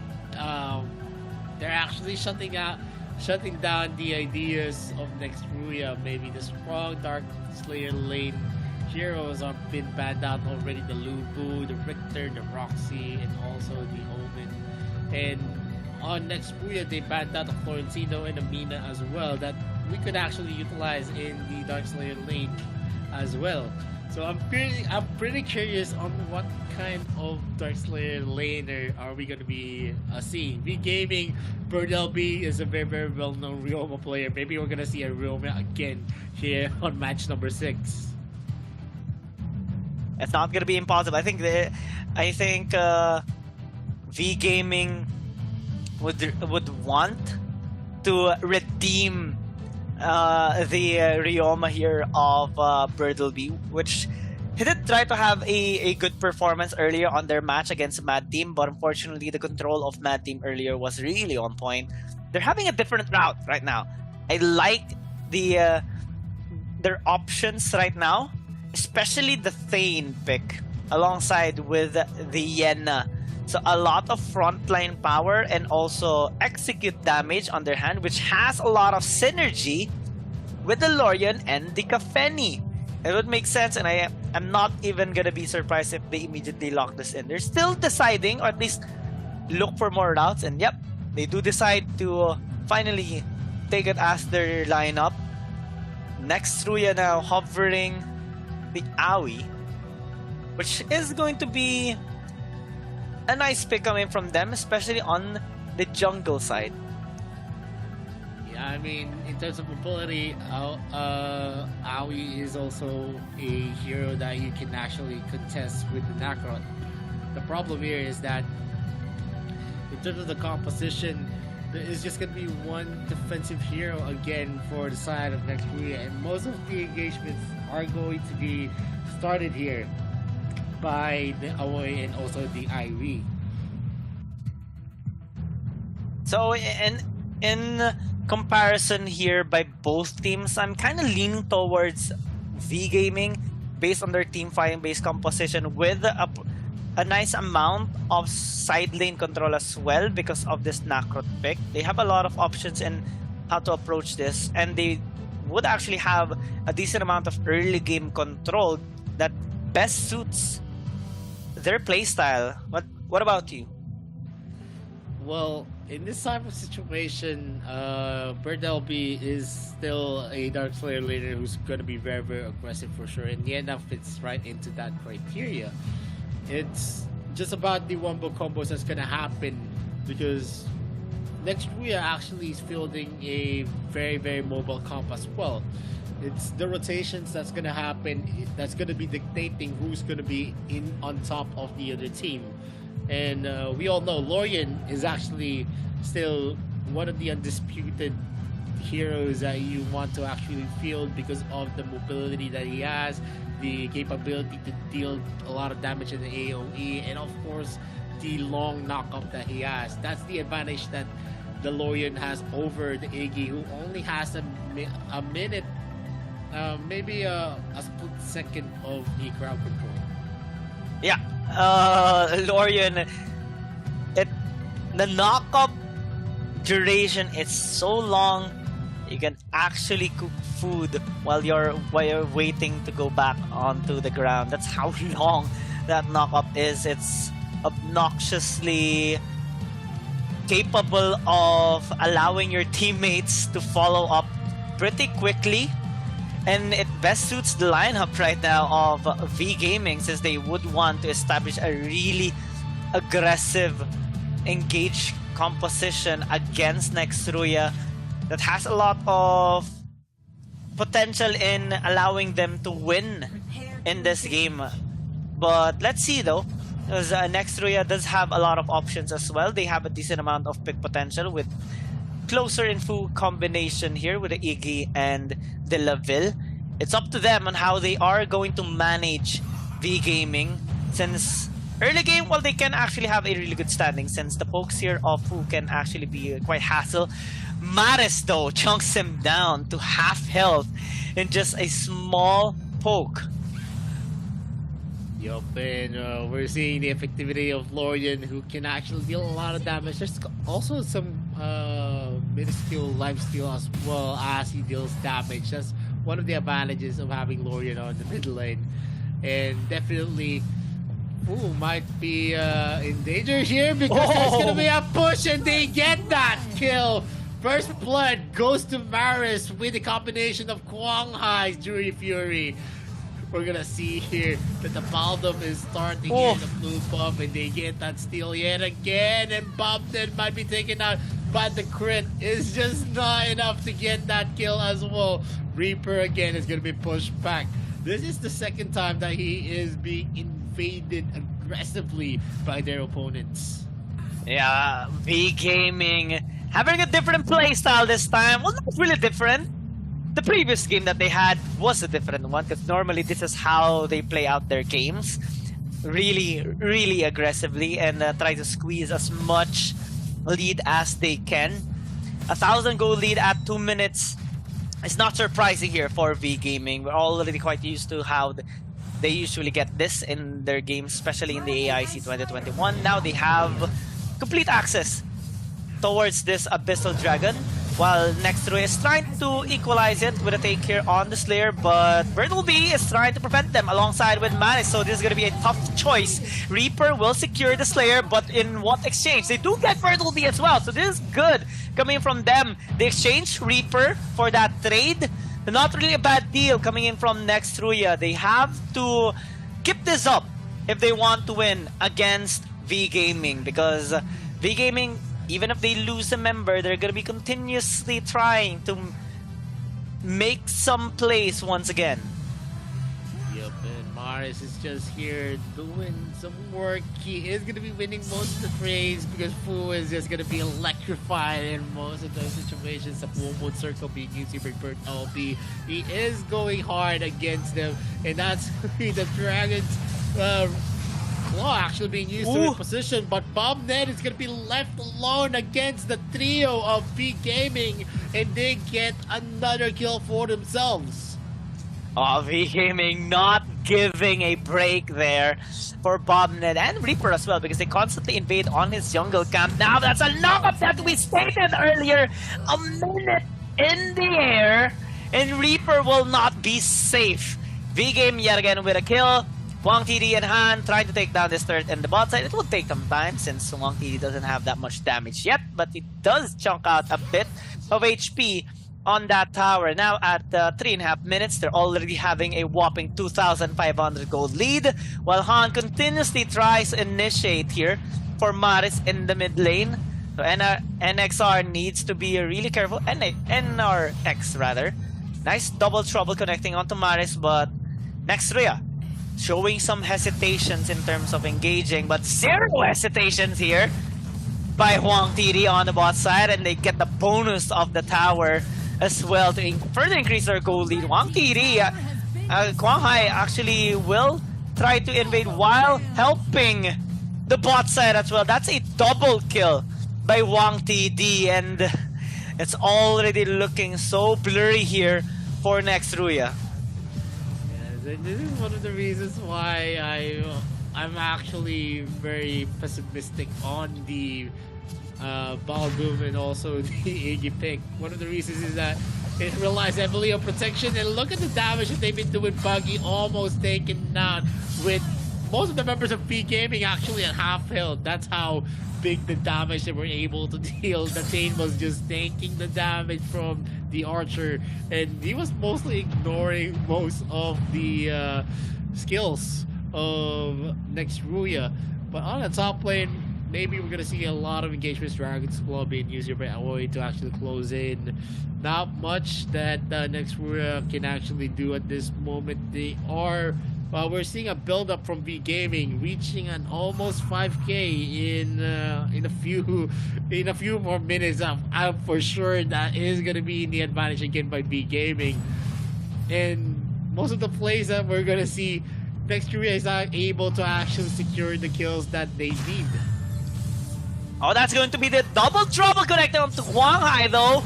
Is forced to disengage. Can he actually survive? He does so! With his sliver of health remaining. So that's Bob Ned. So not really a bad deal here for next Ruya, but since most of their members is located towards top lane, bot side is quite vulnerable. That's a Fusila being used, but Buggy with a nice interruption there. They're gonna lose this tier 2 tower though on the bot side, while the rest of the members are trying to secure this layer onto the top. Birdleby is all alone. He needs to disengage because Fu is going to try and assist Reaper in that process. They need to draw their attention though, because bot side is being knocked out here by V Gaming, and that knock-up is really scary. Huang TD will try to disengage. Oh! That double trouble connects onto Wang TD, but he does have his member, so Buggy... Oh no! You're just gonna fall down. A little oopsie there by next Ruya, and this is just in time for the Abyssal Dragon. V Gaming will just take it for free. Yeah, he thought that he had the damage enough to actually finish off Wang TD, but he didn't know that is still not going to be enough. That's an Irie. He needs a lot more of those late game items. Dragon Stride is going to be used here to actually avoid the full moon circle of Bird LB. The Crescent Strike is not going to be on point there, but still, the advantage is building up. They already had an almost complete destruction of turrets in the bottom lane. The third tier turret is still left standing, and that already says a lot. They have a lot in terms of the rotations that they can actually make. The mid lane turret is going to be defended, but there is going to be another contest here on the top lane. Fusilad is going to be procced out here. Maris uses his skills. The Star Sky is going to be procced out. Oh! He does not hit that Star Sky with the flicker being used by closer to Ripple Sisters, but they still get the second tier turret. Wang TD is getting all the free looks that he needs. Yeah, bot side being pushed there by Buggy, so good job there by a member of next Ruya. Oh, Maris nearly gets blown up by an Ember's Gaze by Fu, but he managed to disengage with the flicker. So now, at the 8-minute mark, still, V Gaming has full control, 8,000 gold lead and 7 kill lead as well, alongside with those objective takes that they do have, denying some from next Ruya. And this is a scary lineup that they do have. They won't hesitate on engagement. That one from that Thane, and Han just completely pummels upon the members there of next Ruya. 3 members dead already, might even be 4, but Buggy manages to disengage, luckily with a sliver of health. But this tower in the mid, who's gonna be there to defend it? Reaper will try, but I don't think he can actually do it since there's like 4 people from V Gaming knocking on that tower, while Huang Hai is actually chilling at the bot lane.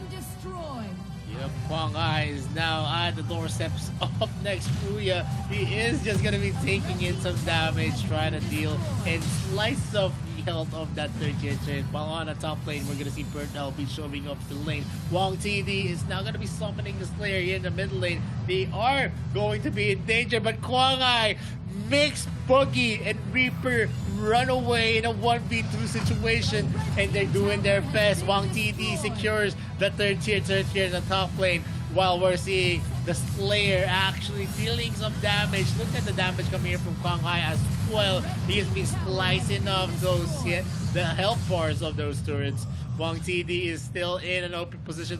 As long as Han is going to be in the area, it's going to be hard for anyone to go for it. They're going to try. Maybe the orb has been procced out. Bird LB might be in danger. It's going to use the rock shield.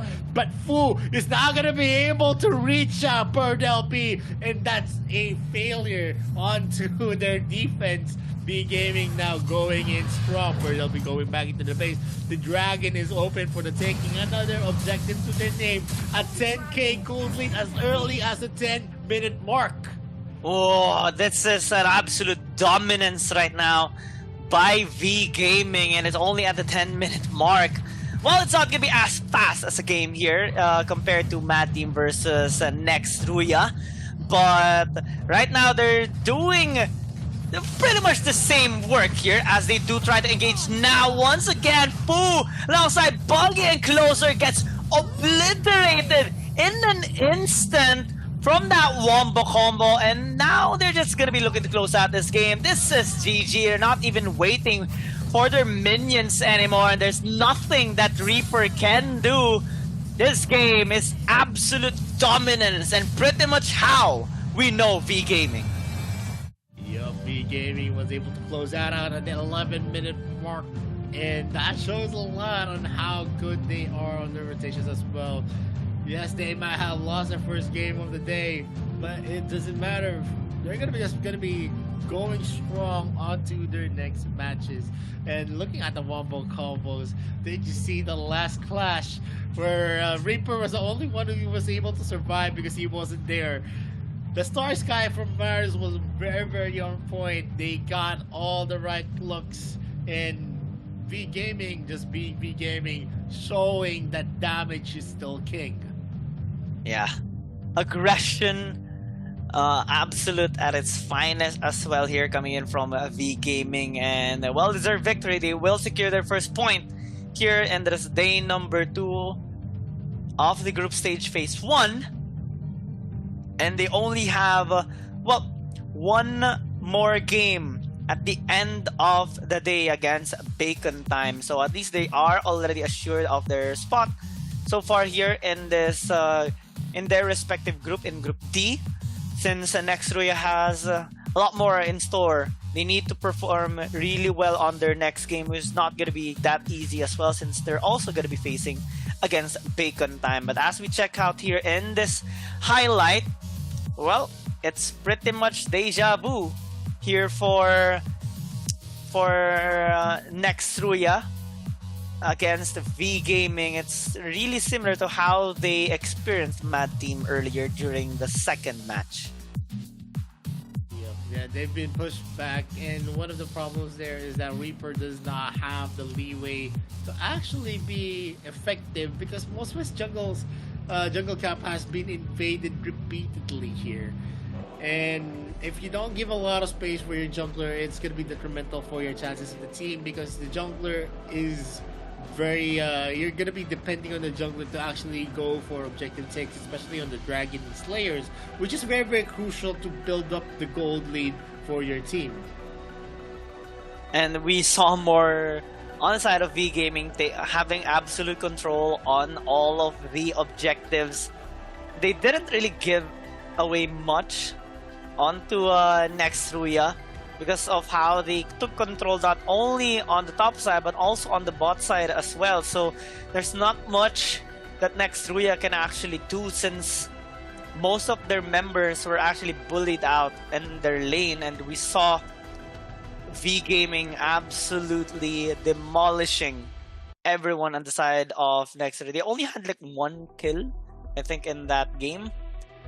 It was pretty clean an almost perfect game as well, because well, Nextray took out a tower on the bot side earlier and had a kill as well in that game, but it's pretty much the same experience against Mad Team earlier. So I think they really need to think on how they are going to be approaching their next game, because if they lose out on that one, well, it's going to be tough. They're going to be the ones to bid goodbye on their respective group.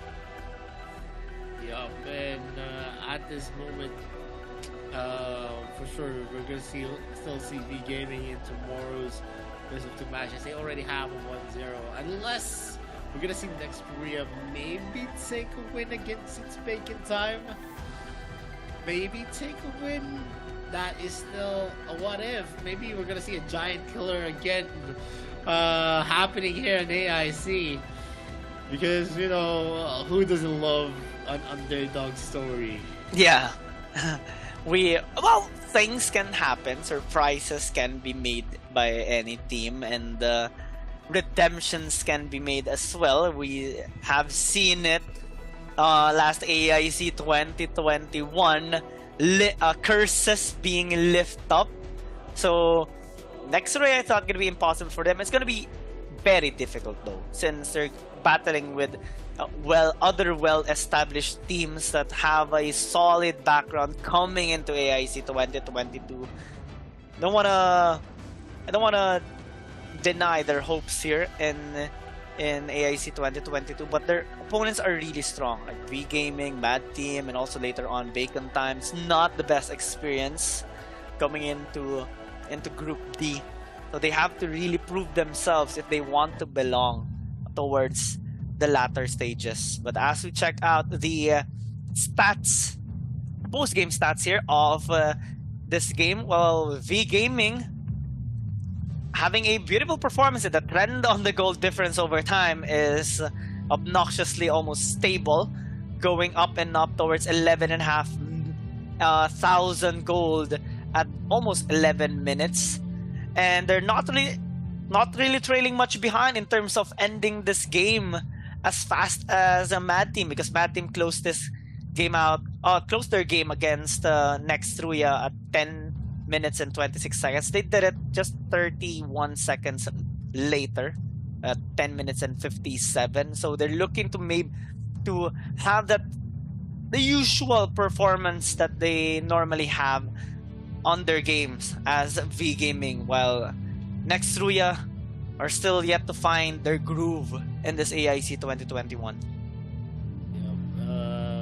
That's a lot. You can see Maris dealing out a lot of damage. The MVP of this game, it's going to be Wang TD on that Kafeni at 802. Perfect KDA. Roll goal difference of substantial 4K. MVP points 12.5. Kill participation 2/3 of the kills and assists that they've done in this game. And damage percentages that he was able to deal 24.5% of the total damage of the team. And that says a lot of Wang TD as an archer in ADC. So moving forward, we're gonna see V Gaming actually face off its Bacon Time in the last match of the day, and that's what we need to look out for. Let's see if V Gaming can consistently show us this kind of performance. But we're gonna see in the next game, it's gonna be Influence Rage against Dewa Esports. Let's see if there is gonna be a comeback for Influence Rage here. But before anything else, before we move into that match, we'll be going for a very, very short break. My name is Vittorio, this is Kiang, this is the Arena Valor International Championships 2022, and we'll be right back after a few minutes. Yo, they think I'm crazy, or am I really brave? I don't let nothing faze me, there's no hold up delay. I still survive, I own the confidence up in my mind. I'm running towards the light, it's time to shine and go take flight. No pain, no gain, if you don't wanna fade away. The both ways, hope pays, heroes moving silence when they say the day. Yeah, I'm a queen, I overcome relentless pain, and I got it in my genes. I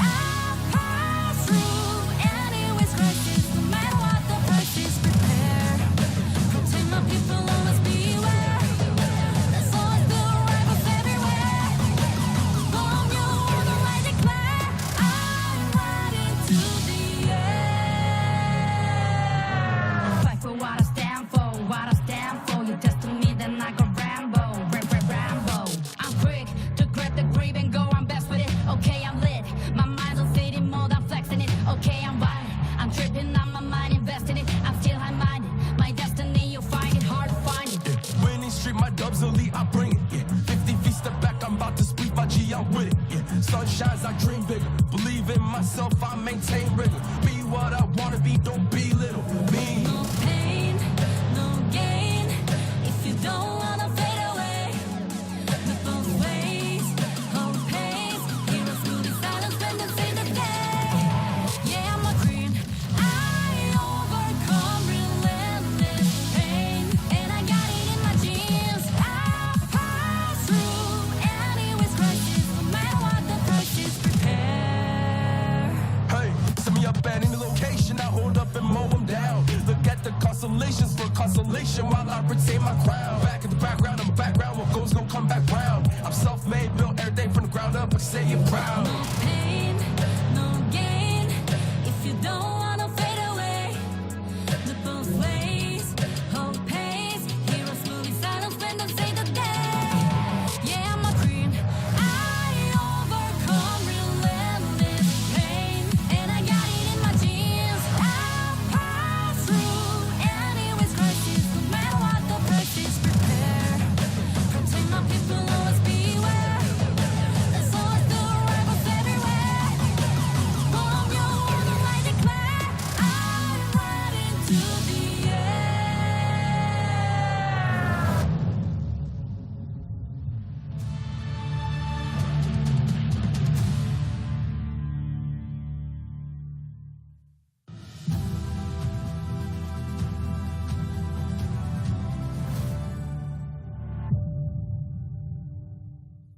Hi, Rookie. Now you understand the basic knowledge of Arena of Valor. Let's review what you have learned. Use your left hand to move your hero, and use your right hand to attack. Easy peasy. Now, raise your weapon and smash that crystal. No! God! Please, no! Well, maybe your gaming life is not so smooth after all. Don't be nervous. I know you think you have learned everything about winning, but your enemies are not sheep waiting to be slaughtered. To get your game victories easier, you'll still need to learn some little tricks.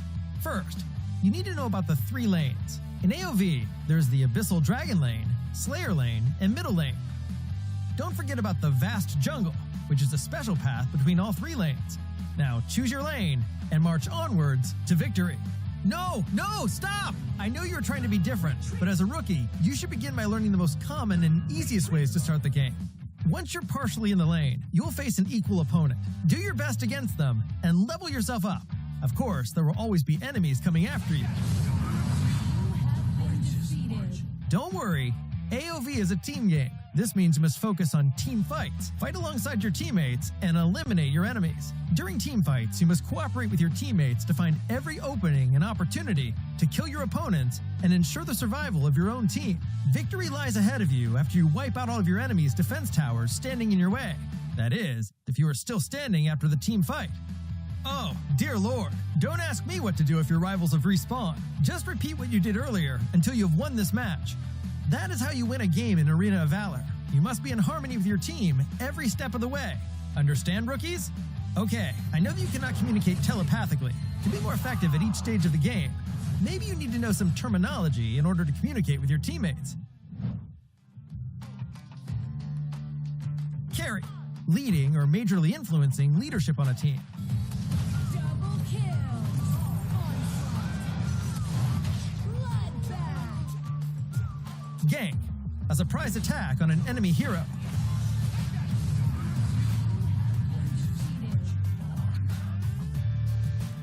Buff, status effect that gives a beneficial boost. Debuff, status effect that gives negative impacts. Farm, gaining levels and gold by killing creeps. KDA, kills, deaths, assists. CD, skill cooldown. Poke, to damage enemies from range with minimal risk to you. DPS, damage per second.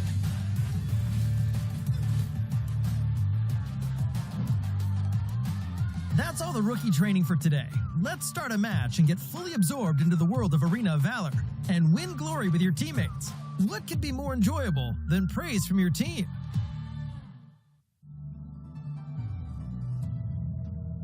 Arena of Valor is a popular mobile MOBA game with a total of 200 million players worldwide clashing on the battlefields of Athenor. AOV has top-notch graphics, featuring over 100 unique heroes, excellent balanced battles, rich underlying lore and story, and a well-established global esports scene. AOV has had so many highlights, but let's pause for a moment to return to the original question. What is AOV to you? Arena of Valor is a mobile-based multiplayer online battle arena where you control heroes in a fair multiplayer competition on a battlefield known as Athenor. In the game, each side will occupy one side of the map through constantly attacking the enemy, destroying their towers until the eventual destruction of the enemy's crystal base to secure victory. The extremely large number of unique heroes, filled with the imagination and creative skills, the excitement of confronting real players in real time, and the uncertainty that comes with teamwork are all factors that make every game you play a refreshing and unique journey. The thrill of the warriors' brutal attacks pummeling defenses, the mage's arcane abilities that control the flow of battle, the agility and fatality of an assassin ambushing from the shadows, the marksman's incredible long-range burst damage, the support's incredible offensive buffs and team protection abilities. There's a hero for every playstyle, with the amazing variety of classes in AOV. On top of that, your growth as a player is something even more exciting. Operating skills, the number of heroes you can comfortably play, game sense, situational judgment, split-second decisiveness, and courage. The accumulation of all this growth will give you a stronger ability to win games. Maybe one day, you too will grow up to be a professional player on the stage of AOV's global tournament and become a star that everyone looks up to. Welcome to Arena of Valor.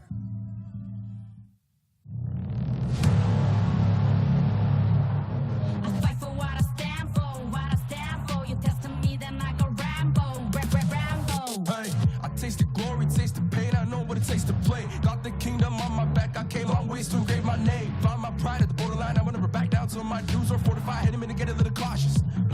It's part of the process. They think I'm crazy, or am I really brave? I don't let nothing faze me, there's no hold up delay. I still survive, I own the confidence up in my mind. I'm running close the light, it's time to shine and go take flight. No pain, no gain, if you don't wanna fade away. The both ways, hope pays, heroes moving silence when they say the day. Yeah, I'm a queen, I overcome relentless pain, and I got it in my genes. I pass through anyways crisis, no matter what the price is. Prepare, protect my people, always beware. There's always new rivals everywhere. From you on the light declare, I'm riding to the air. Fight for what I stand for, what I stand for. You testing me, then I go round. Alright, welcome back to Arena of Valor International Championships 2022. My name is Gion Gaming, and here with me is Vittorio. We're now down just over half of our 12 games for today. We're now on the 7th one. This time, after the fantastic performance of V Gaming against Nextruya, we're now going on to the match of Influence Rage going up against Dewa United. And it's going to be an interesting one because, well, for Influence Rage, they haven't gotten their first win yet. Dewa United earlier has gotten their first win against a dope team. So, Dewa United already has a good amount of standing towards the respective group. So, let's see if Influence Rage could tie up the score this time against Dewa United. Yup, and definitely Dewa United was able to go for a very, very good comeback against ADT. So facing off against Influence Rage might be, since ADT was able to beat down Influence Rage in a dominant manner, then it could actually be Dewa United that is going to be on the aggressive and yet again But Influence Rage maybe is able to actually, adapt to the teams that have been competing. They had the chance to actually watch out the games that have been playing out here for day number 2. So let's see if there is going to be a change on the playstyle of Influence Rage. Yeah, because earlier, well, Influence Rage, unfortunately, didn't have the best of performance against their respective opponent. So I think this time they would need to be able to polish their control across the map, because their lineup was not really that much bad earlier. I think it's more so on the execution side.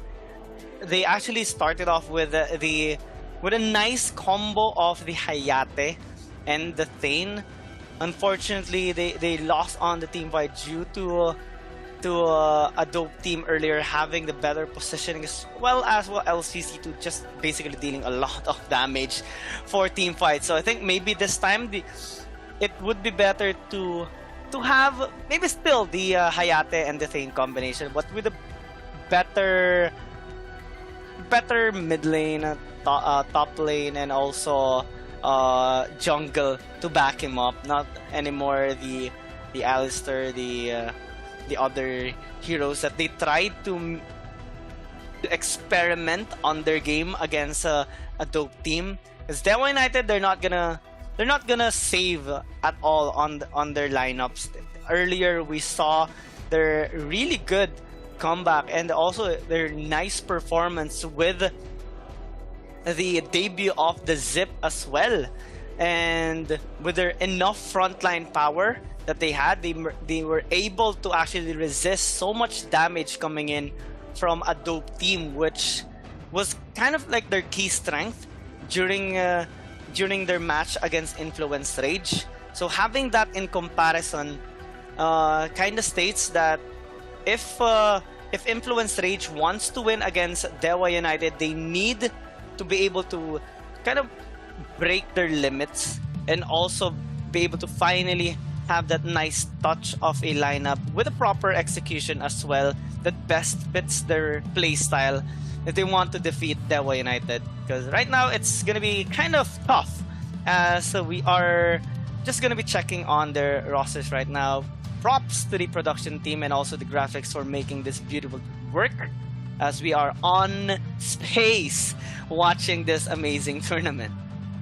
Yup, and Dewa United Esports and Influence Rage look ready to face each other. Dewa United Esports 44-8, NX20, Axioretti actually. And Mammon are going to be the representatives of the Dewa United Esports. They were the ones that orchestrated that major comeback against the dope team. And Influence Rage, Mix RJ, Danny, Miss White, and Yum is gonna be their players. They look ready for the action. Let's see if there is gonna be a difference here on match number 7. Influence Rage has a lot of fans for sure. They're an old standing team, so yeah, definitely a lot that we could expect on that team. And like I said, this is the AIC 2022 new rivals, new honor. We're gonna see a lot of new faces for sure. And look at that, Dewa United Esports member dumping. 20 there, just warming up for the game that they are going to have facing against Influence Rage. So quite a sight to see, while Influence Rage are just being also serious on their deaths right now, as we are heading down to the pick and bans. Dewa United on the blue side, Influence Rage on the red. So I think it's gonna be a different approach here for both teams, since they are gonna be switching their side based on how they usually are.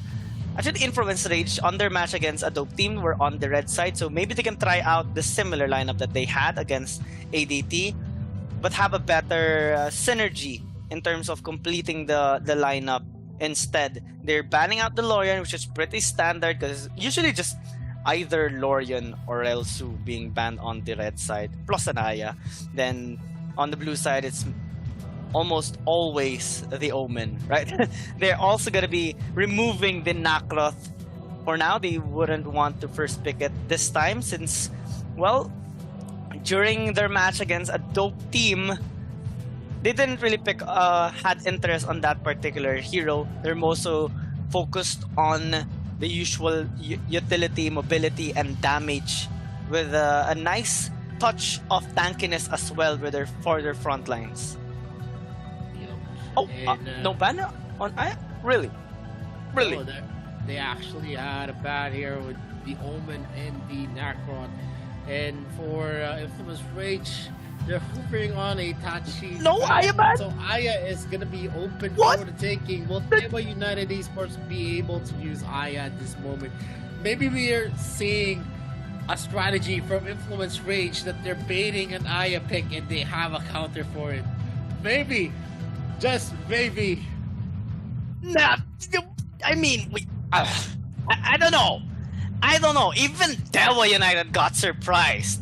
They were hovering something else earlier, and they were like, okay, wait, a Zenka, but Aya is open, so like, yeah, free Aya. Okay, we're gonna take it. And even yesterday, we saw an Aya being chosen.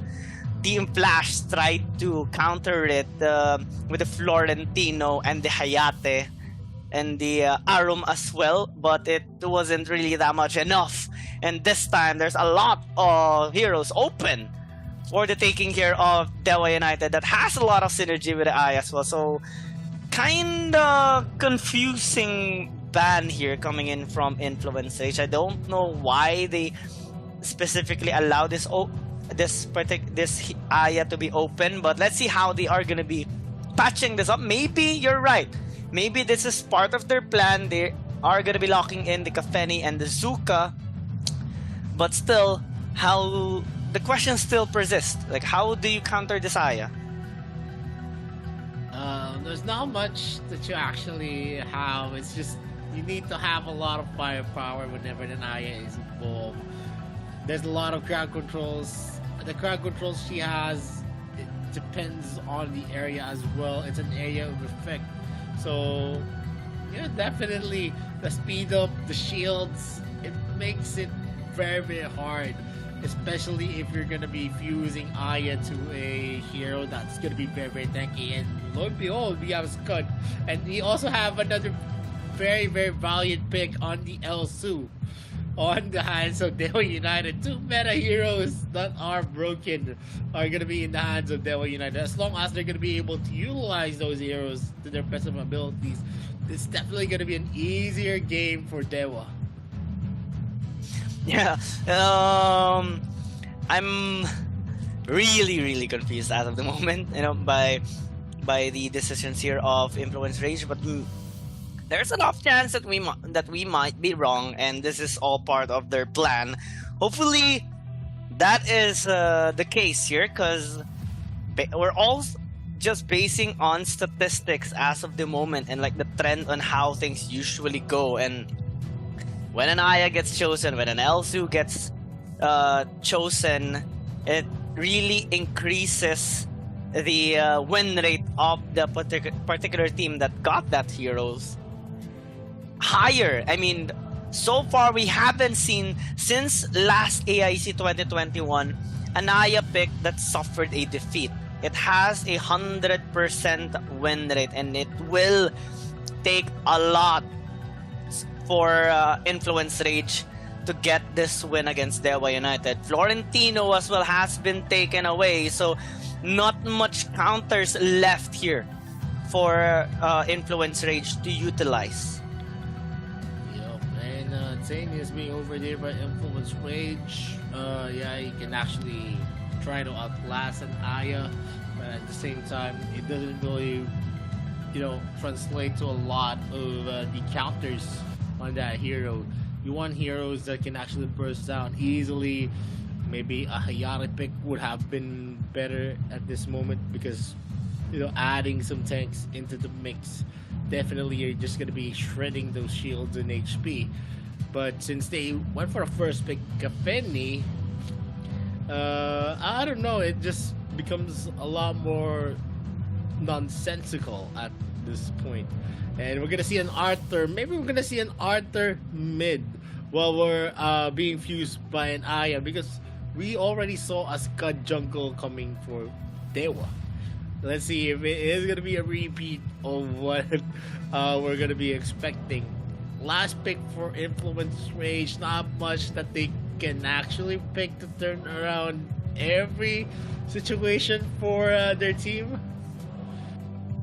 Yeah, that's 3 frontline heroes that Dewa United has picked up that has a lot of synergy towards the Aya, so this is looking quite scary if you ask me.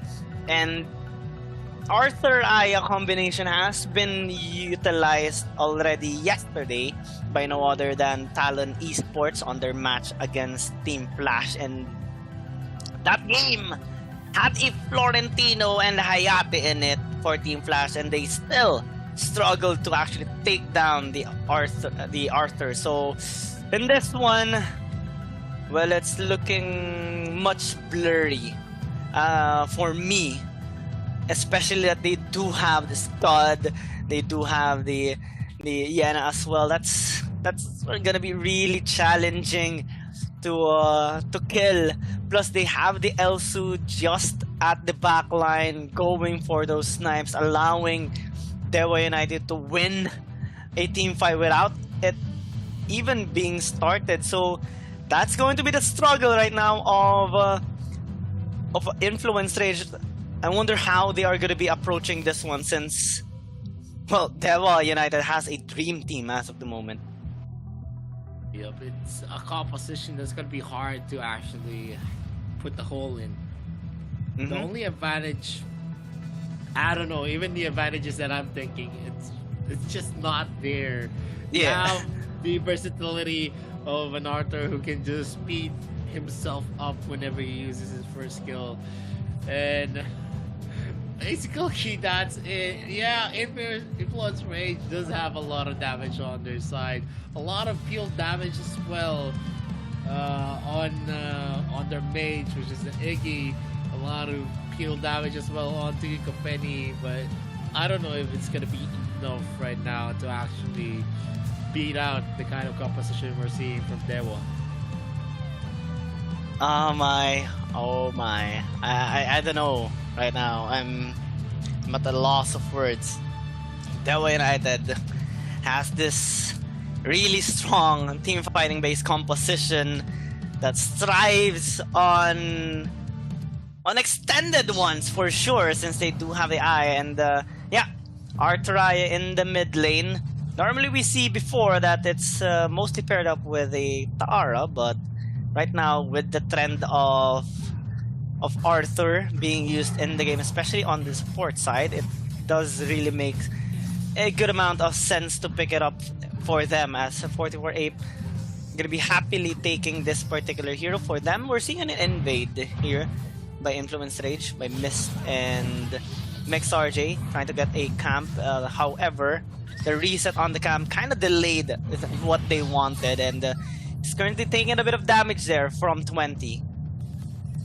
Yep, even with that small camp being taken, not much is going to be felt here, as I'm going to see some sharing here on the mid lane. And Enix is going to be trying to snap out acompanhe, but in terms of the width of the bushes, he's not going to be able to take some clear shots here. And Enix is just going to be in a position, maybe the snipe is going to connect again. Oh.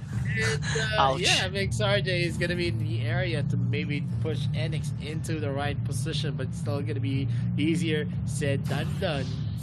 He is going to be spotting now a lot of the members of Influence Rage on the bot side, so he's not going to be overly aggressive. And 44 Ape is going to be fusing with the Aya here in the mid lane.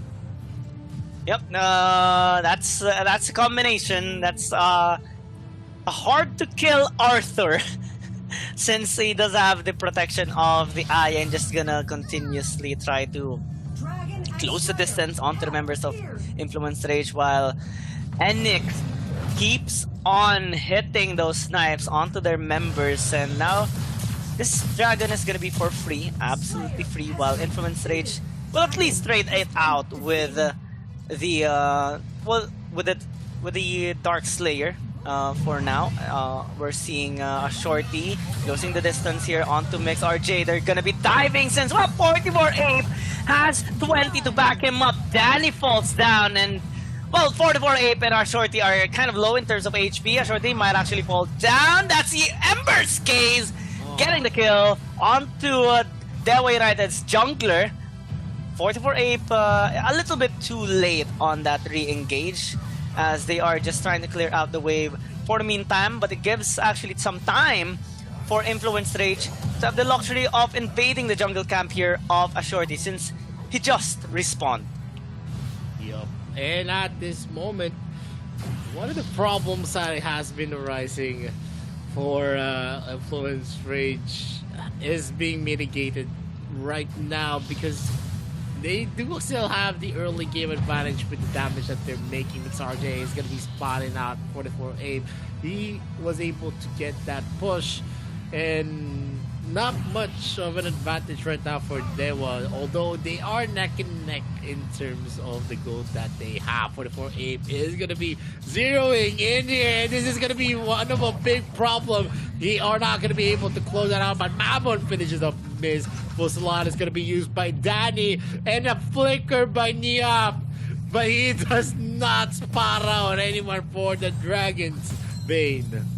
Oh, that's quite sad here coming in from Influence Rage, and Dewa United is opting to scale up because the frontline members are just gonna keep getting tankier and tankier than ever. Annex is gonna hurt even more, and it's gonna cause a lot of problems here for members of Influence Rage.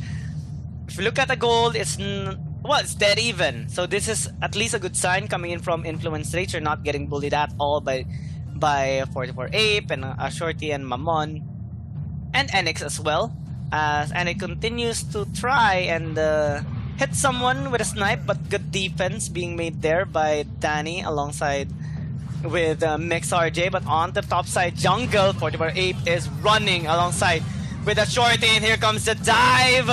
Whiter is gonna get taken down. That's another kill by Dewa United, while bot side Enix actually almost got caught there by Mix RJ. A good attempt, but Danny might actually be in trouble. Here comes 44 Ape chasing him down. It's gonna be hard to kill, but good job here by Mix RJ in terms of creating some space there for Danny to escape. Yeah, and Mix RJ was able to actually deter them. Danny wants to go back to get some creep wave. That's gonna be the Ender's Case hitting down Enix, and still a deep impact being used. He is gonna be forced to use that orb, and with that information, they can actually zero in onto Miss. And still, 44 Ape is going hard. He wants to go and deal a lot of damage and distract the members from getting back into their bases. He's not going to give a lot of regeneration. He's not going to let them regenerate into their bases. But the top lane has been taken, with Mammon being taken out as well. And a shorty will just take a tower in the mid lane. Not much that the Influence Rage can do, because they're being zoned out here by 44 Ape, constantly chasing them down. And if you check out the gold right now of all the members, we do see that most of the gold is being funneled here onto Enix and also a shorty on his farming, while Influence Rage are trying to have at least a balanced economy on their lineup. They are preemptively starting the Slayer takedown, while Dewa United are still just trying to have some zone on towards the bot side. They're not starting the Abyssal Dragon just yet, but there's a fight. Shorty has to fall back. He is relatively tanky though, so he will survive that onslaught from Influence Rage, while Enix is already starting up this dragon. Yup, and not much that we can expect for Influence Rage to go for a contest here. But there is going to be a lot of pressure on the top lane, with White actually taking the initiative to go for some pushes and showing the lane to their advantage. And the Scud on a ball lane is just going to be farming easily while the key is going to be pushing. The Dragon's Bane is going to connect. He gets some stun in the Wild Beast charge. He's going to use to clear out the wave. And they're going to do his best. 44-8 might be in danger. The Fusillade is going to be procced out here. Mix RJ might be in danger at this moment. Aya is going to be going for the speed up. He is not going to be able to zero in as the damage coming in from the members of Influence Rage is just too much for the engagement. Yep, at least they're being able to kite out the members here of Dewa United, but they're slowly getting squeezed in as they're constantly losing some towers. Already lost 2 tier 1 towers here, both in the mid lane and bot lane. Top side is quite safe, given the fact that the Niap was actually doing a really good job pushing for the team, and they're keeping up in terms of economy. So Influence Rage, despite the struggle here in terms of the lineup of Dewa United, they're being quite creative in how they're approaching things. And now as the Holy Dragon spawns up and Infinite Slayer, now they're trying to engage on the 44 Ape, but he is quite tanky. So despite like 3 ultimates invested onto him, he's still alive. You do take the tower on the bot though, and will have a bonus on this Holy Dragon to Dewa United. I'm having a question now on how they are going to be approaching this, because so far Influence Rage still are able to squeeze out some objectives for them. Yeah, but this moment, Dewa United Esports is just trying to get all of the objectives on their hands. All the outer turrets right now for Influence Rage is already non-existent. Let's see if it is going to be the same story as Influence Rage spots out there where United Esports members here. 44-8 might be pushed back. That's a deep impact connecting. And are they going to be able to take Nyap? They are going to be able to take that. White tries to go for a trade with Enix as the target, but he is not going to be able to zero in, and that's the full moon mode. He is going to be crowd controlled, but at the same time, he's going to be immune to it as long as he's going to be charging that chakra. At this moment, Dewa United Esports is the one being aggressive with the tankiness that they have in their composition. They also have the Doombringer marching into the mid lane as well, so Influence Rage kind of struggling out of the moment, and they are going to be attempting to get that kill onto Mamon. They will be able to do so thanks to Niap, but he has to fall back. Not much damage being felt from the frontline members of Dewa United because Influence Rage are being able to kite them out, and Dewa United kind of relies a lot on Enix as well to be able to dish most of their supposed damage from those snipes. So Dewa United right now splitting across the map, finally being able to take out all the outer turrets here of Influence Rage is a good sign, because this is what their goal is. They want to squeeze Influence Rage into their base so that they will have more access on the camps and the neutral objectives. A shorty with a nice kill onto Mist, while Influence Rage actually got Enix. So Dewa United has to be a little bit careful, because if they're going to be careless like that, Influence Rage are going to be able to at least survive for longer. Yep, and right now Deep Impact is going to be used again on Mix RJ. There's going to be some crowd control as well. They are actually going in hard. They're creating some space for themselves to take all of the jungle creeps to, you know, deter the stacks of the jungler. The red buff is going to be secured by the Kafeni. 44 Ape is just in the area prowling. He is going to be tanky with the shields and speed up as well.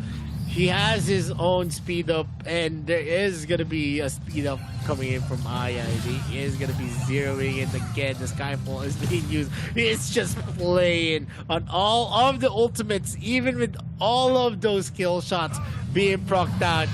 Not much has been done against the Arthur. There's a lot of heal, there's a lot of tankiness as well, and there is some shield. Apple's Fury and the others are not yet ready.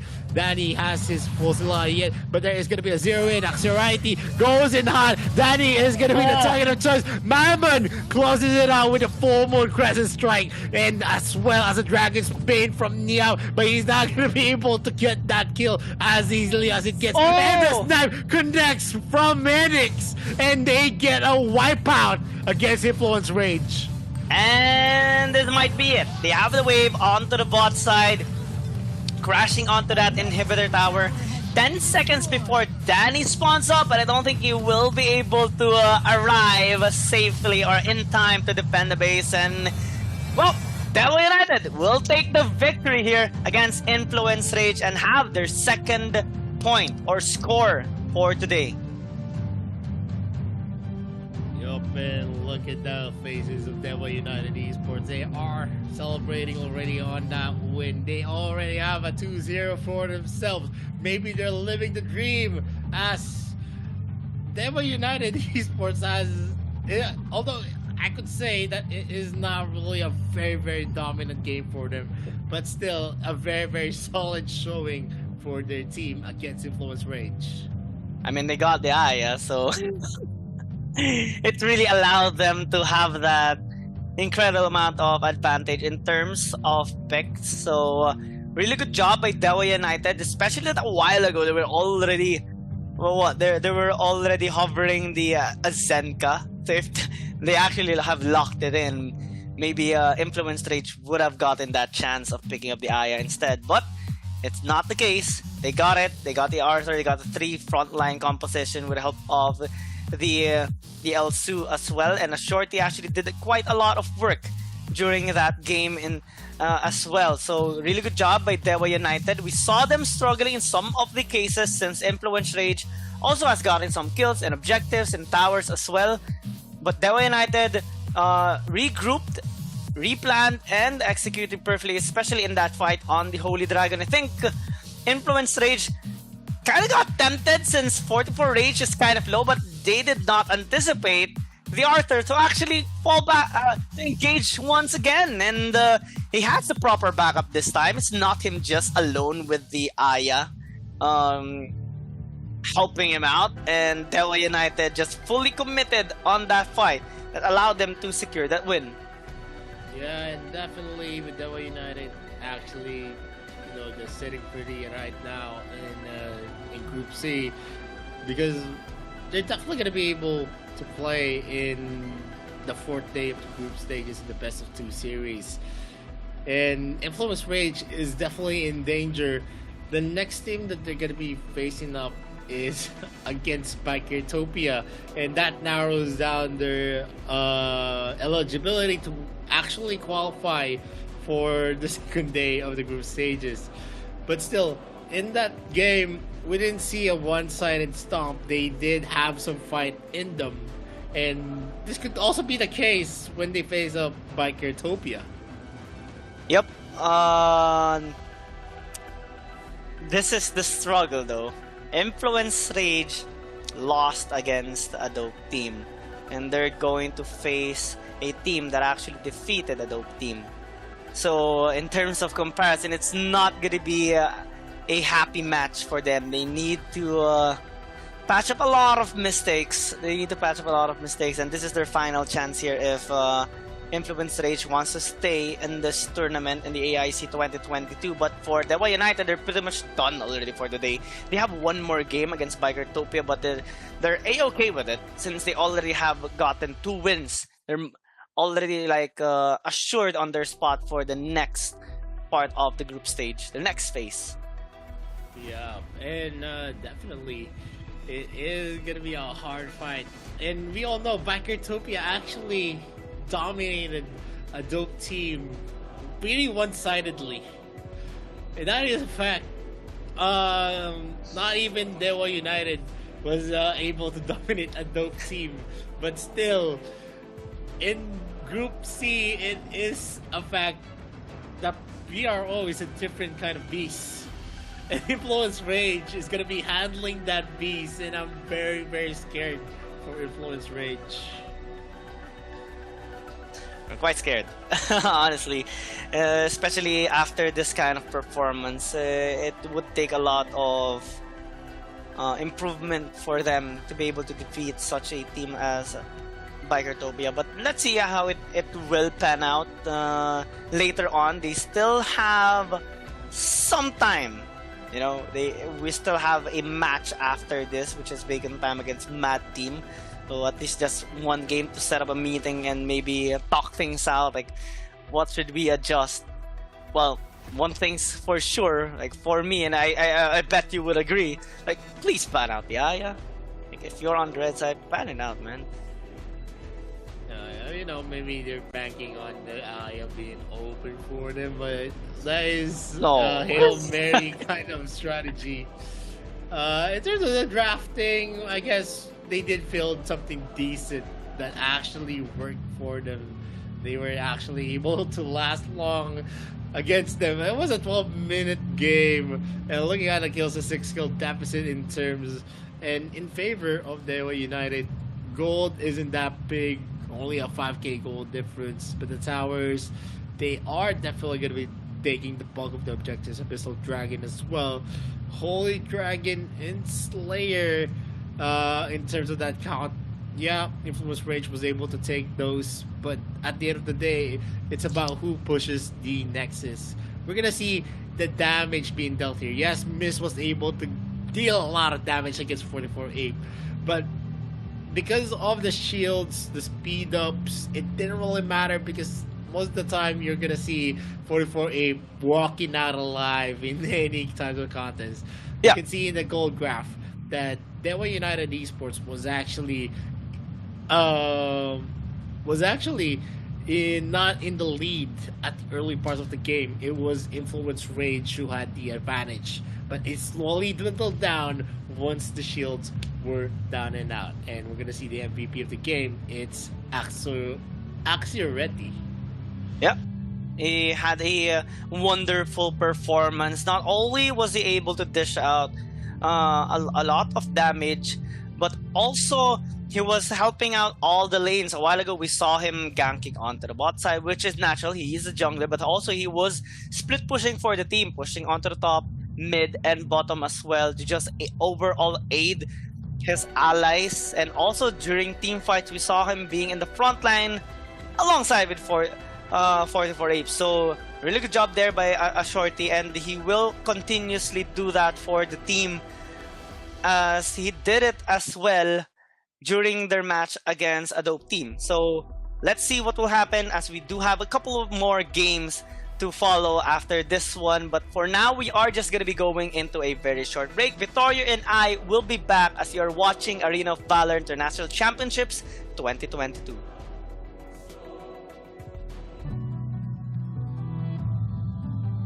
Jade Fan Beauty Yue. As the princess of the Dragon Kingdom, Yue brandishes a fan as her weapon, retaining her elegance even in battle. Aqua Force and Mountain Crusher allow her to easily control the whole battlefield, and Borrowed Might allows Yue to unleash endless attacks. If an enemy dares to offend Yue's grace, then they will taste the power of Rising Wind. Passive skill, Borrowed Might. Every time Yue uses Aqua Force and Mountain Crusher, she will gain a stack of Borrowed Might. When she has 2 stacks of Borrowed Might, Yue will reset the cooldown time of Aqua Force and Mountain Crusher and strengthen the next Aqua Force or Mountain Crusher. Skill 1, Aqua Force. Yue throws 2 bone fans at close range, dealing damage to enemies in their path. After strengthening, Yue will throw out 4 bone fans when using Aqua Force. Aqua Force will deal several times the damage where the bone fans converge. Skill 2, Mountain Crusher. Yue throws 2 bone fans at far range, dealing damage to enemies in their path. After strengthening, Yue will throw out 4 bone fans when using Mountain Crusher. Mountain Crusher would deal several times the damage where the bone fans converge. Skill 3, Rising Wind. UA knocks back nearby enemies and deals damage to enemies in its path while pushing them back slightly. UA will gain additional vision.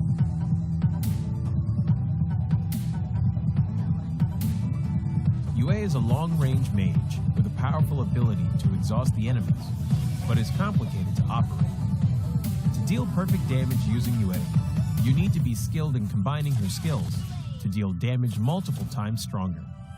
However, when UA overlaps with the enemy, both Aqua Force and Mountain Crusher can deal full damage.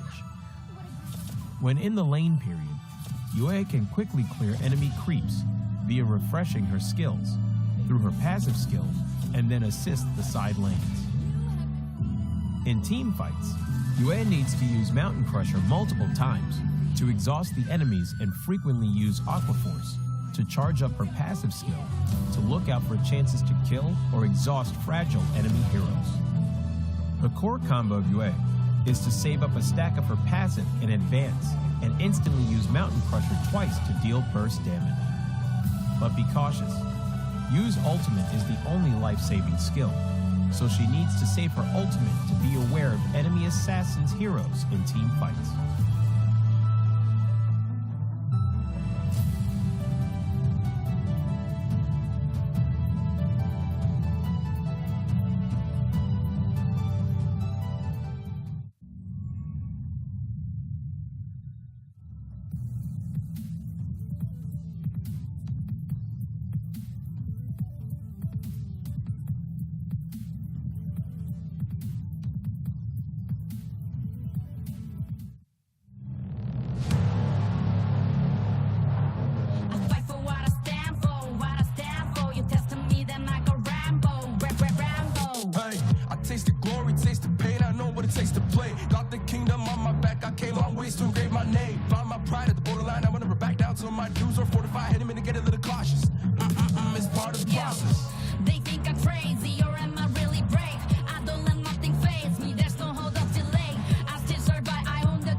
Alright, welcome back to Arena of Valor International Championships 2022. We are your shoutcasters.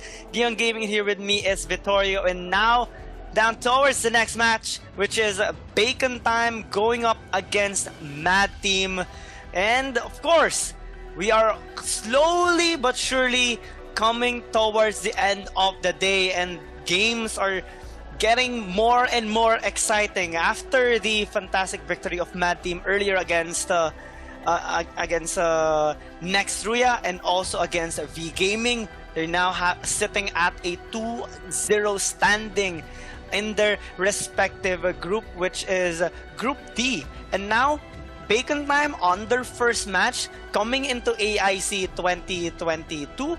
They actually were performing quite well in their respective qualifiers and also in their respective tournaments that they have joined. They have defeated other strong teams as well, just like Talon Esports in the ROV Pro League 2022 summer. And now they're looking to have a strong entry towards day number 2 as well here in the AIC 2022. So I think this is going to be a tough match here, right, Vittorio? Yeah, it is definitely going to be a tough match, but you know, one of the problems that we see from Bacon Time is that they actually underperform in this type of scenarios.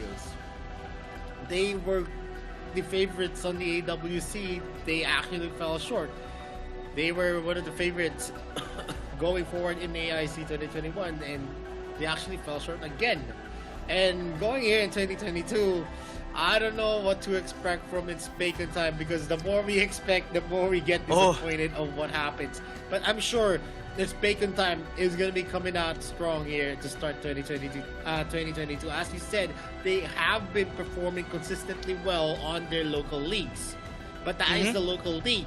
But in terms of international experience that we've seen from It's Bacon Time, we don't see, outstanding results. They get eliminated as early as the first round of the playoffs, and that is one thing that we don't want to consistently happen for them, but it has been happening for them.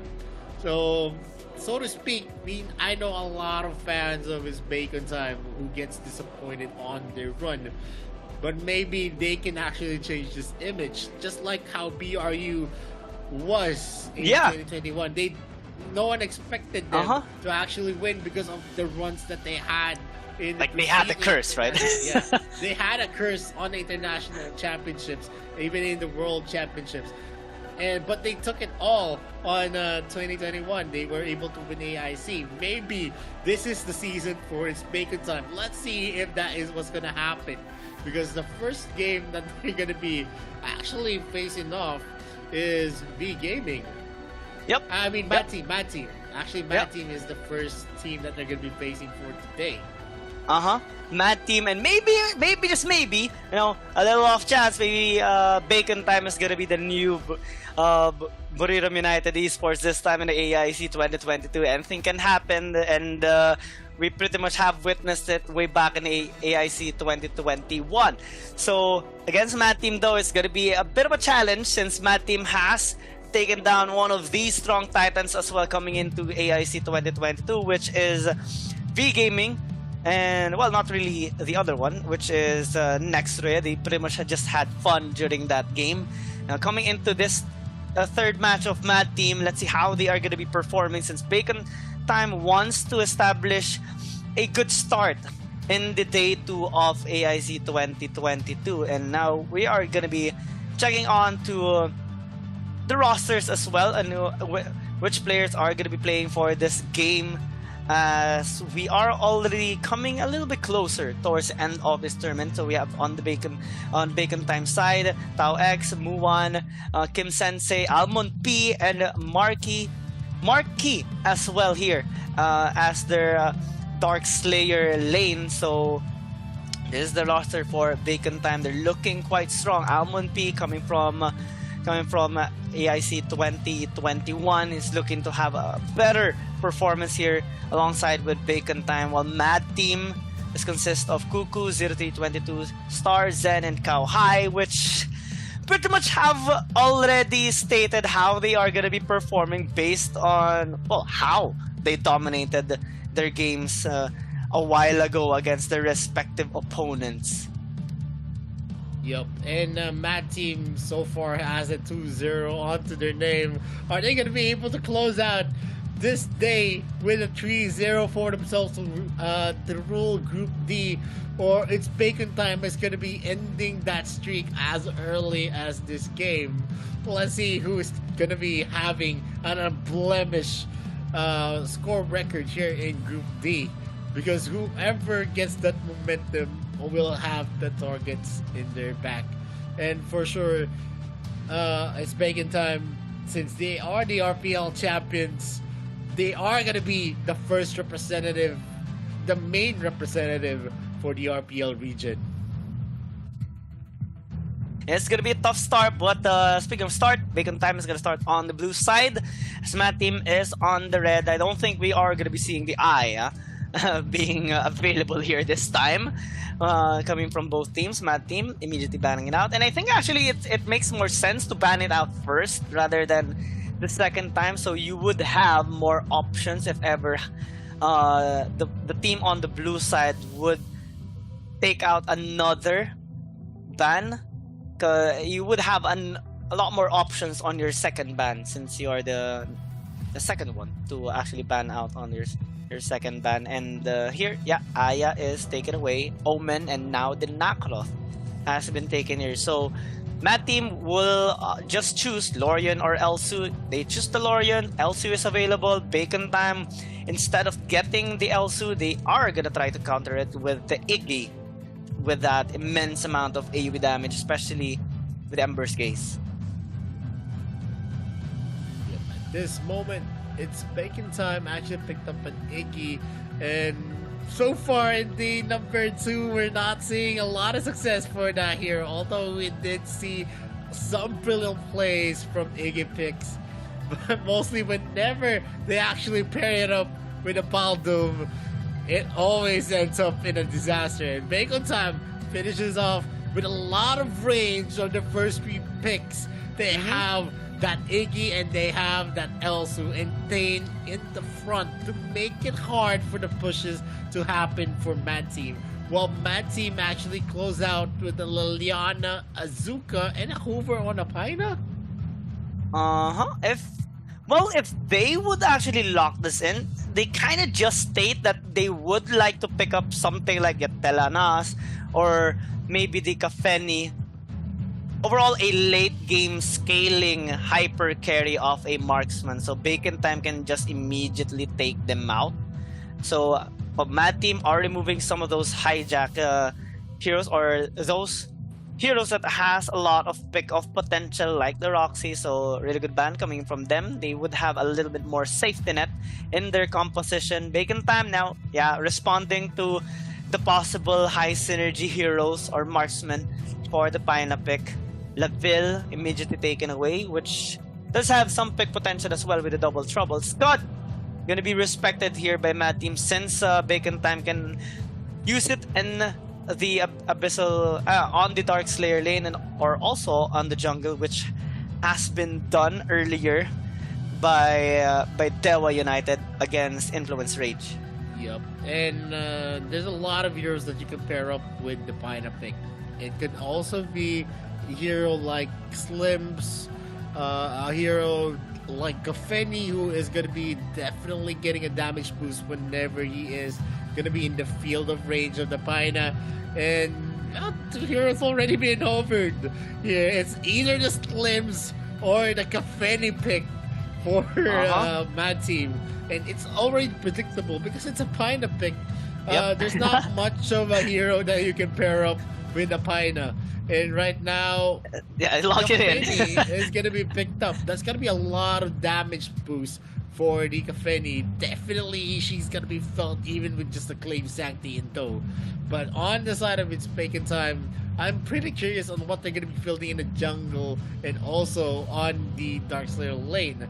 And maybe we're going to see a jungle Tulin in the making for its Bacon Time. Let's see if that is going to be their option, and if they add Ryoma to add the engagements, they're going to have a lot of protection and zone control again on their lineup with the Iggy, with the Thane, and if you add also the range of the Ryoma, they're definitely going to have a number wherein they're just going to be dealing damage in the distance. Mad Team though, they are opting for a Yena. Well, additional frontline, but I'm still quite scared with the composition here of Bacon Time. Damage at its finest. You kind of missed seeing this, Cullen being in the jungle. And it is going to be used here by Bacon Time, since Iggy is going to be more so used here in the mid lane, and Ryoma as well with the Pope. A lot of setups that Bacon Time can actually utilize against a Mad Team right now. When Mad Team wondering how they are going to be closing out their composition. Well, this is not really going to be a bad deal. Yena can serve as a proper front line that can actually have a good amount of synergy with the Zuka to aid their backline members, which is the Liliana and the Kafeni, alongside with the Paina. So Mad Team, I think they would just try to opt to scale. It's going to be hard though, given the pokes that Bacon Time can actually do, but there are some chances and windows of opportunities for Mad Team. So I think that's going to be their take, trying to catch out Bacon Time unguarded and take them out one by one. Yep, and right now with this kind of composition, pretty exciting to see what kind of strategy Mad Team is gonna show us with this kind of lineup. There's a lot of damage, a lot of entry as well. They're gonna be relying hard on the Pinot to just go for the crowd controls, but we all know there is gonna be a cleanse ready from that Thane. But on its bacon time, with the zone control they have on the Brioma, the zone control they have on the Thane, and also in the Iggy, it's going to be interesting to see. Are they going to be able to entry with the lineup of Mad Team, or the damage that Bacon Time has is enough to deter any engagements from Mad Team? It is gonna be tough, especially for a Mad Team right now. I mean, they do have a necessary utility support that can aid them in terms of team fights, but we can't deny the fact that a lot of folks can mess up your formation, especially coming in from the mid laner and support, and even the jungler here by Almond P. Almond P had a fantastic performance as a jungler way back in AIC 2021, and is looking to have a fantastic one here as well in the AIC 2022. So with Bacon Time as a roster with this kind of composition, it really just jumpstarts their game number one. And Mad Team, if they want to deny this game from Bacon Time, it would take a lot of effort, as we're already seeing Kim Sensei ganking in the bot just for them pokes. Yep. It is always a fact of the matter that Iggy is a very, very fast clear wave, has a very, very fast clear wave. And you can actually see here, with the stuns actually connecting Cuckoo, is gonna be getting that mini stun, using that bird projectile to get a lot of mini stuns in the clashes. It is gonna be interesting to see. Series 322 actually helped in clearing out that blue buff, because he knows if he stays in the lane, he's just gonna be harassed by Muwan with those snipes.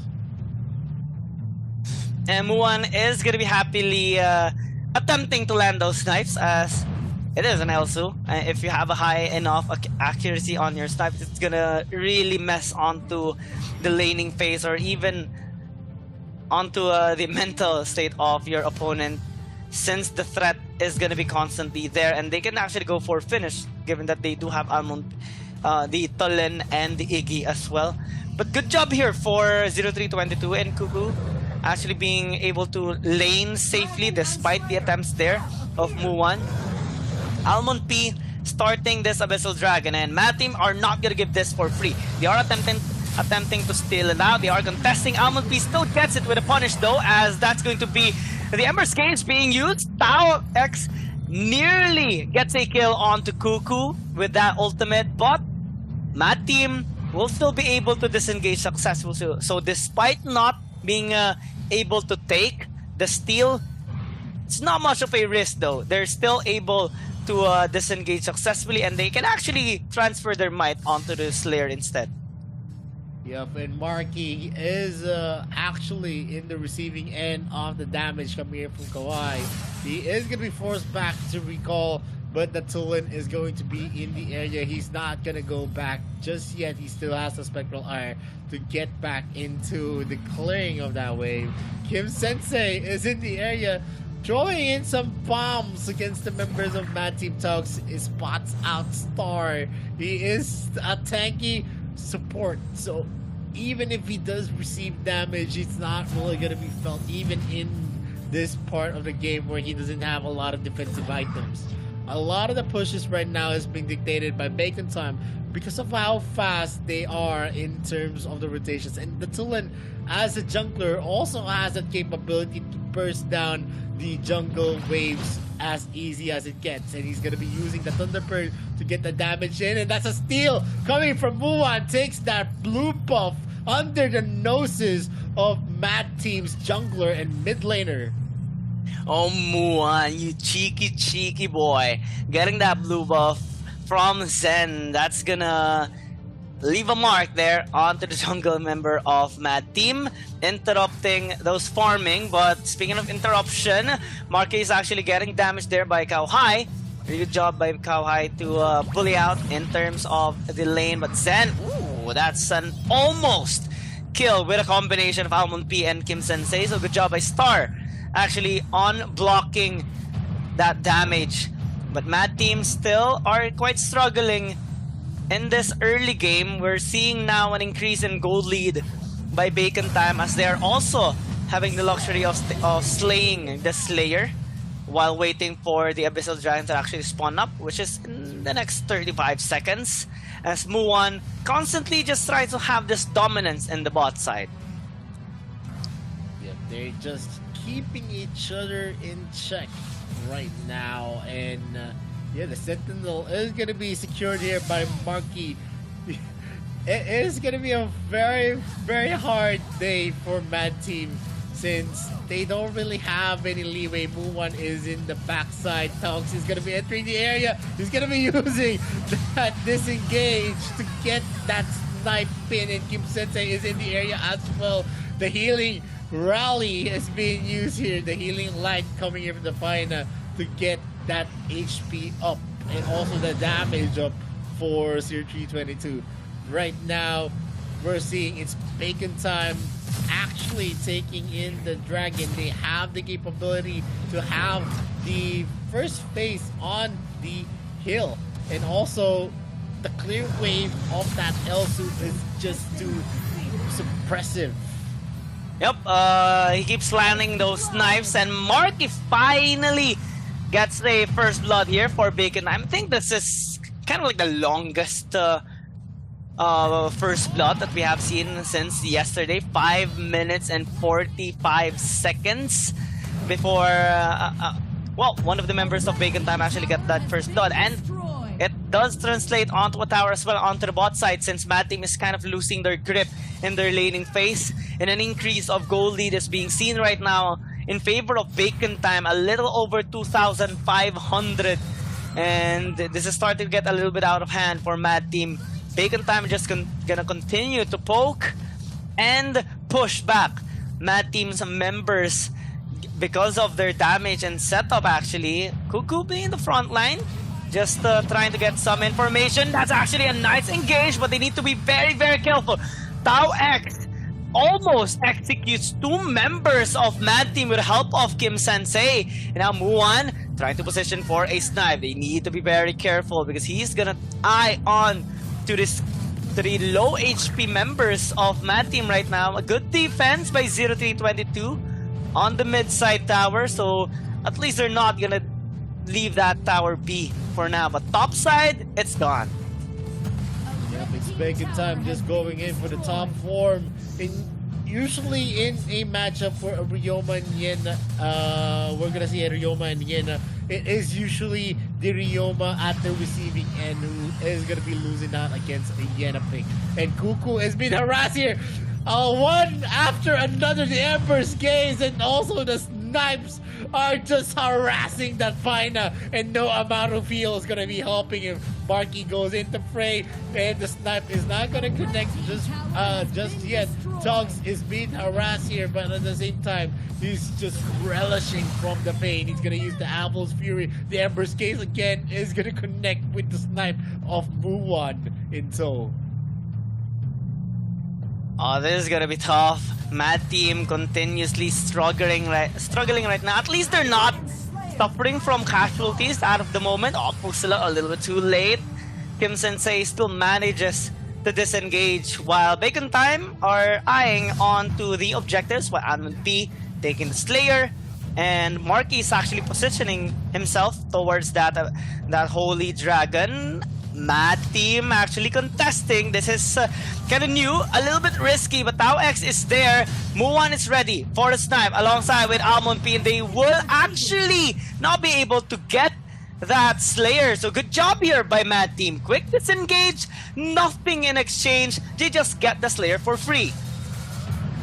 And with a 4K goal advantage for its Bacon Time, they are going to be in the right position always. They are the one dictating the clashes unless we get a good look for Mad Team. But with how its Bacon Time is playing it, it's close to impossible. Zen is doing his best. He is going to be pushed out here. He's going to be afraid to actually go in and try to secure the blue buff just because of the push himself, who's just going to be bringing Zen into the thick of it. Yeah, Mad Team needs to find more ways to sneak out those objectives and also win in some of the fights because they're constantly losing more structures. Bacon Time already has picked up 3 in total, and they're looking for more. The Slayer's marching into the mid lane though, so it's gonna delay some of the intentions here of Bacon Time, and it's gonna buy enough time for Mad Team to actually farm out for a little bit. But it's still not enough. I mean, they're still down 5, almost 6,000 gold from Bacon Time, and they still have yet to actually scale up pretty hard. 0322 is gonna hurt later on, but he's also gonna be quite vulnerable towards Kim Sensei, Amon P, and Muan, and even Marky, and even Tao X since he has execute damage. So a lot of threat actually shown, and ooh, just one snipe. Star is almost obliterated. He needs to fall back. Muan though, taking a bit of damage from that Puzzle. That's a nice knockback there by Tao X. Another snipe, but that's not gonna connect. Amon P actually suffers defeat, falling down because of that overextension and some misplay by Bacon Time. Mad Team, they slip away their first kill.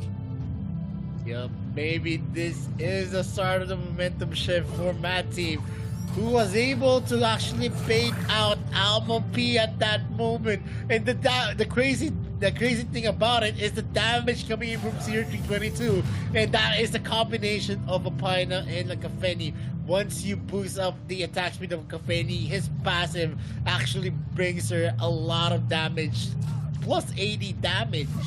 And it was clearly felt by Amon P in that engagement. The 5k gold lead has dwindled. Marky might be in danger. The Skyfall did not connect Ember's Gates. It's going to be used by Kim Sensei to disengage the members of Mad Team, and it is still going to be in a stalemate. Stalemate battle. Economy is still in favor of Bacon Time, but we're seeing Mad Team right now fighting back more than usual, and this is a good sign. They're not losing any more structures in the past 3-4 minutes, and I think they can even contest here onto the Slayer take, but they're kind of being forced into responding towards the waves first, so it buys enough time for Bacon Time to actually get it for free. But for the Holy Dragon though, we're seeing Mad Team eyeing onto it as well. They're going here, spotting out Tao X, and well, Cuckoo is just gonna focus on defending 0322 so that they would have enough safety net for their marksmen. I think they are gonna hesitating a little bit, but they do have interest on this Holy Dragon. It's gonna take a big risk for them if ever they do want to commit. Cow High is also here. Fusala being used already. Tao X being kited a little bit, but those snipes are landing as alongside with Kim Sensei's damage. Amon P pops out that ult, but they won't get anyone aside from that Holy Dragon. So Mad Team still back on the ropes. Yep, definitely. They are going for a defensive strategy at this moment. They're not the aggressors.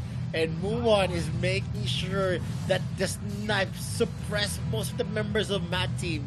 They're making the snipes actually make Mad Team hesitate in some of the clashes because of the damage that they have been receiving. Plus, look at that Ember's case. They need to rely heavily on the yield of the Pina to make it work for themselves, and now they are going for a clear. Fusilada has been brought down. The bomb clears out the mid lane. The top lane might be in danger. Almon P is in the area. Brocks out the passive yet again. Are they going to be able to take the mid lane second tier turret? And the answer is yes. They're going to be giving some space for its Bacon Time. They are not going to be in a good position there, as Taux is actually positioning into the backside of the second tier turret. If they do go for the defense, they might be pushed into an unfavorable position. And this position onto the top side is not looking good at all, because they're being drawn towards the Infinite Slayer marching into the top.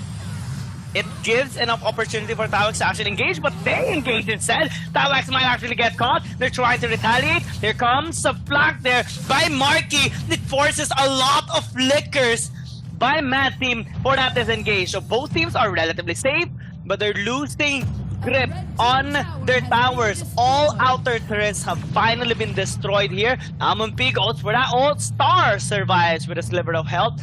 So good job by him and the rest of the members of Mad Team. But Bacon Time still has control. They're doing a really good job here in this game, maintaining a sizable lead for going 5,000. And it's only a matter of time. They have enough pressure being established so that they have access towards the Slayer. But Mad Team, despite the pressure, they're still picking. They're still trying to gain some vision towards the objectives because they want to contest. They want the off chance of actually catching out the members of Bacon Time. Just need to play it out safely because of all those pokes from Muan, Kim Sensei, and acompanhe. Yup, and now with the Dark Lord Slayer actually open, they are going to be starting it up. acompanhe is just going to be getting his passive up while Tugs is actually suffering from the damage coming in from the members of Mad Team. He was left alone there, but he was still able to tank all of the damage coming in from the 4-man member of Mad Team. And now it's Bacon Time. It's gonna be starting Dark Lord Slayer. Are we gonna see a contest coming in from Mad Team? They are slowly positioning themselves up into the top side, but it is gonna be too late with the damage coming in from the other members of its Bacon Time. It's just too late for the rotation from coming in from Mad Team. Yeah, they also had Star go back towards the base because it took a lot of damage earlier from the short interaction between these two teams. But I like the endurance of Mad Team right now. They're still holding their ground. They're still having their base secured with their inhibitors. And oh, Kim Sensei actually nearly gets blown up there. Tau X positioning himself for a flag. Ember's Gaze getting the HP bars there of Mad Team. While all the members of Bacon Time just going with their standard pokes, using all their skills to try and deal damage towards the members of Mad Team so that they can create more space and they can prevent them from actually committing onto them. And right now with the Dark Lord Slayer marching into the mid, Marky just trying to attract some members. He attracts 2. Star takes a bullet from Muan and gets executed by Rastet. So now, no disadvantage by Bacon Time. This is the worst possible moment for a Mad Team right now to lose a member. There's a wave crashing into the mid. There's waves crashing onto the side lanes as well. And Bacon Time can just end this right now. They're gonna attempt to do so with the Dark Lord Slayer marching into the mid. But Mad Team now being led here by Cuckoo. He's half health though. Fasla being used just to clear out some waves. But Muan is eyeing on the prize. There's the ult there by acompanhe and engaged by Tau X. It catches no one because of the Paina, but they're trying to get that kill on the Cow High. They get to do so, and now one by one, Mad Team members are falling down, and this just might be it. Bacon Time gets their first win. Mad Team suffers their first loss. And yup, that is going to be a game set match. It's Bacon Time proving themselves that this might be their time to shine in the AIC 2022. And looking at the happy faces of its Bacon Time, they're very, very happy to actually prove themselves up in the first game of the AIC 2022. And if this is a good sign for them, as long as the momentum, as long as the confidence is actually available to them, then definitely its Bacon Time is actually going to be showing us a lot more better games. Yeah, this was an incredible performance for Bacon Time. A really good draft, a really nice execution as well. And despite the efforts there of Mad Team, I want to commend Mad Team though. Despite being on the edge on the wall as well, they were able to keep up in that game. And it was just unfortunate that Star actually got sniped there by Muan because they were able to avoid death for so long in that game. And it's only that time that they actually lost a member so crucial because of the Dark Lord Slayer marching into the mid, and without enough members, well, it's only a matter of time before Bacon Time actually closed out that game. They had a really good attempt in trying to bounce back, but well, Bacon Time already has everything in their hands, all the tools that they need to close it out. Marky was so low, but that doesn't matter. They get the win and finally scratch the record here of Mad Team. Yep, and looking at that match, props to Puwan to actually be able to utilize the skill shots, the sniper shots of Elsu. You know, at that sliver of moment, he was able to detect the right target and he was able to snipe out Star at that moment. And once the shots was setting in for Puwan, even in the first parts of the game, he was just hitting his shots left and right, and that's how you play Elsu. And not like the Elsu that, you know, we've seen a lot in our ranked games not hitting their shots. Because Elsu, yes, he is a very, very good suppressive hero, but as long as the shots are not going to connect to the right people, then yeah, definitely it is going to be affecting the game on how an Elsu impacts the game as well. Yeah, and overall, well, Bacon Time had a really nice start on their first game here in AIC 2022. This is gonna be a big momentum boost for them as they have 2 more games, and it's not gonna be a long break for them. Only 1 game before their own ones. They're gonna be facing off against. Well, they're gonna face off against Nextruya and also V Gaming, so that's going to be an interesting last game for us later on. But for Mad Team, that is the end of their day. They did, yes, they suffered a loss against Bacon Time. That is unfortunate, given the lineup that they did have in comparison to Bacon Time, but they did have a really good job overall today. They have a score of 2-1. They're assured of proceeding towards the next phase of our group stages, and for Bacon Time, they need to they still have yet to prove something. Well, they have to take out Nextruya, which is gonna be an interesting scenario for them, because Nextruya has yet to get any wins, and they're gonna be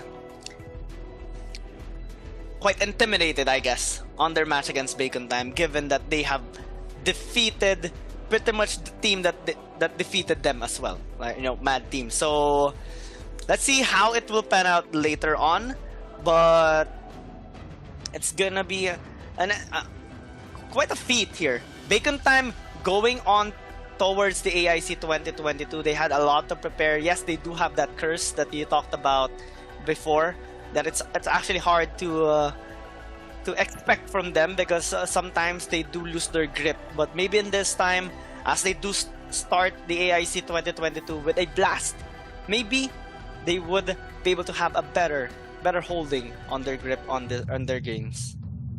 Yeah, definitely. That's gonna be one of our expectations for It's Bacon Time, but we're gonna be looking at the stats for match number 6. Match number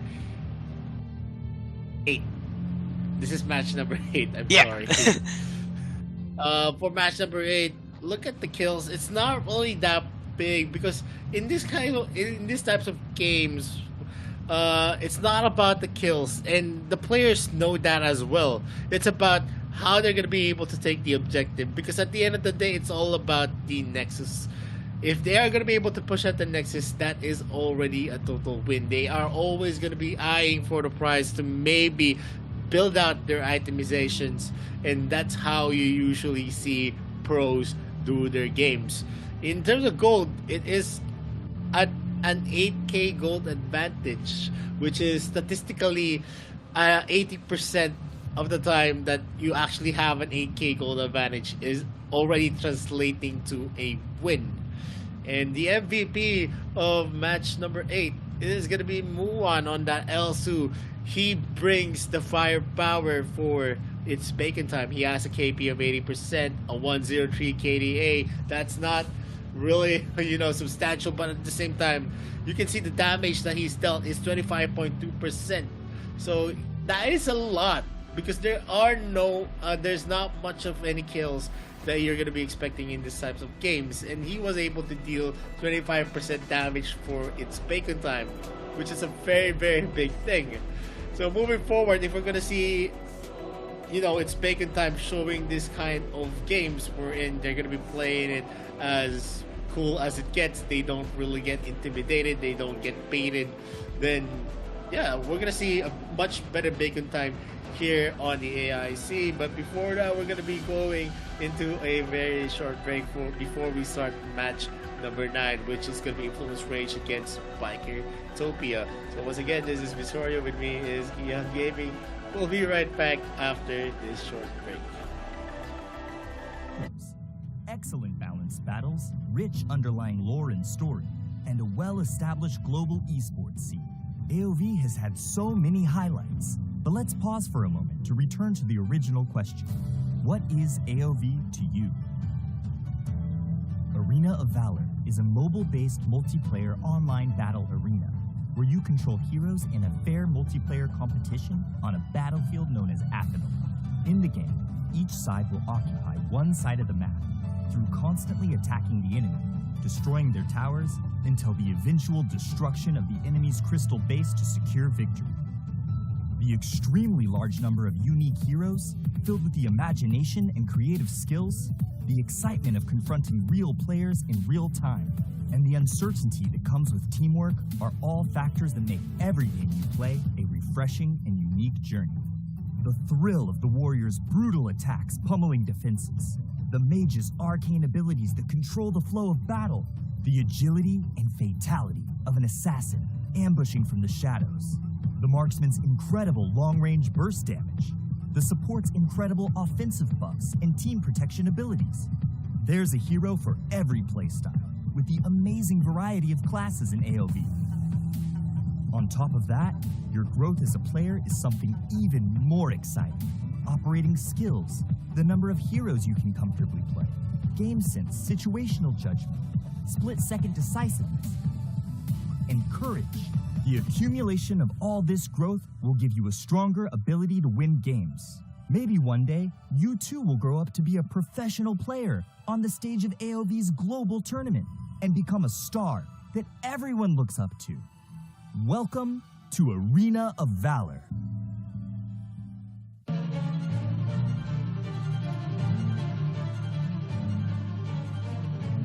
私が行った方が手っ取り早いのに本当バカ。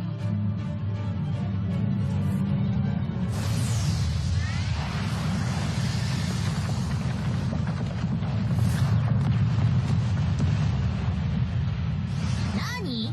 私じゃ不満なわけ？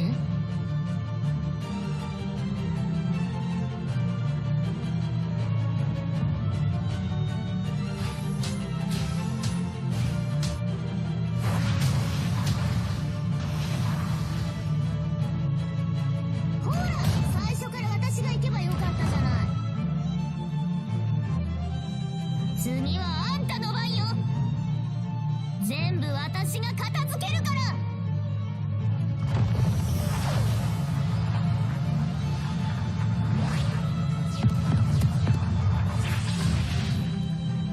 ほら、最初から私がそれで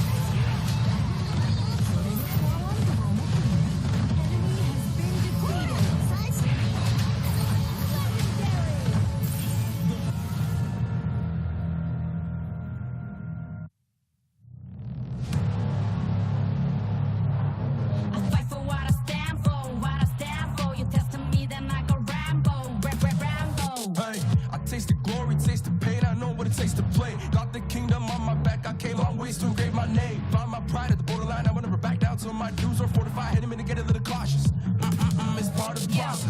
They think I'm crazy, or am I really brave? I don't let nothing faze me, there's no hold up delay. I still survive, I own the confidence up in my mind. I'm running towards the light, it's time to shine and go take flight. No pain, no gain, if you don't wanna fade away.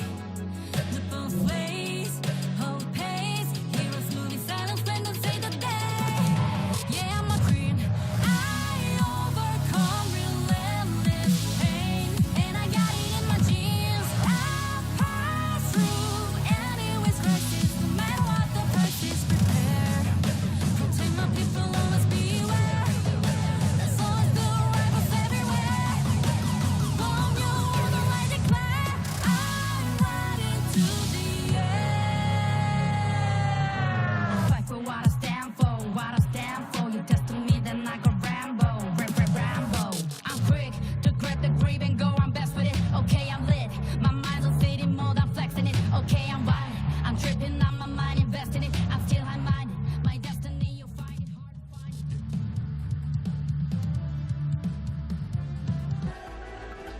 Alright, welcome back to Arena of Valor International Championships 2022. Again, we are your shoutcasters. Gion Gaming here with me is Vittorio, and we're down now to the last 4 matches for tonight. After the incredible victory of Bacon Time against Mad Team, we are now moving on towards the match of Influence Rage versus, Bikertopia Esports. And it's gonna be an interesting one. Vittorio, what are your thoughts onto this so far?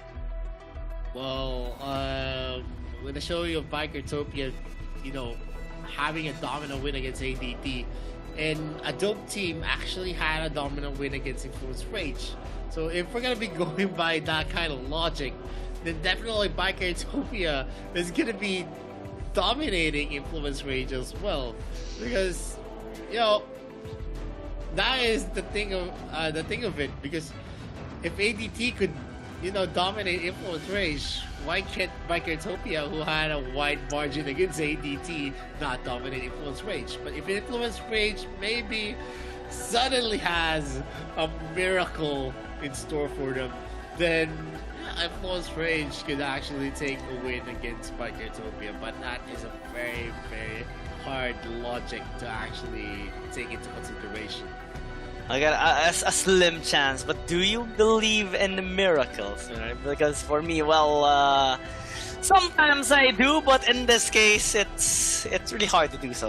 Based on how Influence Rage had performed not so good in the past few games, and Influence Rage, they were also the team that allowed an Aya, and that doesn't really give a very good impression onto me. So hopefully they do patch their performance up, or they're lacking on that drafting part, especially that they are going to be facing off against a strong team, Bikertopia, which had an incredible performance against a dope team.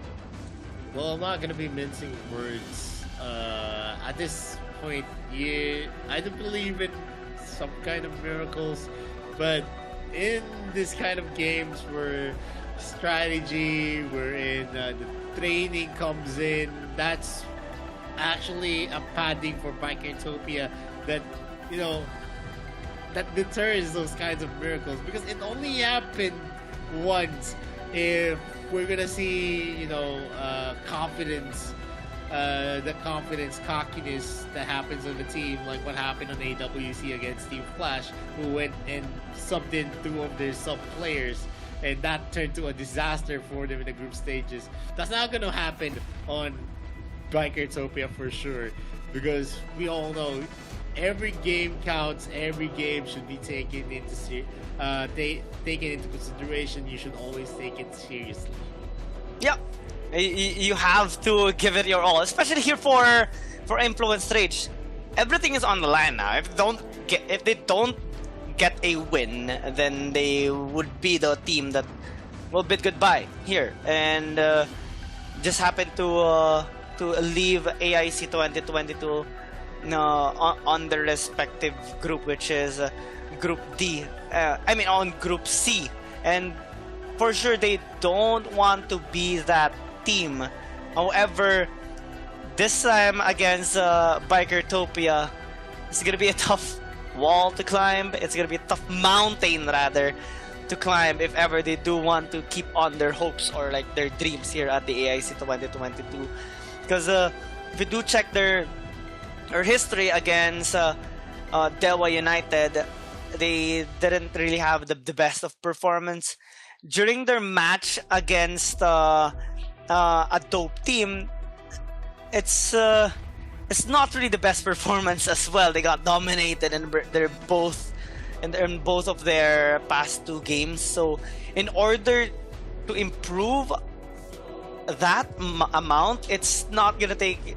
It usually doesn't take the same day, right? But so that's why we kind of had that kind of assumption or like analogy that it would really be a miracle for Influence Rage to defeat Bikertopia. We're not saying it's impossible, but it's really just uncommon as of the moment here, especially on a highly competitive scene of gaming. So hopefully they do meet the expectations onto them, especially for the people that are supporting them, because teams do have their supporters, of course, trying to wish that they would get their wins. And against Bikertopia, well, it is still possible, but they need to really not mess it up this time. And we believe in the capabilities of the players, that is for sure. And as it progresses, definitely, maybe we're gonna see an improved influence range. Maybe not in AIC 2022. Maybe in the next international competition. But for now, it's not just about it being uncommon. It's highly unlikely if we base it on statistics. It's just that they're not yet ready in this kind of competition. We're gonna see a lot of the good teams competing with each other. They're not really ready just yet. We have a term for that. They need to actually be in a period of upheaval, wherein they need to rediscover what the international scene is, what the current meta is. Maybe they're still lost in that kind of transition, since they're a fairly new team back again here for the AIC. The last Brazilian team that we were able to witness was way back in the AWC and Overclock. And it's really uncommon. So for the side of Influence Rage, it would take a lot of effort. We already established this from a while ago, and based on the statistics, based on their performance and how they have shown so far in this day, it would take a lot. And well, we are people who really looks for growth for teams, so not only are we expecting a good performance for them in this particular game against Bikertopia, but even if they lose, we're gonna be hoping for them to have a much better improvement for the next one, because they are gonna be trying to qualify once again. And we had seen some teams bounce back from last year's AIC 2021, and now having a really good start in the AIC 2022. Things can improve, and hopefully this time we do see an improvement, though, since things are not done just yet. They still have their game against Bikertopia, and they will try to do it. Bikertopia having the members of T1, Zirui, Shin, T-Lin, and Pika this time on their roster, while for the side of Influence Rage, it's gonna be shown in a short while. Mix RJ, Danny, Mist, Whited, and Niap. Yup, and these guys are gonna be the representative of the Brazil region. Maybe this is the last time we're gonna see Influence Rage here in the AIC, but that is still a what if. Maybe they can go for a comeback win here against Bikertopia, and that would be a big story, since Bikertopia is definitely one of the favorites in Group C to actually qualify, not just on the group stages, but on the playoff stage. They are the second placers of the GCS region, so that says a lot on the caliber that they have. And no nervousness is gonna be seen from Influence Rage. They are ready for the undertaking. Maybe we're gonna see an improved Influence Rage. The draft phase is now gonna be starting, and Omen is still gonna be the first ban. Yeah, Influence Rage, please do ban out the Aya later on. They ban out Lorian. Yeah, please ban the Aya. That's my only comment here. Out of the meantime, yes, we're seeing the Aya being hovered. So it's gonna be it's finally gonna be their ban. Leaves out the El Su. Can be the first pick here for Bikertopia, but the Iggy is gonna be available for a counter, though, for Influence Rage. Yep, and with the first two bans, it's an Omen and an Iggy. We've seen a lot of the Iggy plays for Influence Rage. Maybe it influenced this ban. It's a respect ban for Bikertopia. And for Influence Rage, they went for a respect ban on the Aya, and they were able to actually see the Lorian as well. So it's not going to be available for Bikertopia, but the Elsu is going to be the first pick here by Bikertopia. A lot of suppression. Maybe we're going to see performance resembling Muwan's Elsu. That is going to be a sight to see. And Influence Rage answered it back with a hover onto a Liliana and also Izuka. Ooh. Attention going to Laville, but Bikertopia upping their damage with the Talon, and a pretty nice rotation for and setup. Frontline power with the Richter. We did see the reliability of this particular hero, not only in this tournament but also in the AIC 2021, and now interesting choice of hero here for Influence Rage.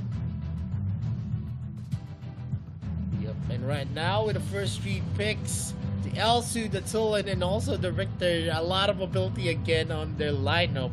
While on Influence Rage is a Vera, Azuka, and a Laville. Laville is usually picked out whenever there is an Elsu, just because you can use a double trouble to actually stave off the snipe and also give you a lot of time for the initiation of any clashes. And I'm wondering how they are going to be performing with a Vera pick here for Influence Rage, because we haven't really seen much Vera being chosen here in the AIC 2022, so not much information on this, and it's kind of new for Influence Rage, but maybe this kind of surprise is what's gonna work for them. They're also hovering out the Alice here. They're gonna lock it in, and it's gonna provide a little bit of more safety for their composition, while Bikertopia is still investing on more damage. Liliana, which was hovered a while ago by Niap, will be chosen here by Zirui. And I'm wondering what the T1 is actually gonna lock in, because the Richter can actually be flexed into the support role, but since they're hovering the Thane, it's gonna be a different approach. Richter is gonna be on the Dark Slayer lane. Yup, and we're already seeing the entirety of the composition of Bikertopia. We're gonna see a jungle Tulin again. That's gonna be a fast clear for sure that we're gonna be expecting from Bikertopia, and a lot of protection in zone again, a lot of suppression. You can't just go and enter into the range of that Elsu without facing off against that Thane first. And that's gonna be a big thing on how Influence Rage needs to play this. They need to take out Elsu as early as the clashes start, or maybe if they could actually take out the Thane, but that is somewhat impossible, because even in a 4v1 scenario, Thane is gonna be too tanky to just disregard, and with all of the capabilities to build up a crowd control, it is gonna be hard to just ignore the Thane as well. But on Influence Rage, they added an Alice into the mix. They're not supporting any kind of tanks in Influence Rage. Maybe they're banking hard on going for an entry kill. They have a Vera, they have Azuka, and they have an Irie on their side. The late game potential of the Laville is going to be out of the charts, but at the same time, he still needs some kind of protection to actually be effective in the late game. All the protection to aid the members here, especially for Influence Rage, and now we do see final matchups here for Pika and Niap, Tilin and Whitehead, Shin and Mist, Zirui and Danny, T1 and Mix RJ. It's gonna be interesting since, well, for Bikertopia, they do like the aggression more than the safety net. They want to play things not passively in general. They like to take control, they like to bully out their opponents, and Influence Rage, it's only understandable. Given the state that they are right now, they want to keep things defensive and try to scale up towards the late game. And The game is now going to be starting. Let's see what is going to be in store for us. But in terms of composition, Giyang, I think Bikertopia still has the nail in it. They have the advantage in terms of the mobility, the damage that they can deal.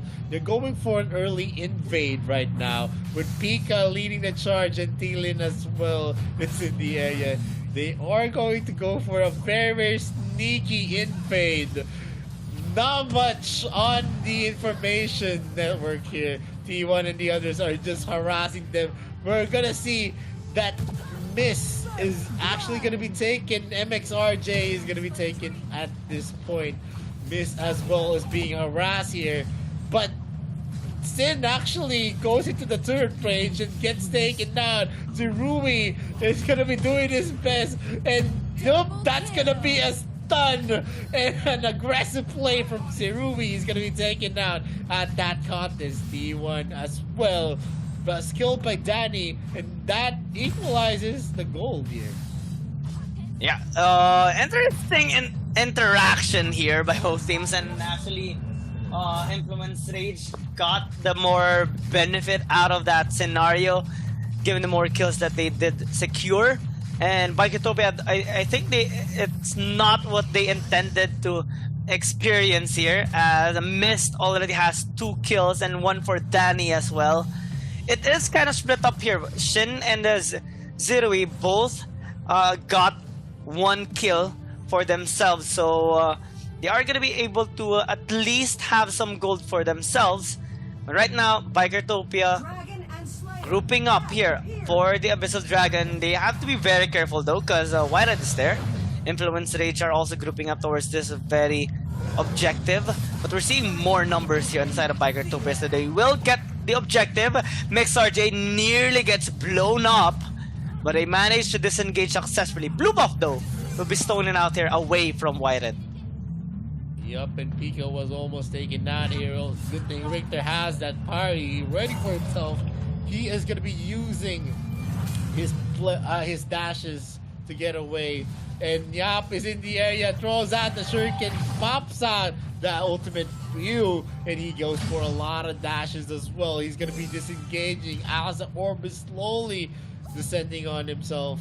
He is not going to be hit, and still he is trying his best to go for that kind of play, but they do catch out White with T1 going with a flicker avalanche charge.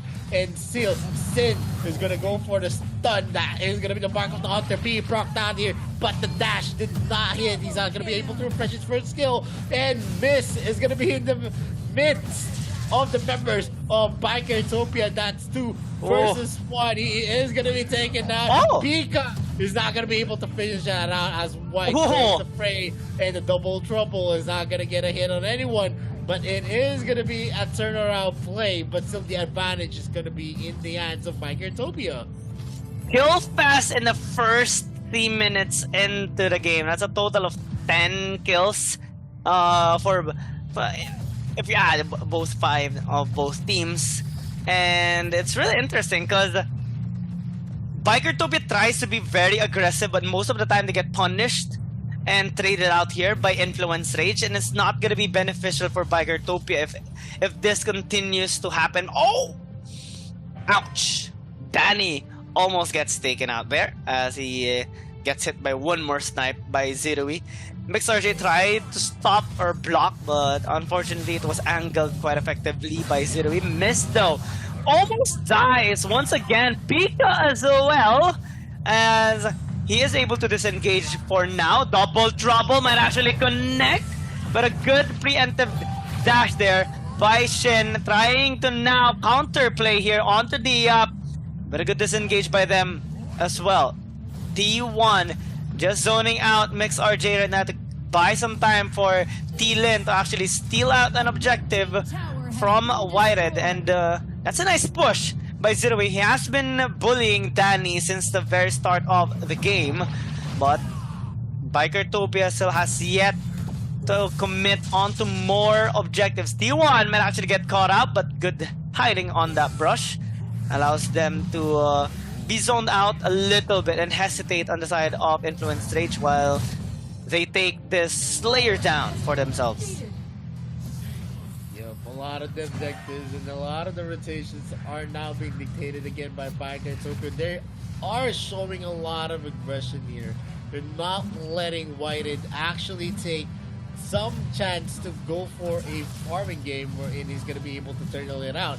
And Yup actually goes in with a dash, gets a miss. Double Trouble's going to get a hit onto T1, but it doesn't really matter. He uses the flash flicker. The flicker Ryu. But Yup, Zerui waits for the right moment of the effectivity of the orb and takes that kill again. Things are looking out of hand here for Influence Rage. They're trying to keep up, but they're actually quite behind in terms of economy since they're losing some structures, they're losing some objectives as well. They weren't able to keep up with the pressure here of Bikertopia. They're losing towers across the map too, but missed with a good trade. Double trouble!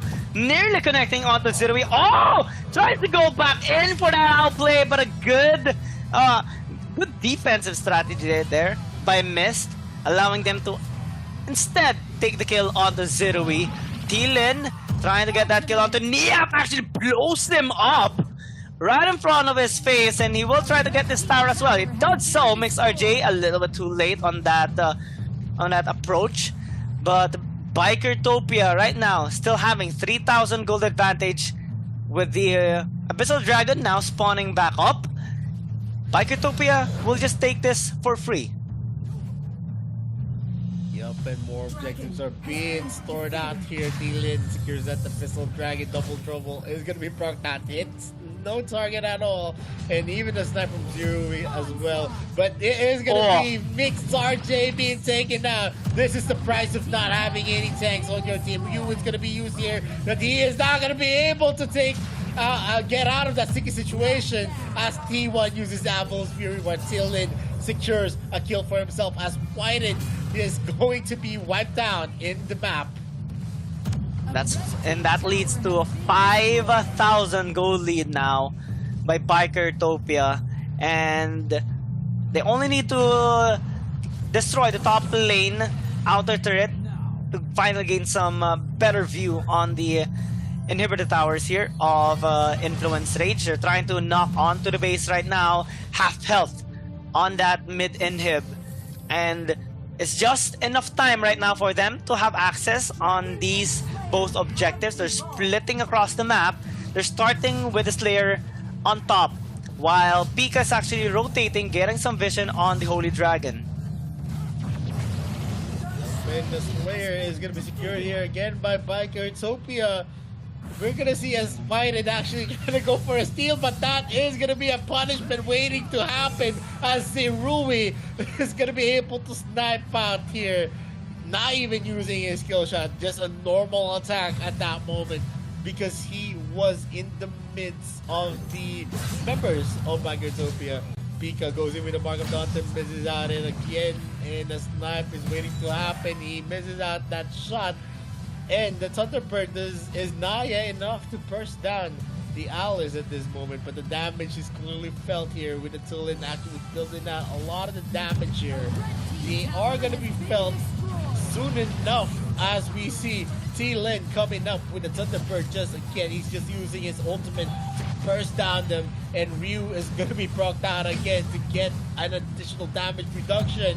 And still, Mark of the Hunter is being used here onto the bottom lane. He is going to be in danger for the taking. He is going to be taken out. 2 of the third tier turrets have been taken, and that's going to be a push from T1. Thielen again gets a kill with the Thunderbird. Zerui uses that snipe. Is this going to be the end? The Nexus Lock is here, and Bikertopia finishes this match in a 9-minute 33-second mark. The fastest here in day number 2.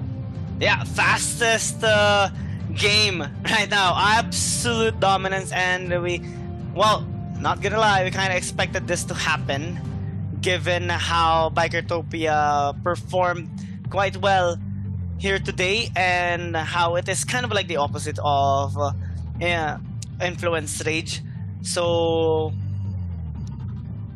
not really the best experience for Influence Rage as of the moment, and Bikertopia just got their second point of today. They have one more game against Dewa United, and even if they lose on that game, they're already assured of their spot for the next phase, or the next part of this group stages. So congratulations to Bikertopia. They had a beautiful performance in this game, demonstration of strength, a speed run as well in this tournament, as they did draft such an amazing composition here in this game, getting the Elsu, which was piloted so well by Zirui. And as we check out this highlight, well, it was an interesting exchange of blows here by both teams. We had a point wherein the score was like 5-5. Bikertopia was getting some kills, but they were getting punished by Influence Rage and getting traded out. But if we do check out the economy, Bikertopia were getting the most out of those exchanges, since they were translating kills into more gold. And that led to them having more advantage, and those advantage allowed them to open the base of Influence Rage and just close this game out for them. Yep, and this is a perfect example of being able to take advantage of kills, because whenever they have the kills onto their name, they were able to take more objectives for themselves. If it was just all about kills, there's a lot of situations where kills aren't really, the end-all be-all to actually win the game. You actually need to take in the objectives, you need to take towers, you want to get this kill because you want to take the mid-lane tower, you want to take this kill because you want to go for an invade, you want to take this kill because you want to have the objectives lined up for yourself, like this Dark Slayer or the Dragon. So, kills also, yes, bring value to the table, but at the end of the day, it's about your purpose of securing those kills. It's not just about giving advantages to the lanes, but also, getting a boost on where everyone can actually take advantage of. So at this moment, Bikertopia was able to actually capitalize on the kills that they were able to secure. And generally, Bikertopia are just having the time of their lives right now in the AIC 2022 day number 2. We're already coming to a conclusion here for Group C and Group D, and we're already having a glimpse of the teams that are kind of the contenders to say goodbye in the AIC 2022. So unless there is a miracle that these teams can actually make, it's not gonna be looking good for them. For Influence Rage, unfortunately, they are gonna be bidding goodbye since they suffered 3 losses for today. They are gonna be determined the last slot in their respective group, which is Group C, while the other members, Dewa United, Bikertopia, and a dope team, are gonna be the top 3 ones in their respective groups. And right now, this is already the end of the line for Influence Rage. We're not going to be able to see them anymore in the AIC 2022. It was a very, very solid run. Even if you lose out, this is valuable experience that you can actually use in your next showing. Especially, you've actually faced out with a lot more experienced teams, so don't get disheartened. You just need to grind it out. You need to go to the study room. You need to actually research more stuff, research your skills, research not just research, but also practice out on how you're going to be able to play out what is the most effective rotations as well. You should always also think about what kind of pressure you could always practice the playing under pressure as well. Yeah, teams can improve, players can improve, and the results can be different next time. But for now, it's pretty much how we kind of expected them to be. Looking at the stats, gold is just one-sided. Everything is just one-sided here on the side of Bikertopia. It was a good fight being that has been made there by Influence Rage, given that they did have some kills, but on the objective sides, on the gold department sides, on the damage department sides, they were down on every matchup possible. So that's a lot of disadvantage that they had. But on the bright side, well, it is a lot of growth that they can actually have as individuals, as players, and as a team in general. And we're looking to hope that next time we do see them, it will be different. It will be a different feel, a sight, and also an experience watching them play. Yeah, but Bikertopia is just, you know, has a lot of the lead on their back. They did not give any breath here. And looking at the MVP, it's going to be Tilin on the Tulin. 704. It's a perfect KDA. KP 73.2%. MVP points of 13. That is very, very substantial. And we're going to see more of Bikertopia before, after the next game. It's going to be Bikertopia against Dewa United, both of the teams that has it 2-0 here in Group C. We're going to see who is going to be the dominant team here. And yeah, the next game is going to be against next Ruya against its Baku time. That's a lot of things we're going to be facing out. And before we go to the next game, we are going for a very short break. This is the AIC 2022. My name is Victoria. This is Young Gaming. We'll be right back after a short break. Painting genius, Jan. Since his childhood, the exceptionally talented Jan has reached the pinnacle of painting as a teenager.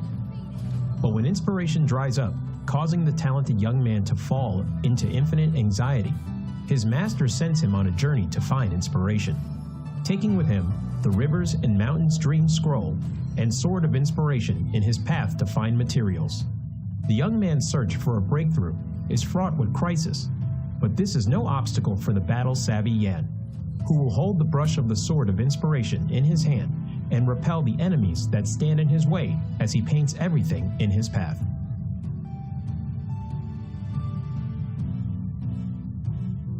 Passive, Spiritual Spark. When Yan uses Skill 1 and Skill 2, he will gain a stack of energy, having 2 stacks of energy, depending on the difference in the previous skill. Will cause the next normal attack to gain additional boost. After using an enhanced normal attack, his attack speed will increase. Yan's skill will mark an enemy when it hits them. Dealing damage to the same target will consume the mark and trigger additional physical damage, restoring Yan's own HP in the process. Skill 1, Black Jade Sprinkle. Yan will deal damage and apply movement speed reduction to enemies in a fan shape in front of him. Passive Enhanced Normal Attack. After a short delay, deals damage to the enemy in front and knocks them away.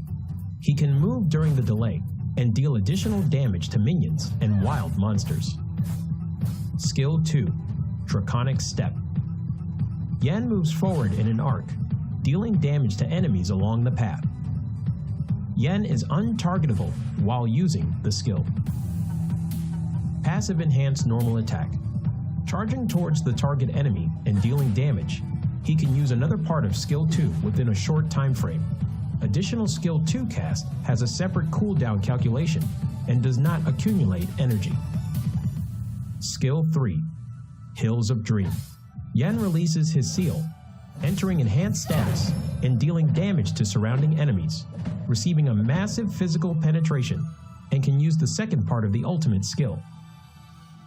He gains super armor and reduces damage taken during the cast. Yan will enhance all of his other skills. The second part of Ultimate. Yan charges forward and deals massive damage and knocks away enemies in a massive range forward. Enhanced Skill 1. Deal 2 instances of damage to the enemy. Enhanced Skill 2. Deals even higher damage. Yan's ultimate skill buff will increase with every upgrade. When ultimate is upgraded to level 1, the skill damage of skill 1 and 2 increases by 50%, and the number of times the mark can be triggered also increases. When ultimate is upgraded to level 2, passive enhanced normal attack hitting enemies will extend the enhanced status duration and can be used multiple times when under the buff from the second part of Yan's ultimate. They aren't affected by cooldown reduction. When ultimate is upgraded to level 3, passive enhanced normal attack will return 1 stack of energy.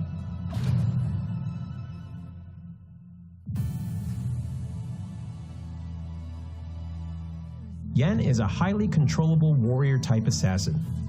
His damage will continuously increase as the game goes on. He becomes extremely powerful in the later stages of the match. Thus, rapid growth and increasing level are important for Yan. The key to mastering Yan is utilizing Yan's skill set, launching enhanced normal attacks with different effects, and making use of the short cooldown time of his skill set to continuously dish out skill combos. At the start of the game, if Yan needs to support and gank enemies, he can save a stack of his passive in the bush. Use skill 1 to slow down enemies who passes by, and trigger skill 1's enhanced normal attack to knock away the target, to crowd control them and coordinate with teammates to finish them off. Yan needs to save up 1 stack of his passive while chasing down enemies. He needs to make use of skill 2 to get close to the enemy first, then uses enhanced normal attack's additional reset of skill 2 to continue pursuing. Once the gap is closed, use skill 3, skill 1, enhanced normal attack, skill 3's second part to finish up. In team fights later in the match, make use of the buff effect from the ultimate to bring forth a good haul. Yan needs to attack from the flank. Use skill 2 first to close in on the back row, followed by skill 3, normal attack, skill 1, normal attack, the second part of skill 3, skill 2, skill 1 to finish them off. When there are multiple tank type heroes in the enemy composition, due to Yan's lack of high damage before using his ultimate, he needs to watch his timing when he enters the battle. Make use of the physical penetration from the ultimate, as the bonus can deal quite substantial damage even against tank type heroes. Due to marks being able to be triggered multiple times, while in enhanced status, coordinating with skill 2's movement and skill 1's damage, you can potentially take down tanks. Yan's passive HP restore allows him to have decent survivability. Watch your timing on using skill 2's untargetable effect to dodge enemy damage. Yan needs to improvise in battle and requires careful observation of the situation on the battlefield to choose the right skill to cast.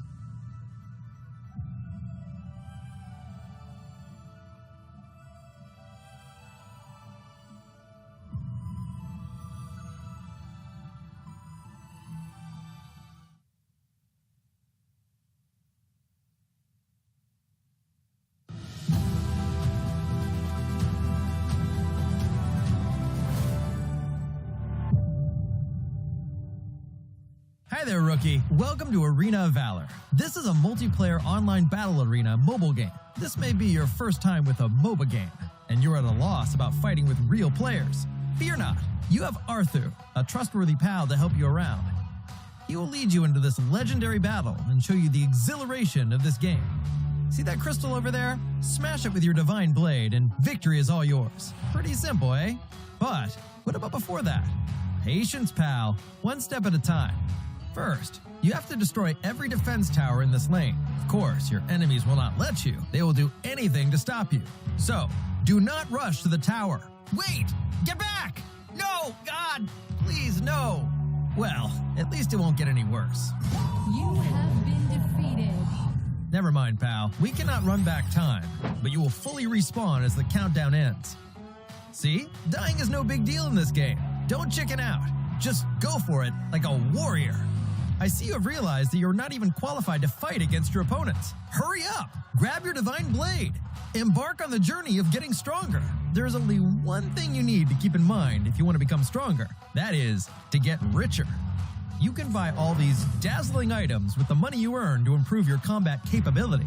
Creeps on each lane. monsters in the fields. Even your enemies are all resources of your economy. The process of killing these targets and improving your abilities is called farming in Arena of Valor. Also, remember that you are not fighting on your own. There are 4 partners standing beside you. You will be a tough tank after you are fully farmed. Charge, hero! Charge! Your teammates will support you without reserve. Let your enemies fight back as all they want, but all in vain. You are no longer the rookie you used to be. Consolidate at every step. Break down every defense tower in sight. The glory of victory will eventually shine upon you. Woohoo! But if you keep dying all the time, your side will progressively lose ground. In the end, your base is destroyed by the enemies. Are you really prepared for the...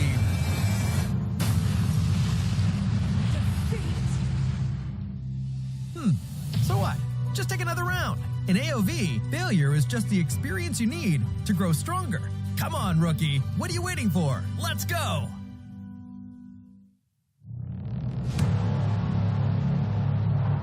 I fight for what I stand for, what I stand for. You testing me, then I go Rambo, Rambo. Hey, I taste the glory, taste the pain. I know what it takes to play. Got the kingdom on my back. I came long ways to engrave my name. Found my pride at the borderline. I will never back down till my dues are fortified. Hit him in to get a little cautious. It's part of the process. They think I'm crazy, or am I really brave? I don't let nothing faze me. There's no hold up delay. I still survive. I own the confidence up in my mind. I'm running close the light. It's time to shine and go take flight. No pain, no gain. If you don't wanna fade away, look both ways. Hold pace. Heroes moving silence.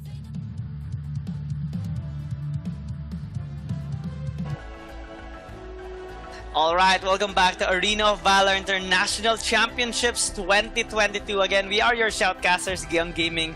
And here with me is Vittorio. And now we're down to the last 3 matches, starting it off with the game of Next Ruya versus Bacon Time. Expectations, well, Bacon Time has had an incredible performance, beating out one of these strong teams right now, scratching the record of Mad Team. And Next Ruya, they have yet to find their first victory. It's gonna be a tough battle for them. It's kind of like a similar matchup of Influence Rage and Bikertopia, or alike. But let's see if we can be surprised here. How are you, Vittorio? Yeah, very, very dandy right now. I'm very, very ecstatic on the games that I've seen. I've seen a lot of improvements on the teams that I've witnessed, like Adult Team. They were United, almost the same They were United that I know. The others, Mad Team actually has an overall on the field that they're actually showing us. They can be aggressive. They're a more aggressive team right now with Zen actually being added into the roster. And of course, it's Bacon Time who was able to surprise us with a strong showing against Mad Team. Yeah, and Mad Team surprisingly Mad Team being shocked by the performance as well by Bacon Time earlier. So now Bacon Time looking to maybe secure more points against Next Ruya, because they have another battle again later on, which is V Gaming having a 1-1 scoreline as of today after suffering a defeat against Mad Team. So it's going to be an interesting battle given the standings as well. But for Next Ruya, not so sure this time, because we already witnessed, we had expectations in the previous game, and also for them as well, and based on stats, it's not looking good for them too. Yo, man. Just the same with the logic on Influence Rage versus Bikertopia. It's Bacon Time actually beat out Mad Team, who dominated Next Ruya. So, in that kind of trade of logic, then it's Bacon Time is definitely going to be dominating Next Ruya as well. I don't want to say this, but I don't want to mince my words for all the fans of Next Ruya. This is not the last time they're gonna be able to support and see them, but definitely for the AIC 2022, this might be the last time that we're gonna see them for this international tournament, because it's Bacon Time is a different kind of beast. They're not just gonna be playing out, and of course they're gonna be very, very well prepared. These are the RPL champions, mind you. It's hard to win here right now, especially for the side of Nextruya. Given their performance as well in their past 2 games, this is their last chance, their last ticket to stay here in this Arena of Valor International Championship, and it's well, not much comments anymore coming in from me, since we already know what the situation is for Nextruya. They're facing off a Titan that has defeated strong teams as well, but they will try their very best. Bacon Time just going with their standard approach in their games. Tao X, Muwan, Kim Sensei, Almond P, and Marky having a fantastic game earlier against Mad Team. They did perform quite well, especially the composition that they have built up with the Elsu Iggy combination with the Tulen as well, and with the proper front lines of Ryoma and the Thane. So now with Nextruya, Bobneg, Closer, Fu, they will try to at least get a good performance against Bacon Time. It's not impossible to get a win, it's just improbable, but things can go out of way for Bacon Time. We do know that sometimes they slip up on their advantage. It is possible. The curse can be real, but at this time, they're really just happy here. Well, on the side of Nextruya, they're quite happy being seen here on the camera, just chilling, positive vibes. Nothing is impossible. Yep, nothing is impossible. But at this moment, it's Bacon Time. It's gonna be the first pick. They're gonna be batting out the Omen. They're not letting that hero into anyone's hand, and that is a lot. In the RPL, 74.1% ban rate on that Omen. That's very, very substantial. Even with that kind of win rate, it means that the Omen can bring a lot into the table. A lock into anyone is always a scary type of strategy whenever we're gonna see an Omen being up. He can also tank a lot of the damage as well. Aya and Lorian has been automatically banned by Nextruya without any thought already. They already have a plan on the bans that they're gonna be showing us, and Nakron has been banned out here by its Bacon Time. They're gonna be picking up the Iggy first, which has a relatively high win rate, 68%, and Nextruya opting to take the Elsu for them alongside with the Thane. Looking pretty good on their first 2 picks for now.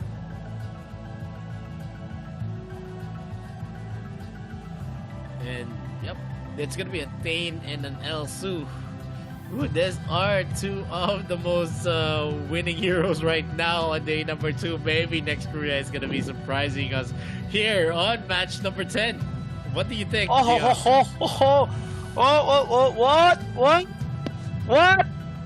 What? This is gonna be a first, if ever.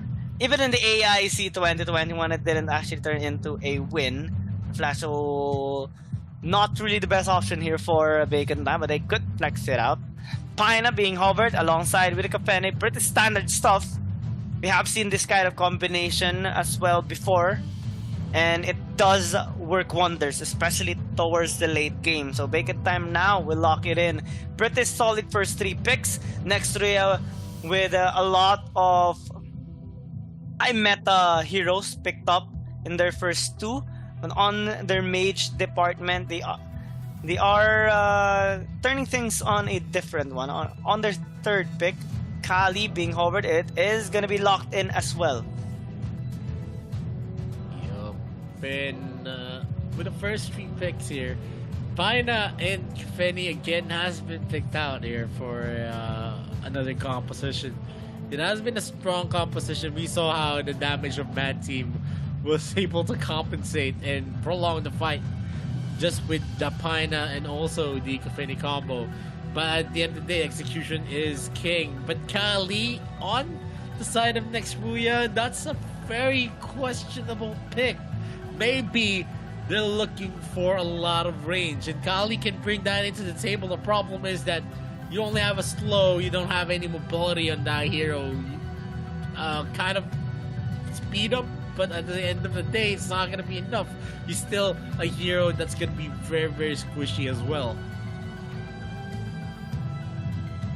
I'm wondering how Nextray is gonna opt to go on their last picks. A nice preemptive ban here by Bacon Time on the Florentino and possibly the Superman. While frontline heroes or Dark Slayer laners being taken away by Nextray, which is understandable since Mark is quite a beast on those particular heroes. Closer gonna lock in the Irie, which will add a lot of engaged tools for the side of Nextray and some damage as well, which actually has a lot of synergy on their other picks, especially for their Thane pick. Bacon Time though, now looking to eye on the Scud, which has shown a lot of success overall towards AIC 2022. What will be their last pick though? Because Scott can be in the jungle, Scott can go on to the Dark Slayer lane as well. So Bacon Time has a lot of options here. They can pick up an additional frontline. Richter actually gonna be their option. But this is gonna be their Dark Slayer lane. What will be their jungler?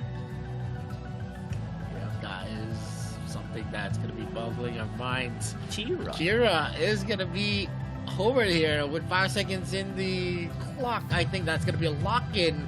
They are gonna be sporting mobility on their side. A lot of assassins on the Richter and also the Kira. They're going to be relying heavily on the zone control of Paina and also the Iggy to actually help them get the right position. But Nextruya is going to be answering it up with a hover onto the Volcat. With the current lineup, there's a lot of sustainability on the in their composition.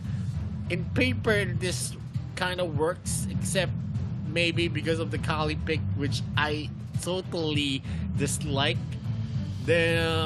I mean, Nextruya has a chance to get a win on paper, but on execution, let's see if they're going to be able to close it up and utilize their advantage in terms of the sustainability that they have and also the damage that they can bring. Yeah, I like how you mentioned in paper, because Bacon Time has had a lot of success despite any kind of composition that they do make. And with this, actually, it stands so well early game towards late game. Nextruya has a really good team fighting based composition with a lot of options towards how they're gonna approach Bacon Time. It's gonna matter where or what kind of approach they would opt to go to though, since this composition still has some lapses in them. If Bacon Time can position quite effectively and also catch Nextruya off guard and avoid the engage of Bob Ned later on, they can actually win a team fight. And it just shows as well, based on the discipline that Bacon Time actually shows in all of their games, they can stand a really good chance here in this game against Nextruya, despite the incredible lineup that they did draft. Yep, and right now we're gonna be entering the entire battlefield with a lot of expectations on Nextruya. This might be the last showing here in the group stages, and it is against it's Bacon Time, which is one heck of a team. A daunting task again is gonna be in the back of Nextruya. Marky goes in, harasses Bob Ned here on the mid lane. That's I mean, the healing light Tugs is just scaring that Kali away in the midst, just using that healing light that does not deal a lot of damage at all.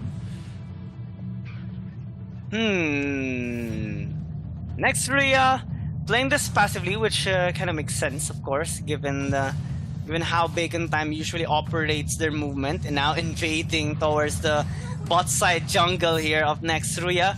They spot out the reinforcements though, so they will pay the respect due towards Next Rhea and back off for now. We're seeing some sizes though onto the top side. Marky and Buggy just poking one another, trying to get an advantage in terms of laning phase onto the top side, while on the bot side, Muan and Tau X are actually just having a safe laning phase, trying to avoid those snipes of Closer, but it's kind of a challenge, of course. Closer is really efficient in using the Elsu, and he will try to land those snipes as much as possible. 25 seconds before the objectives spawn up, and let's see who will gain the first advantage here, because there's starting the group up.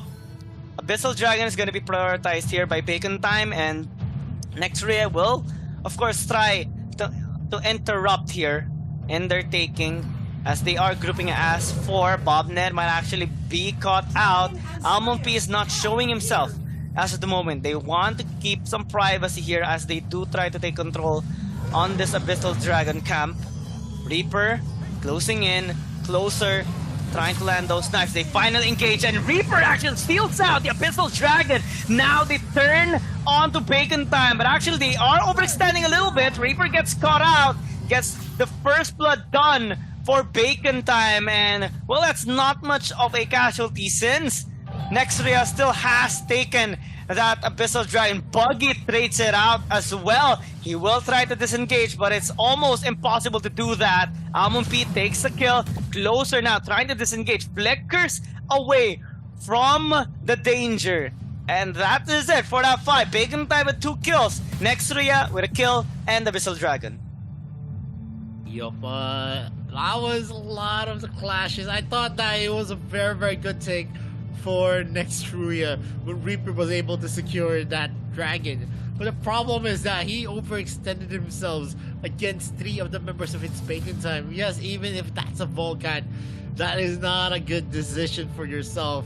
They could have just walked out of that and just, you know, went on their merry way. Yeah, Bacon Time is just doing pretty much Bacon Time stuff, getting as much advantage as they can, while Next Rhea is trying to hold off their laning phase here, especially that their best possible lane right now is bottom lane, the Abyssal Dragon lane, as they are diving, investing 4 people. They will obliterate Muan in the process, so really good job coming in from NRX as they are trying to push this tier 1 tower down. Bacon Time recognizes and responds efficiently by pushing the top side, as they will be getting that tower since it's not being defended at all by Next Rhea. A little bit of an oopsie there, trying to invest so much on bot side. They forgot top side and led to that little goal lead by Bacon Time. Yep, and right now it's just a lot of pressure again is being mounted into the side of Next Rhea. We're gonna see Muan trying to go for a steal. He misses out that overall dreams though. He is not gonna be entering in the fray. Marky does deal some damage into Vulcan. Closer's gonna be missing out that shot. It is gonna be a repeat here again, as all of the turrets from the top lane to the bottom lane first year has already been destroyed. It is going to be securing that shot against Stokes, but you know, it doesn't really translate to much. And look at the moves coming in from Marky, going for a Kyrie Irving style of a crossover. Ooh, nice reference there, my dear friend. But Bacon Time still is taking the lead here right now, taking control of the bot side jungle of Reaper and having enough position and zoning to take control of this Abyssal Dragon. No steal this time by Reaper, as he is busy trying to get some farm onto his topside jungle. Ooh, that's a lot of damage from that ulti of Kim Sensei, and they are actually going to be committing onto the top side. Buggy might actually get caught out, dashes away, while Tau X is just trying to chase him down, but they draw attention now towards mid lane. It's Bacon Time is going to try to take out that tier 1 tower. Good response by Nextruya. Rotating there as well. They do have the numbers and they do have the poking power coming in from closer, but now it's gonna be quite difficult. Fusselot gonna be invested, but Reaper goes towards the backside. Bacon Time now needs to flee. They take out Buggy though, they retaliate, and they're taking a lot of lives from the side of Nextria. 3 members dead, and Bobnet and Fu has to fall back.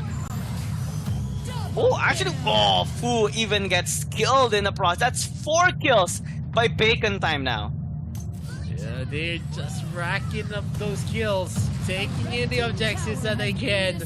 At this moment, it's just going to be hard for a comeback. It's a 6-minute, we're going to be entering the 7-minute mark, and it's already a 5k gold lead for its Bacon Time. And as the game progresses, as more items are being built here by the Cafeni, it is a lot more going to be difficult for anyone from Nextria to actually secure a kill. And we can see here in the replay, there's a lot of overextension always on their play. They're just baiting out the members here multiple occasions, and we're gonna see the Kali starting it up again. But look at that, Marky finishes off with the Mark of the Hunter. Is he gonna be able to take out closer? The answer is no, and that is going to be an out of range snipe. He doesn't get a hit onto that Rector, and at this moment, 2 of the members of Nextria is going for the defense. Muwan is in the area as well. Emperor's Gaze is being used. The Ultima has been procced out here by Reaper, but nothing is going to be coming out of there. Snipes from closer are going to get a hit, but again, it's just going to be healed back again from that area. Who is going to be taken now with Kira, and this is one of the biggest problems where Kali is an easy target to actually hit. Yeah, Fu is dead for the next 12 seconds, so defending this mid or bot or even top lane is going to be a challenge here for Nextria. Bacon Time just continues to accelerate this game in their favor with a 8,000 goal lead, rather, excuse me. They're just keeping ahead so much right now, and now Fu tries to zone them out and clear the waves in the process as well. But Bacon Time now can eye on the Holy Dragon and the Slayer as well. Oh, but Fu might actually get caught out once again. Marky goes in, but disengages after that. They will just be happily disengaging after taking that first inhibitor tower in the mid lane. And right now, they are now knocking into the bottom lane. Are they going to be able to defend? Bobnet actually pushes the wall, but that wall is unsurmountable. Buwan is going to be in the cusp of his health, but he is going to be regenerating because of the health.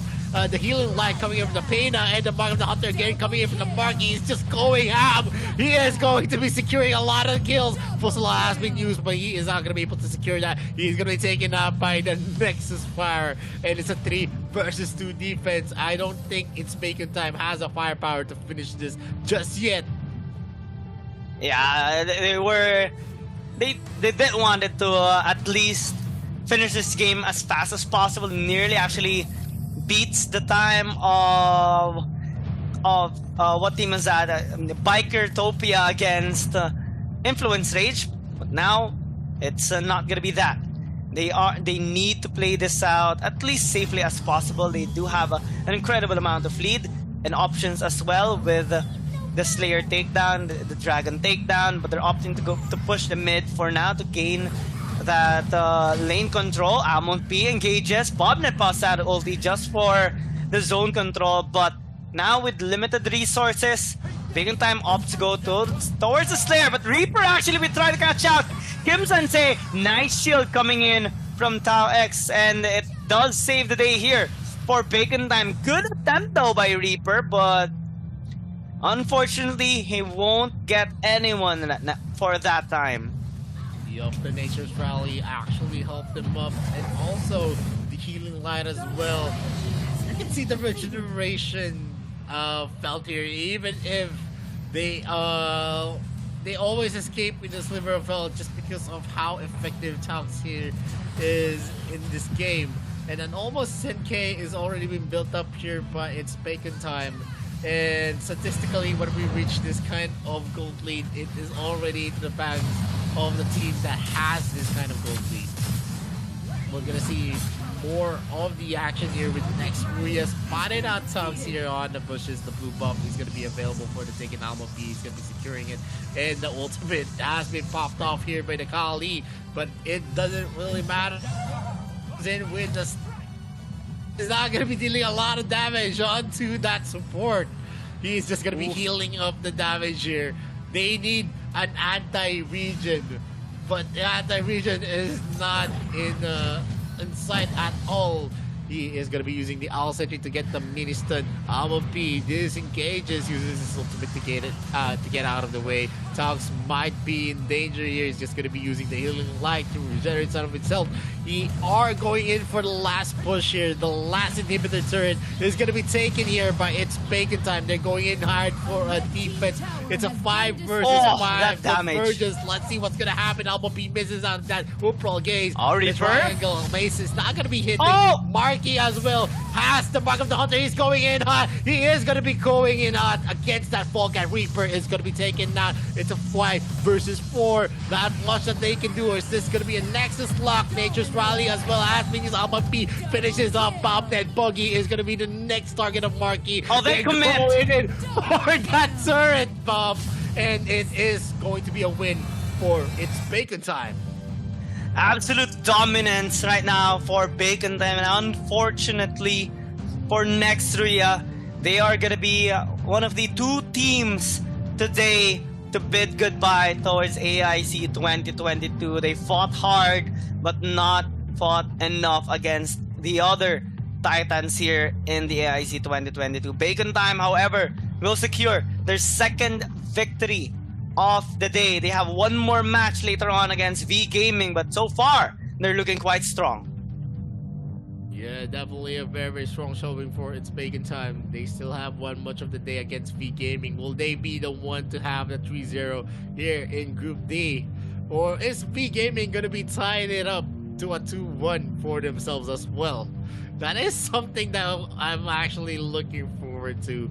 But, you know, kudos to Influence Rage. They did put up a good fight against its bacon time. And, you know, it's not the end of their dreams. They can actually continue it still. Look at the highlights of match number 10. Yeah, it started off with an explosive actually. Nextria trying to fight back. They got some kills earlier thanks to Reaper and Buggy. However, you know, Bacon Time having the better discipline and answering back with pushes when Ruya tries to push or tries to gank their bot lane, allowed Bacon Time to gain enough economy to get that lead in terms of firepower against Nextria. And they got more and more of a lead, and things just turned into an uncontrollable state for the side of Nextria. Bacon Time opened up the base, and that final clash, well, it was just standard stuff there for Bacon Time. A demonstration of skill and might against the opponents that they do face. Yup, and going forward in this kind of matchup, it's, you know, we went with the train of logic, and that's what we got. Because, you know, sometimes, yeah, luck and miracles do happen, but luck doesn't always translate to, you know, giving you the advantage. It's always about the experience. It's about how you train, how you play the game, how you study the game. And of course, story teams like this have that culture already in store for them. So, not to say that, you know, the newcomers are weak or something. It's just that they already have that kind of advantage in terms of how the team was built. They already have the experience. They already have a system of study. in terms of the plays that they're making, and that gives them the edge against the other teams that doesn't really have that much of a story just yet. And experience tells how, or clearly states how teams are kind of different from each other. Bacon Time clearly has a lot in the high competitive scene, and well, Nextruya, this is at least a good start coming in from them. They do have a lot more to learn and grow, but it's not really so bad. They put up a good attempt on fighting back against the other established ones and other strong ones, and for sure both of us are going to be looking forward to seeing them improve and be a better team in general, heading towards the next tournament that they are going to be joining. But for now, happy faces, happy smiles for the other teams qualifying in their respective group. Mad Team, Bacon Time, and V Gaming are assured of their spot. Nextruya, unfortunately, will be bidding goodbye. And hopefully we do see them improve for long. We're just waiting for the stats here on the post-game results, but we're already assuming a one-sided stomp coming in and reflecting onto the stats, given the state of the towers that they had in their game, given the state of the gold lead that they had, over 10,000 at the end of that game. Bacon Time clearly is on top of their performance right now. Yeah, definitely on top. And not much how we can say about it. It's Bacon Time. They're just showing in their true colors as the RPL champions. What excites me the most is going to be the last match of the day against V Gaming. We're going to see one of the top teams that went into the finals, V Gaming, to actually match out against, the champions of RPL. It's Bacon Time. Since 2021 was already dictated as an RPL year, are we going to see a repeat of the dominance of the RPL League? Or are we going to see a newcomer to actually dethrone the RPL teams from, international success? And for the next two games, since we're just waiting for the stats to come up, what are your expectations for the last two games that we are going to be having? Because, well, at least for the next game, because for the last game, I think we're both expecting an immense battle between Bacon Time and V Gaming. But for Bikertopia and Dewa United, I want to know your thoughts. In terms of the performance of Bikertopia, I think Bikertopia has the edge of Dewa United hands down. One of the reasons is that when they actually face up with the dope team, Dewa United actually had a lot of trouble. They needed a comeback win to actually just clinch the game. But before that, let's go into the game stats. We're gonna see in terms of kills, it's a 13 kill deficit. And if my math is right, ladies and gentlemen. And that's a very, very big deficit in favor of it's Bacon Time. In terms of gold, Your math is right. Yeah, I mean, 11k gold, that's a big gold lead for a 12-minute mark. Remember that. And for a 12-minute mark, it is a very, very substantial gold lead. Only one Abyssal Dragon is the objective difference against Nextruya. And that also says a lot. That's mostly all of the objectives fell to the hands of its Bacon Time.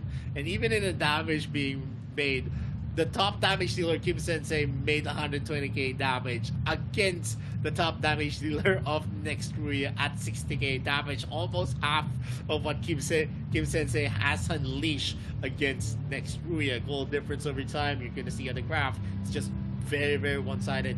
No wild swings at all. And the MVP of this game, it's Bacon Time's Almond P on the jungle. It's Kira 608, a perfect KDA, 12 MVP points to his name. Kill participation, that's 82.4%. So most of the kills was participated by Almond P. And that says it for match number 10. We're going into the next match of the day. It's Bikertopia against Dewa United, and to go back into discussion, I think Bikertopia has the edge over Dewa United in this game just because of the performance that we made. We're not gonna say that it's a sure win for Bikertopia, but it is a more likely win for Bikertopia as well. And before we go into that match, we're gonna go for a very, very short break again. This is Victoria. This is with me is Keon Gaming. This is the AIC 2022, and we'll be right back. Don't touch your browser.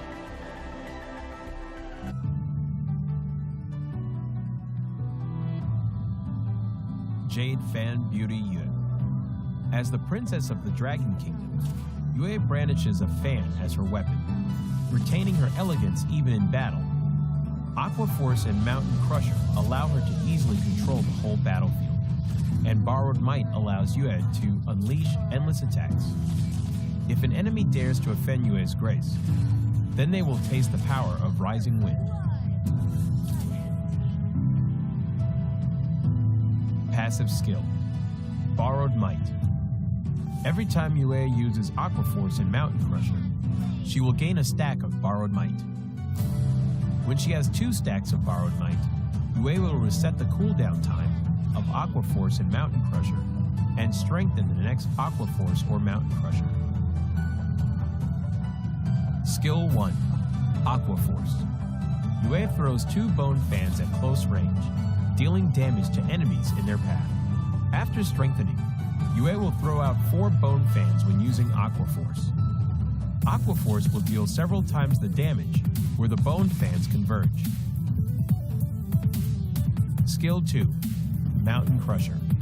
Yue throws 2 bone fans at far range, dealing damage to enemies in their path. After strengthening, Yue will throw out 4 bone fans when using Mountain Crusher. Mountain Crusher would deal several times the damage where the bone fans converge. Skill 3, Rising Wind.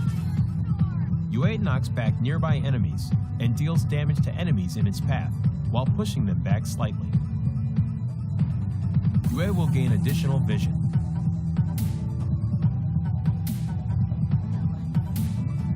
Yue is a long-range mage with a powerful ability to exhaust the enemies, but is complicated to operate. To deal perfect damage using Yue, you need to be skilled in combining her skills to deal damage multiple times stronger. However, when Yue overlaps with the enemy, both Aqua Force and Mountain Crusher can deal full damage. When in the lane period, Yue can quickly clear enemy creeps via refreshing her skills through her passive skill and then assist the side lanes. In team fights, Yue needs to use Mountain Crusher multiple times to exhaust the enemies and frequently use Aqua Force to charge up her passive skill to look out for chances to kill or exhaust fragile enemy heroes. The core combo of Yue is to save up a stack of her passive in advance and instantly use Mountain Crusher twice to deal burst damage. But be cautious. Yu's ultimate is the only life-saving skill, so she needs to save her ultimate to be aware of enemy assassins' heroes in team fights.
Yeah, I'm a creep.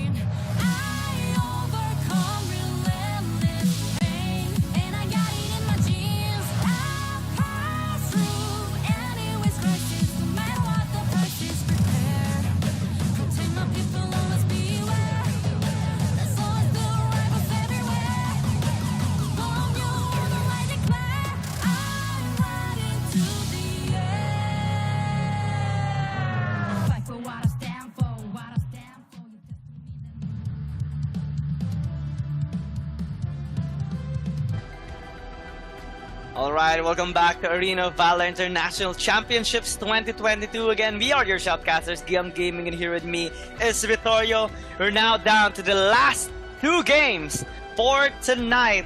Starting it off with Bikertopia versus Dewa United Esports. We had our initial analysis towards this particular matchup, and, well, our excitement still remains the same. We are really looking forward to how these teams are going to perform, and expectations have been made, but things can get surprising depending on how these players, these teams are going to approach this game.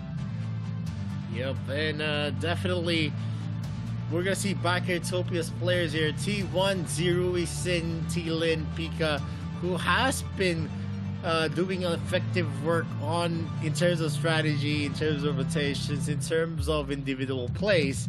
And we also see Dewa United Esports, 44A, Penix, 20, Axio Ready, and Mammon in your screens. Dewa United so far does not really show any dominating plays, even against Influence Rage, and Adobe Team, they had a hard time taking the win as well.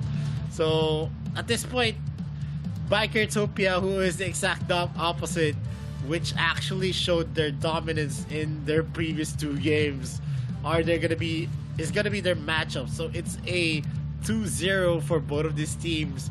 We're gonna see who is gonna be the top team in Group C after this. Well, at least on the side of Dewa United, we're seeing 20 still going with the usual warm-up on that, fist movement. And positive insights on both teams. I think energy-wise, these players can be a little bit strained already or tired in general, but hopefully it doesn't affect their performance here tonight. Bans are still relatively the same, quite quickly actually, as Omen, Zuka, Aya, of course, gonna be taken away, and Lorian. So Elsu priority for Bikertopia. We have seen them opt for an explosive composition. They're gonna ignore the Elsu at the moment. They're prioritizing the Nakroth instead. Yep, and right now with the Nakroth first pick, it is another confident composition definitely for Bikertopia. With the bans that we're seeing, it's just that after the Lorian has been shown to the teams, they are banning it objectively with how big of an impact Lorian has.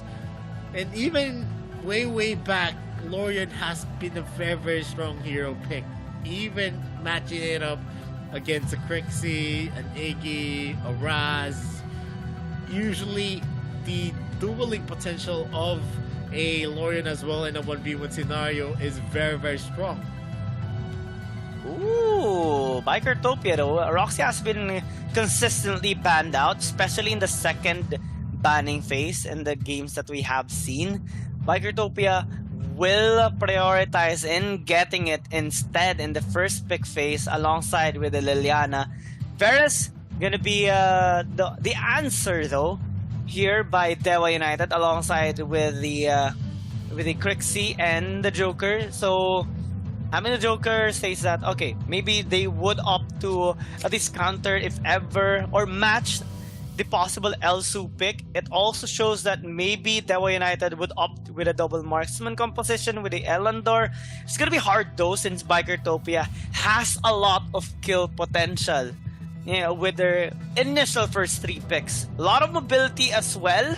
So Dewa United should really think about this, especially on their next 2 picks. The first 3 picks of both sides, it's just we don't know what to expect yet. Roxy can be flexed into 2 positions, a support position and even in the Darkslayer position. And at this point, I think a support Roxy really works well, just because if you get the Agnes grip, you're going to be able to use Flicker, you're going to be able to use Sprint, and then bring into your team's clutches, whoever is going to be the target of that Aggie script. Even if it's a tank, most of the time it translates to a kill. And Dewa United has a lot of damage on their side though. They have sustainable damage with the Crixie. You have an assassin-like damage from the Joker, but the only downside of that kind of composition is that Joker falls off, and sometimes the damage that he deals isn't enough to actually, win the late game. Not like other marksman heroes like the Hayate, the Violet, the Kafeni, heroes that you can actually rely on up to the late game. But yeah, mid game potential, it's over the roof for the Joker. Yep. Late game though, I think Bikertopia are also investing on it quite a lot, with the Violet being hovered. As in the meantime, they're going to be locking it in alongside with the Richter. So, really nice setup here by Bikertopia. Dewa United investing right now heavily on the frontline department. Arthur, we have seen it, especially in day number 1, being utilized on the support role. And Dewa United is not going to hesitate on that. They do have a solid lineup in terms of frontline and backline power. A relatively good scaling, but I think they're going to be investing quite a lot on the early game as well. Especially that they're, of course, trying to get that win against Bikertopia. Yep, right now in this kind of composition, you're going to see a lot of assassins. Aside from Bikertopia, you can consider Liliana as an assassin. You have Nacron, you have Richter. That means a lot of mobility as well. Roxy is also a very, very fast hero in terms of the default movement speed. And you also have the tumbles coming in from that Violet. It's going to be a very, very hard day for Dewa United. Although they do sport a lot of crowd controls on them that they can actually chain. You have Varus, you have the Ryoma, you have also the Crixie, and even the canister, the ultimate of the Joker. You can actually have the mini stun as well. So if you can chain that, the pick-off potential of Dewa United is beyond the roof.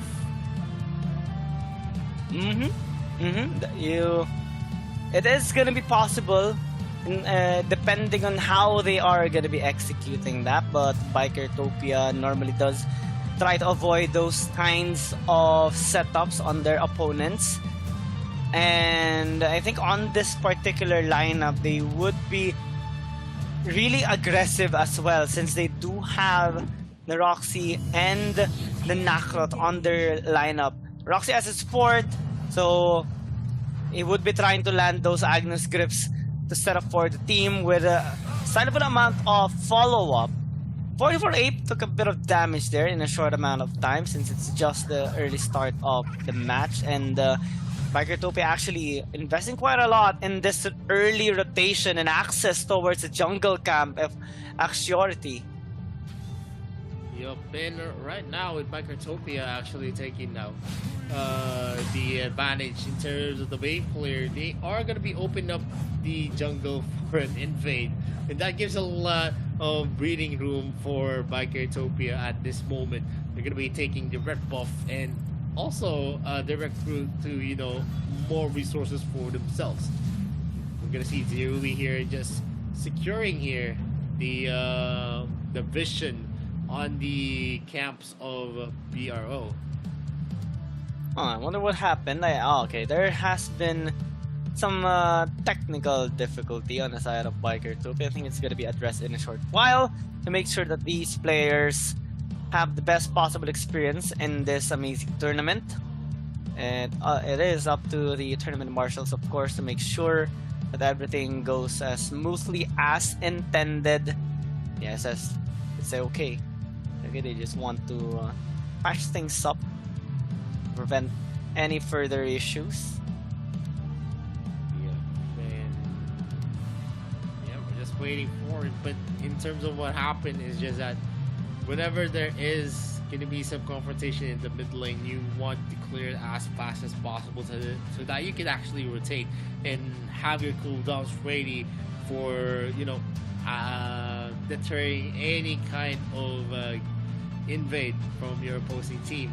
And definitely Devil United is falling off in terms of how fast they are going to be able to rotate, just because the Crixie delayed herself in clearing up the lanes, and he didn't have help from the support as well.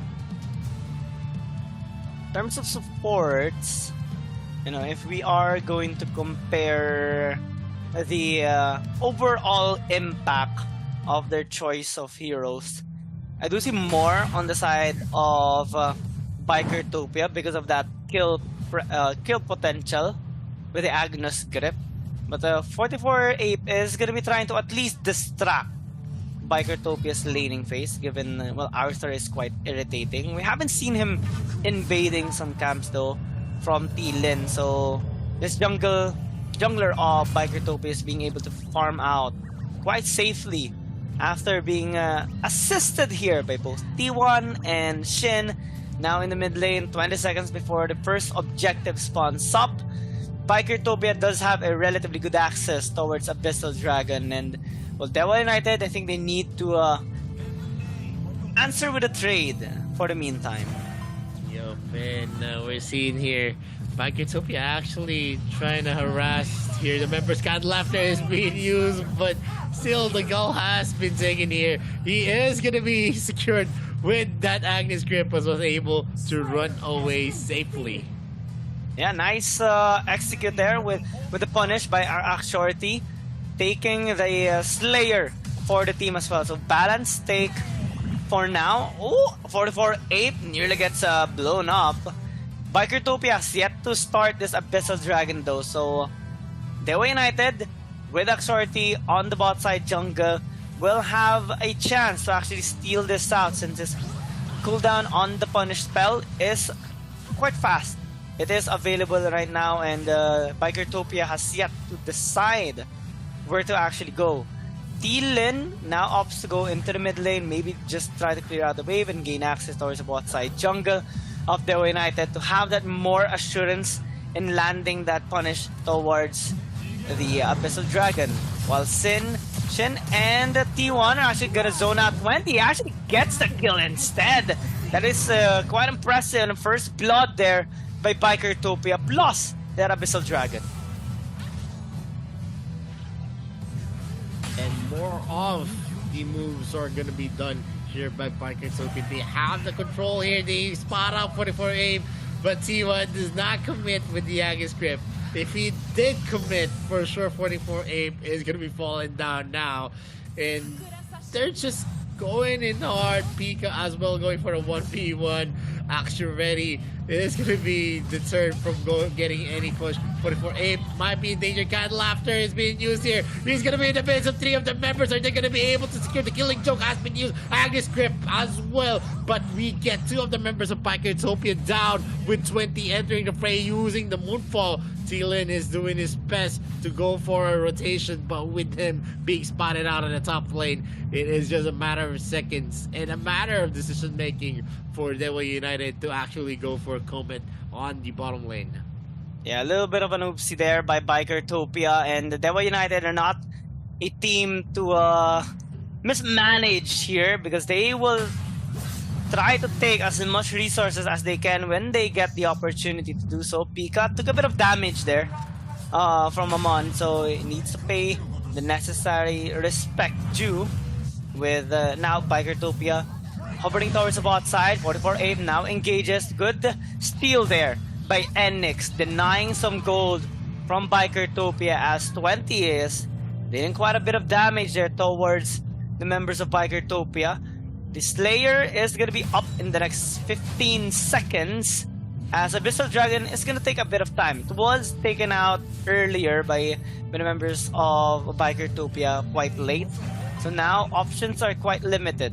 They are grouping at the bot lane, trying to get some poke there onto 44-8, but it's going to take some time, while Mamon is already eyeing on this Slayer on top side. Yep, and Bikertopia is now opting for a 3-man rotation as they're trying to give a lot of the resources into their jungler. 3.5k to his name already. Leviathan is building already an Astral Spear. Probably he's gonna be building a Spear of Longinus, and Pika is gonna be spotted out here by Mammon, but no success so far. He needs a lot of help to actually deter Pika from escaping. He has a lot of ability for himself, and they secure another Slayer to the name along the bottom lane. They almost burn out Enix at that confrontation. He is going to be using the cat laughter to get that invincibility up, and 44 Ape is doing his best to clear out the waves. He is still going to be successful at the moment. He is going to be tanky, but clearly the violence damage is being clearly felt by the Arthur. And it will increase furthermore. Speaking of increase, pressure is being increased here by Bikertopia, trying to get some good damage towards the members of Dewa United and a little bit onto the tower as well. Dragon still available for Bikertopia's taking, but they're taking a bit of damage from the members of Dewa United. They're forced to fall back, but Zirui flickering out, respecting reinforcements possibly incoming from Dewa United. Now, Dragon is more suitable right now for Dewa United since they have the better positioning, but topside is being pressured by Pika. Ooh, 44 Ape gets pulled back and killed there by Shin. So good pick off being made there by Bikertopia. Yep, and not much of any kind of contest is being made here by Dewa United. They're actually being careful here. And we're going to see Pika going in hot with the Mark of the Hunter. Is he going to be able to escape? Uses the Venom, but the range was just too short. And he's not going to be able to escape the clutches of Pika and Zirui in the area. Mammon is going to be the next target here by Pika. Spectral Iron is not going to get a hit. He's not going to be able to regenerate. 44 Ape tries to go and secure that kill, but with the flicker still ready for the victor, he's going to be able to safely disengage yet again. He's going to go for a knockup again. Mark of the Hunter is being used. He is going to be dangerously low. Thielen is in the area to add damage. And he catches up with the Agnes Square. We're going to see here Enix in danger for sure. 44 Ape does his best to escape, but with Thielen using the Judgment Blade. And also a comeback flag kill from a Sin actually finishes off the deal, securing 2 kills for himself. Yeah, and T1 though falls down, so that's a little bit of a trade. Zirui will get blown up there by Mammon. A little bit of an overstay there by Bikertopia. The 3-for-1 trade turned into a 3-for-3, and Dewa United will even have the opportunity to take down the mid turret of Bikertopia. So Bikertopia needs to be playing this out more safely than usual, because if they get punished furthermore, they're gonna lose a big amount of lead in terms of gold. Yeah, that was a decision-making lapse from Zirui, who actually was farming in front of the members of Dewa United Esports. He thought that it was going to be a disengage, but he didn't know that aggression that Dewa United can bring into the table was a big number here. He is going to be missing that Spectral Ire, but still, he is going to be forcing a retreat on that Akron. And you're going to see here in the replay, the Spectral Ire has been protecting the Valor Blade as well from Mammon. Finishes off. And the right timing on the orb actually saved Mammon from a lot of grief. No shutdown is going to happen. In terms of shutting down objectives, though, Dewa United has been getting at least a tie against Bikertopia. Right now, they're trying to pressure mid lane. 44-8 doing a really good job in terms of zoning to give some space for his allies. But Bikertopia is having a different plan. Split push on the sides whilst having the Slayer aiding the push in the mid lane. So Dewa United are being divided right now, and Shorty will fall down thanks to that gank by Shin, Pika, and T1. Now in the mid lane, Shin gets another. This time a double kill onto Enix. They might try to go for more, but they're also going to be happily taking this tier 2 tower. Now all outer turrets destroyed. What's left are the inhibitor towers here for Dewa United.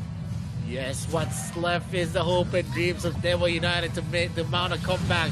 But is the comeback going to be possible with the damage that we're seeing from the members of Bikertopia? They are going to be engaging again. Agnes Script actually got a hit. 20 was locked into place. 44 AP, dangerously low. Sin gets a double kill from that Liliana. And we're going to see Pika get the 13th turret. And he's going to go for a duel against Axioretti. And Thielen cashes up that Ferris. He's going to be taken out again by Marquis. Thielen and the others are now zeroing in. It's going to be the Nexus and one member left. Mammon is going to do his best, but it is not going to be enough because the Nexus has been taken by Bikertopia.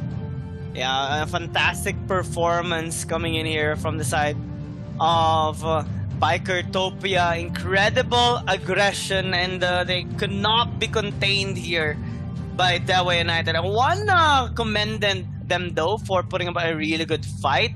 But at the end of that, Bikertopia will remain victorious. They have an undefeated scoreline in Group C, and Dewa United will be scratched on the record, having a score of 2-1. Yeah, it was a very, very good run for Bikertopia for the first day in the AIC. And that says a lot on how big of a threat here Bikertopia is to the Group C teams. For sure, they are gonna have a target on their back, but it is gonna be easier said than done if some of the teams here in Group C are gonna be able to beat them up. But in hindsight, we're gonna see the highlights here on how good the combinations we saw from Bikertopia, who was just securing the right targets at the right moment. They were always in the right places whenever they go for a gank, and that is a big thing. Although there was a moment where Dewa United Esports, I mean, this is the moment where they actually took some advantage back into their reigns, but at the same time they were actually divided and conquered. And I want to commend Pika, Thielen for the side lane control, T1 and Shin for those plays to get those kills. They were really mechanical on the hero choices that they had, and it took a lot of effort. But all those efforts were, of course, repaid with this victory that they had against the respective opponent, which is Dewa United. So Bikertopia, well, they will sleep quite comfortable tonight, having that amazing score of 3-0, and they are going to be looking forward to more spectacular fights and games in the next upcoming days. I'm also looking forward to seeing the stats after a short while, because I want to check how much damage the Liliana actually dealt, because Shin was obliterating so many members of Dewa United.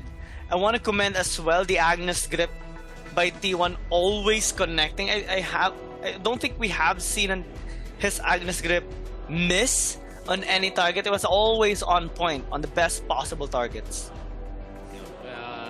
That's how you execute a Roxy play. I've seen a lot of supports that use Roxy and not, the only thing that you can actually put into the table when you use a support Roxy is to get the Agnes grip.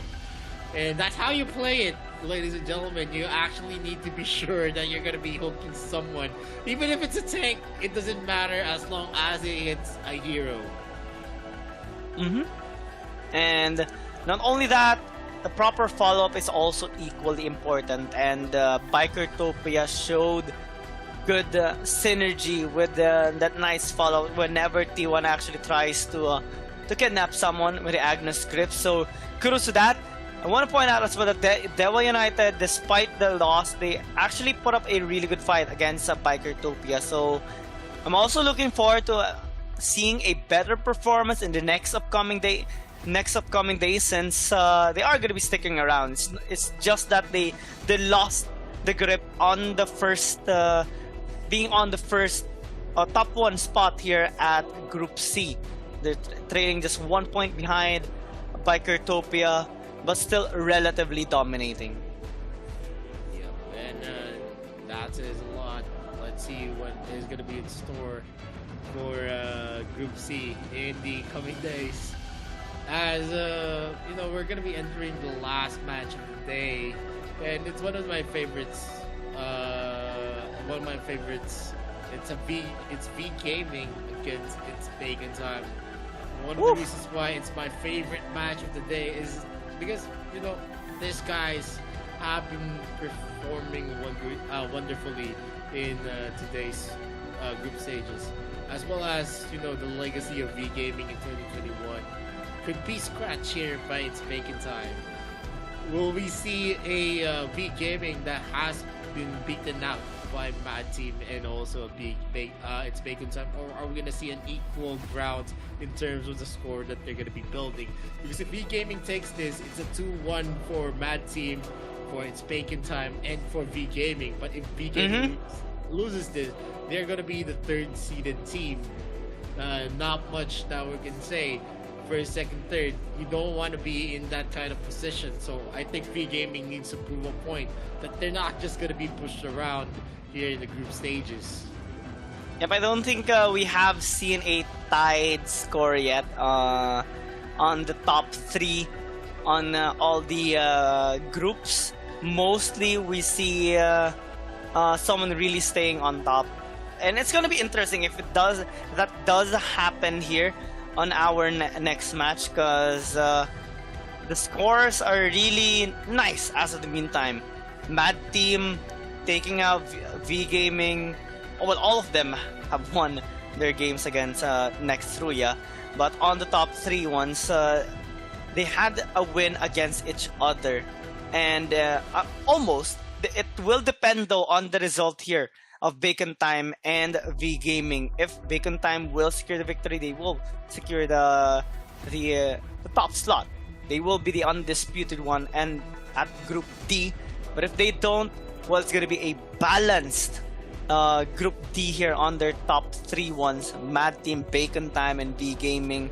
After V Gaming has recently patched up their unusual playstyle against Mad Team earlier, and coming back towards their comfort playstyle during their match against Nextruya. Yep, it is a lot, and we're gonna be seeing the stats right now on your screens. It's in terms of the kills, it's just it's 8 kills in favor of Bikertopia. Not that big, but at the same time, it's clearly going to be felt. In terms of the gold, that's an almost 9k gold lead for themselves as well. And the objective takes are definitely for Bikertopia. No wide swings happen in this game.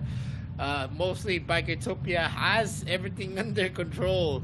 And yeah, Dewa United did try their best. There was some kind of slopes there, but at that moment, even if they do secure some kills at the expense of most of their members, they needed a wipe wherein most of their members were actually alive to actually make an impact in the game. But it wasn't just possible because Bikertopia was always packing in the heat. They had a lot of damage on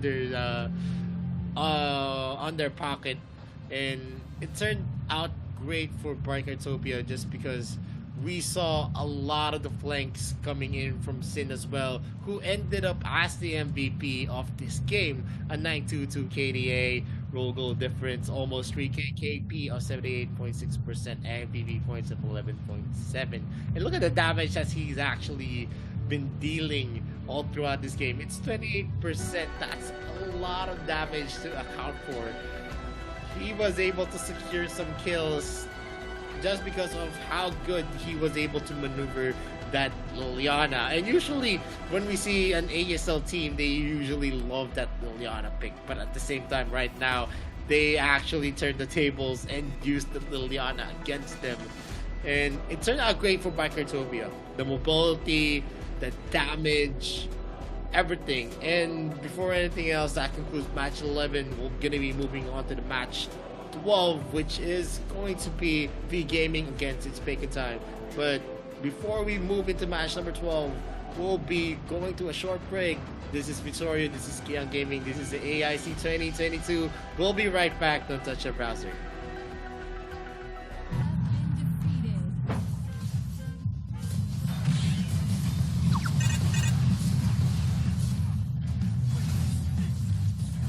No! God, please, no! Well, I have to say, you look a little funny. There's nothing wrong with pushing your limits, but in order to grant a satisfying Arena of Valor experience, why not start with some simple heroes? As a beginner, you'll get some free heroes. I know what you're thinking. Free means they aren't good. Trust me, that's not how it works in this game. The free heroes you get are all very powerful and are easy to get started with. Let me introduce you to some friendly heroes that are perfect for a rookie like you. The first is an old friend, Arthur. His passive skill, Paragon, increases his armor over time as he levels up in a match. His skill 2, Holy Guard, can deal a great amount of damage over time, which is quite brutal in the early game. What's more, Arthur can use skill 1, Righteous Fervor, to leap forward and interrupt the enemy's movement. He is definitely the nightmare in the eyes of his enemies, especially when they encounter Arthur on Slayer Lane. If you prefer the pleasure of killing enemies from range rather than being a tank, then you could pick Vera for the middle lane. Vera is also a perfect choice for beginners that want to play a mage. Her skill 2, Mesmerize, can control her enemies and puts Vera one step ahead of them. This will provide you enough time to aim and deal damage. Her skill 1, Hellbat, and ultimate, Inferno Bats, are pure damage skills that can hit enemies from afar. Using Vera, you can wipe out your opponents from a long distance away with just a few hits in the later stage of the game. The last one hero we recommended is Valheim, played in the Dragon Lane. Valheim causes consistent damage to harass his opponents. While Valheim's skills deal magic damage, his skill damage increases with physical damage as well. His skill 1, Bloody Hunt, provides area of effect crowd damage, while skill 2, Curse of Death, can stun his enemies for a short duration. Valheim can use his ultimate, Bullet Storm, to slow down and damage his opponents in a wide range in front of him. Both skills 1 and 2 can lock down enemies automatically, making Valheim easier to play. Normally, Valheim should stand in the back of a team fight and use his wide range of skills to help deplete the enemy team. Of course, you can always purchase your favorite heroes in the in-game shop if these free heroes do not interest you, or you simply want more choices to play with. Click your selected hero in the hero section to see the 4 attributes of the heroes. Well, I have to admit that sometimes the length of the attribute bar may also bring you trouble, because the hero may be too difficult for you to master when starting out. Please be sure to choose carefully before buying new heroes. Before buying, you can also find the hero you want to try in the skin section of the in-game shop. By clicking Trial in the lower left corner of the hero's details, you can play a practice match with your chosen hero and get a feel for them. This helps you avoid buying a hero that is not suitable for you.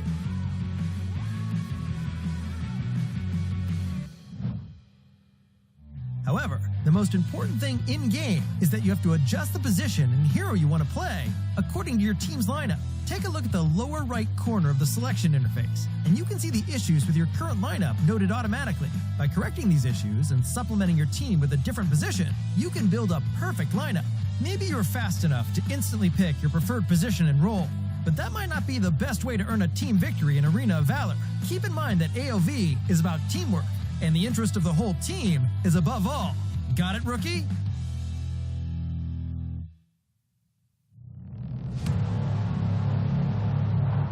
I fight for what I stand for, what I stand for. You testing me, then I go Rambo, Rambo. Hey, I taste the glory, taste the pain, I know what it takes to play. Got the kingdom on my back, I came long ways to engrave my name. Found my pride at the borderline, I will never back down till my dues are fortified. Hit him in to get a little cautious.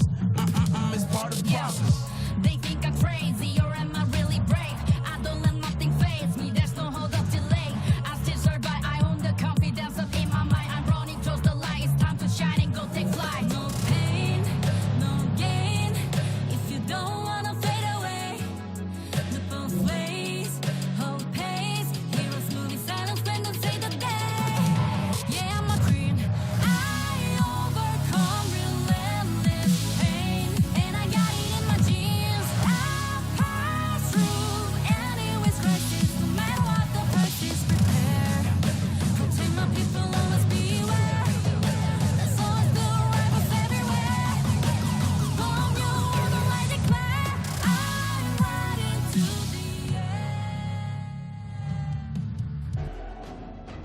All right, welcome back to Arena of Valor International Championships 2022. Again, we are your shoutcasters, Gion Gaming and Vittorio, and we're down towards the last game of today, the day number 2, Bacon Time versus V Gaming. It is quite anticipated. The result will determine if the trend will be different this time towards all the groups. And will we finally see a group that is equally on par on each other? It will depend on the results here. Vittorio, I want to know your thoughts because I'm as excited as you are right now. Yeah, I'm definitely gonna be. I'm actually excited as well. V Gaming did well against Mad Team, although they fell short. They had a lot of potential. It was just that the circumstances was not theirs. But we're gonna see here the members of Bacon Time, Taux, Muwan, Kim Sensei, Alma P, and Marky, who has had a strong showing in the first 2 games. They beat out Mad Team, who beat out V Gaming. But you know, the win that they had wasn't that easy as well. V Gaming has the championship caliber, Han, Wong TD, Maris, Kwang Ai, and Bert LP. They're gonna be showing us another aggressive composition for sure, if I know them well. Or maybe they're gonna be mixing it up with a different kind of draft and pick for themselves. Let's see what's gonna happen. But my main expectation is that it's still gonna be a solid showing for its Bacon Time for sure. I like the energy here of the players. One is even playing with the camera, twitching and all that. I think they're just having mixed emotions on the side. But it is understandable. This is the final part of the tournament, day number 2. So energy levels may vary from players depending on how they are usually able to endure this much playing time and also waiting time, since it already has been 7-8 hours that has elapsed since the first game. So now as we head down towards the final game here, match 12 of day number 2 in the AIC 2022. Bacon Time on the blue side, V Gaming on the red. Naturally, we can expect the usual bans: Omen, the Lorian, the Aya, maybe even the Nakra taken away. Yep, it is gonna be the path here for both teams. So also priority or also availability here for Bacon Time, which can be answered by the usual standard counters or like matchups here that we have seen already since like AIC 2021. And at this moment, yeah, there is a lot of options that they're going to be picking, but Marky is actually moving on to the Iggy pick. Iggy so far has been a favorite of the teams here on day number 2, and it says a lot on how they are playing it. They are able to actually kite out, they are able to deal a lot of damage using the Emperor's Case as well. And the answer of V Gaming, they're taking up the Elsu for themselves. So yeah, you get the Iggy, but we're gonna get the Elsu. Then they paired it up with Azuka.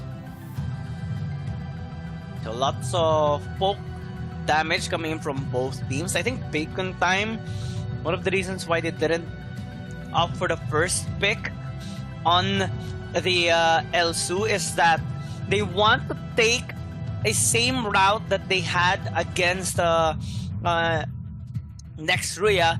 They're already hovering the Paina, which they have also used earlier alongside with the Iggy. Ryoma is gonna be a really nice put on the Dark Slayer lane if ever they are gonna lock this up. And despite V Gaming having 2 more bans later on, there is a lot of synergy on the late game heroes here for Paina. So V Game, not only do they have to ban out on the marksman department, but the jungle department is still relatively available. Tullen still available for the taking as well for Bacon Time, so that's something that V Gaming might actually opt to look into as well. Yep. And pair it up with the Pena, you already have a list that you can pair it up with the Pena.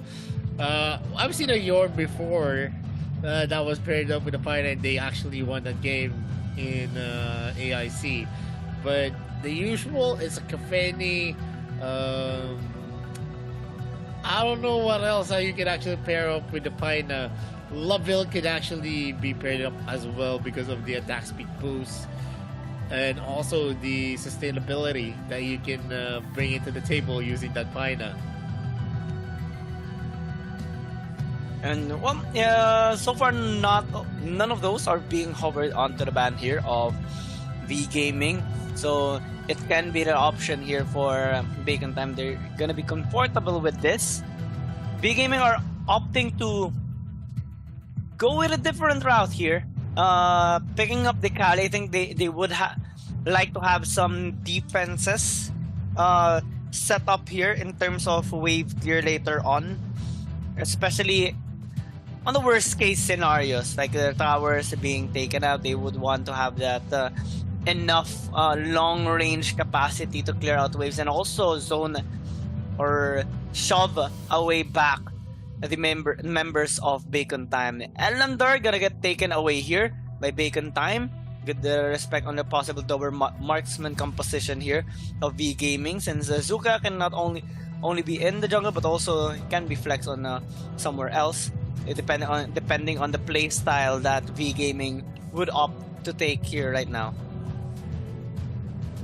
Yup, and you actually see a lot of possible junglers being banned out here by V Gaming. They banned out the Varus, they banned out the Scud.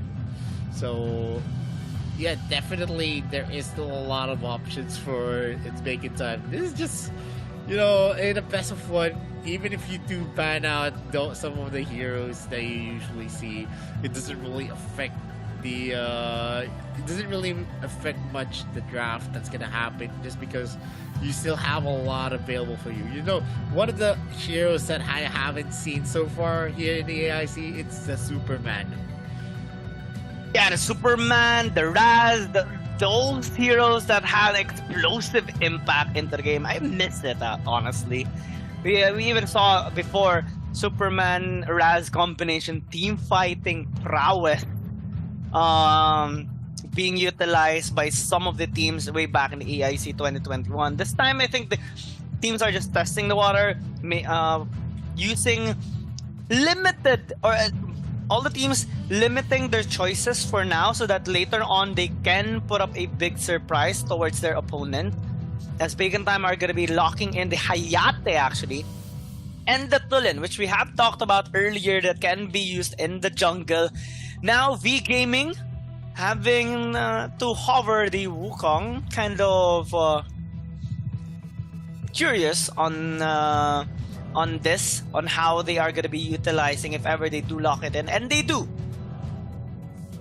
Yup, and one of the biggest reasons why we're not seeing heroes like Raz and also the Superman is it is more of a skill. Those heroes needs to be used by very, very skilled person. And even if you're a very, very skilled person, there's a lot of situational mistakes that can happen when you use those type of heroes. It's actually safer to use heroes like Tulin, who just brings damage to the table, not just about going in for the re-engaging in clashes where Superman actually excels. And yeah, going into the composition wise, I've never liked Kali ever. I think Kali is a good hero in terms of clearing, but in terms of what she can bring into the table, the crowd control, the damage, the overall kit. Yeah, the overall kit that he can do, the flexibility and the versatility of the hero, I think it's not there. It's pretty linear, right? Yeah, whenever you use the ultimate, you're just going to be facing in one direction, unless you're going to be using a flicker to actually reposition yourself. Yeah, so it's kind of more predictable in how Bacon Time could actually approach this game. They could try to immediately obliterate this Kali pick. Later on, they do have the the enough setups that they can actually utilize, and team fighting actually on the side of Bacon Time is kind of obnoxious in terms of how much damage they can actually put in a short amount of time. So that's something that V Gaming should try to avoid, especially that they do have this unique picks on some of their players like Quang Hai and Maris in a way, since this particular hero doesn't have that much high pick rate, and acompanhe will start this off with a bang, taking out Bertleby quite early. That's like 30 seconds into the game. They already picked up a kill. Han will try to deny that invade, but acompanhe still managed to land that last hit with the punish. Yup, and because of Bertleby being taken down, I guess that was a mistake for Bertleby. He thought that, you know, acompanhe wasn't in the area, and he was just surprised from the from acompane's appearance there. And those small scenarios are gonna be one of the reasons on like losing some objectives and giving some advantages towards your opponent, and Bacon Time are happy to take that. Marky right now having a 1v1, Bertleby trying to get a revenge kill, but good as engaged with a flicker by Marky. Good attempt though by Quang Hai on at least baiting that skill out. Yeah, I mean, there was already a lot of information where Quang Hai is gonna go. He started in the blue buff, so it is going to be understandable that the end of his rotation is going to be on the top lane. So Marky already anticipated at that moment that there might be a gank coming in his way. With 4 seconds in the clock, the Dragon in the Slayer is going to be spawned there, going hard for the Dragon Pit. Are there going to be any amazing outplays? I'm very curious. It's going to be a push. And as a courier, Avalanche Fury goes in, and Taux is going to be taken out. It's a 4v4 here at the Dragon's Pit, but not much that is going to happen. Quang Hai secures that Dragon. The Emperor's Gaze is not going to be enough for that steal. Oh, that was a fantastic engage coming in from V Game. I think Tau X did not expect that flicker in and got caught out. Now with an equal amount of scoreline, Bacon Time still has a little bit of a gold lead because of those interactions earlier, but V Gaming are not trailing much behind, and they are able to take the resources that they need. Gold funneling not really that much on point, since Han was the one who got that kill earlier, while acompanhe was the one who got the kill in the first blood a while ago. So V Gaming, I think they need to try and funnel the gold towards the carries like Maris and Wang TD, as we're seeing Han is doing the typical thing activities, looking into the jungle, trying to get some distractions here for that poke, and the steal of Wang TD is just a sight to see. Bacon Time right now are being stolen from what they usually want. Yup, and that is going to be a good sign for V Gaming. They are going to be trying to take in the advantage. They have the gold lead advantage right now. 200 at that only, but still, it is going to be an amount that might spiral out of control as long as they're going to be playing it right. And we're seeing the right moves for this teams. And Han is just in the area, and another move like what we saw earlier could actually translate to another kill. Tox is definitely not a tanky support as of yet. Not yet at all. He did suffer a death earlier from that set of Han. Now I think Bacon Time are playing things quite defensively and reactively for the moment. They don't want to allow V Gaming to counter them in any way. Oh, they're more so just trying to scale up, especially for Muan and also Kim Sensei, acompanhe, and Marky, which will be the damage dealers later on. Tau X trying to gain some space here for the after that ulti by Mars. It is quite scary to get hit by those attacks on that ultimate. As Han is taking a bit of damage. 3 people from Bacon Time in the bot lane, so they will try to pressure into taking this tower down, but the reinforcements are coming. Maris is going back alongside with Kwang Hai. They will try to get Kim Sensei. Flickers out just in time to safety, but AIC might actually be the next target. 3 members are low in terms of HP here on the side of Bacon Time. Almond P tries to get that execute damage onto Han, but fails to do so. Oh, that's a nice damage coming in from Kim Sensei, but they have to fall back. Maris has the ultimate, and he is just clearing the waves and pressuring them into disengaging even more. Ooh, that snipe almost hitting. Marky almost getting killed as well. Bacon Time are avoiding death 4 times in a row now, but not avoiding these structured takedowns from V Gaming. Almond P will obliterate Kwang Hai, surprising him from behind. Yeah, I mean, that wasn't an overextension on my piece. I mean, especially look at the damage that he's dealing. If she had the Thunderbird at that point, it would have been a secure kill again against Bird LB. But right now, we're seeing a seesaw in terms of the kills that they're making, but in terms of objective, it's V Gaming who has the advantage. Mu1 is doing his best to deal a lot of damage to Han, but Han right now is too tanky, even with the shred coming in from the passive of Mu1. It's not really felt at this moment. Yeah, Bacon Time is constantly trying to look for ways to get an advantage. They do have 1 kill advantage. In terms of goals, not that much, as they are starting this Abyssal Dragon once again. Round 2, they have complete members, and Han is quite far, so good decision making. They do take the Abyssal Dragon, while the Slayer is still up for the taking as well. Oh! Yep. And Vert LP is being chased here by Marky. Uses the pinwheel, the Wailing Blade as well. The Spectacular has been cancelled. And Kwang Hai is going to be entering the building.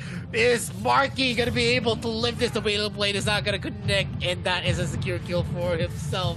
And this is the advantage of having a lot of range for your team. The Kali is going to be using that. Han misses out that charge.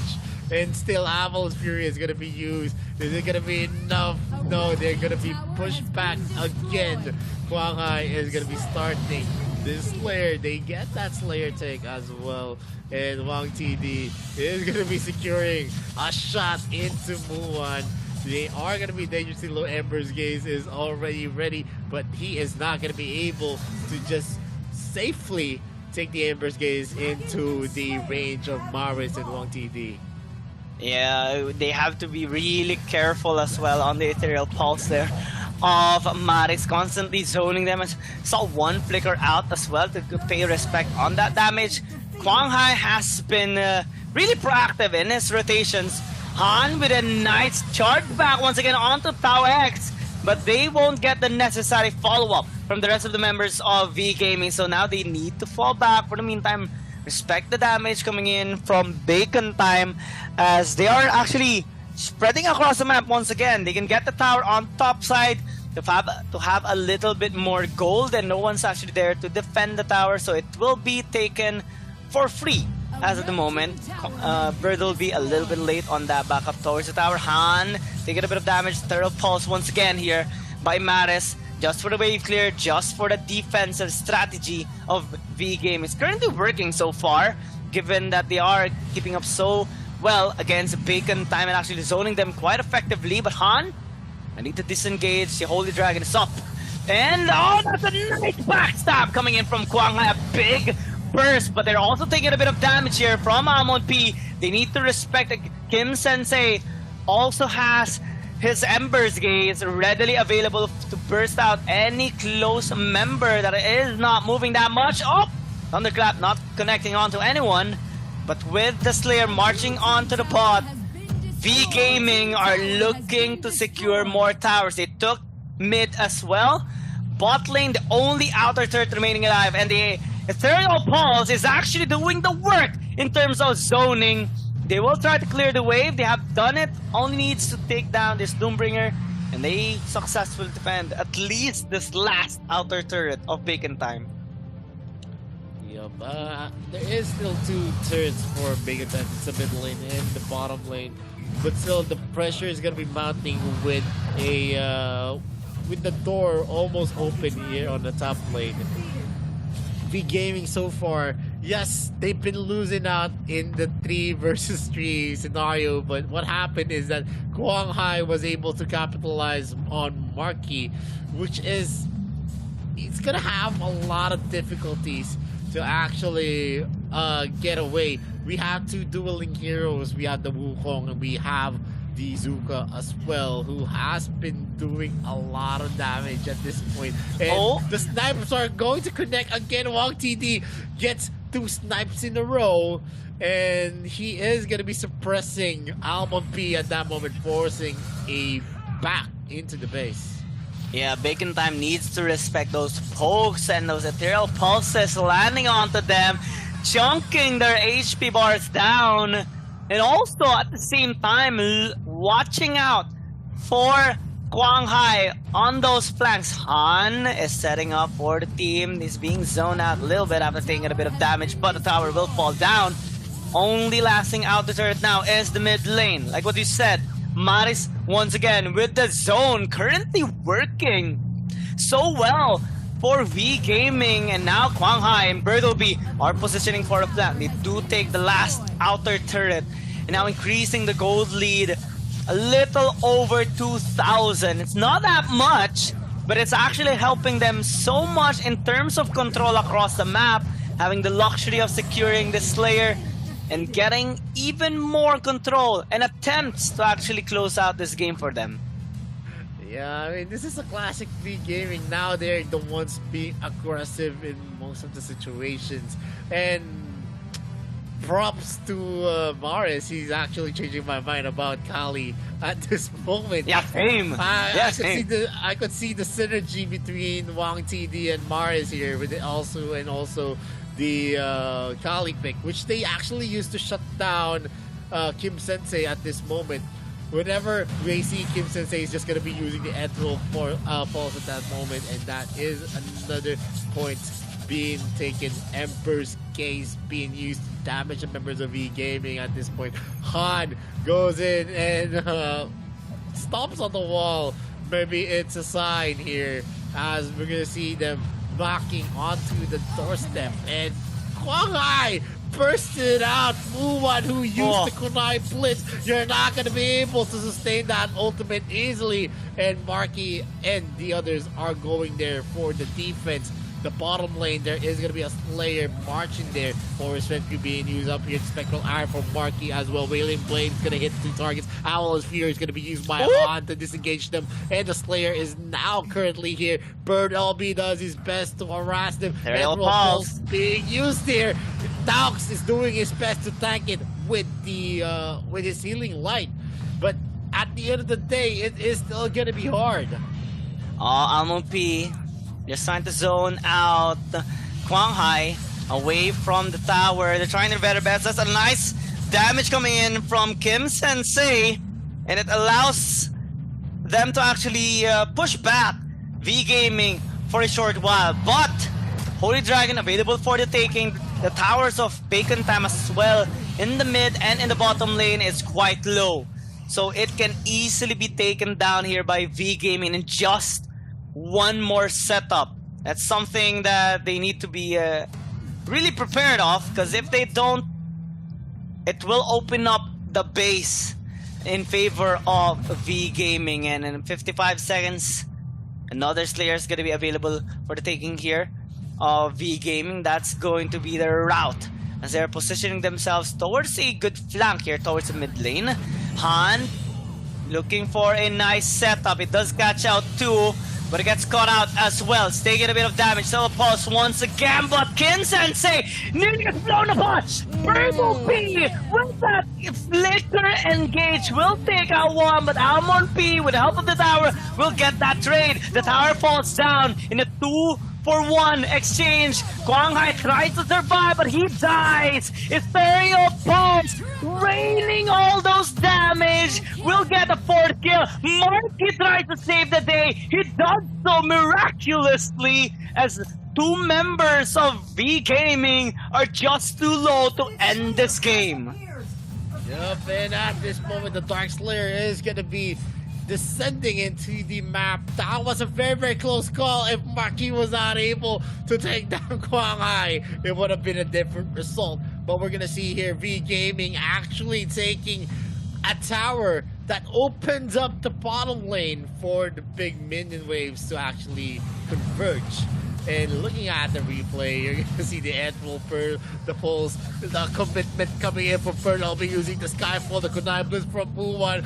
Everything just fell out into place. And Quang Hai using all of his power to get back and use and destroy most of the members of its Bacon Time. And yeah, if Marky was also taken out at that point, we could already say it's a GG. Well played. V Gaming right now has a almost 3k gold lead, and they can actually capitalize on this. They have the advantage in terms of shoving the lanes, so they have a lot of leeway here. It's either they go for a committance, they shove the lane in the mid lane and actually burst down the mid lane, or they can actually just shove the lanes and take the Dark Lord Slayer. Yeah, they're trying to gauge whether Bacon Time would invest, trying to go to the bot side, but they commit onto the mid lane. Kim Sensei! Instead, Bacon Time is in trouble. Mark is also quite low. They're trying to retaliate. Han is taking a bit of damage here from Muwan. He gets zoned out, but they lost the mid laner. They lost their support as well. This is the perfect opportunity now for V Gaming to close out this game. They disregard the Dark Lord Slayer. They commit onto the push, but I think they need to rethink their thoughts right now because the wave clear of Bacon Time is still relatively high. They do have the necessary engage tools with Han, Quang Hai, and Bird will be ready for the fight. Han is in front. Bacon Time is waiting. They're trying to clear out the waves, but V Gaming transition towards the top. They have the waves incoming, crashing onto the towers. Marking taking a bit of damage. Muwan tries to throw some shurikens. Now Kim Sensei, Tao X is alive. They go, they retaliate, they go up front. The Kunai Blitz doing some damage. Kwang TD taking a lot, getting taken down. Respect were not given, and death were handed over to V Gaming. At this moment, it has been a reverse. V Gaming was on the receiving end of this kind of map, but now they are the ones who let its Bacon Time feel how they felt when they were on the defense on 3 of the lanes, already losing the inhibitor turret. And it's Bacon Time is going to be able to secure the Dark Lord Slayer, but at what cost? They actually lost all of the 3rd tier turrets, and this might actually spell a lot of heartbreaking moments for its Bacon Time. If they're not going to be able to wipe out V Gaming in the next clash, it is still going to be V Gaming who's going to be taking home the win.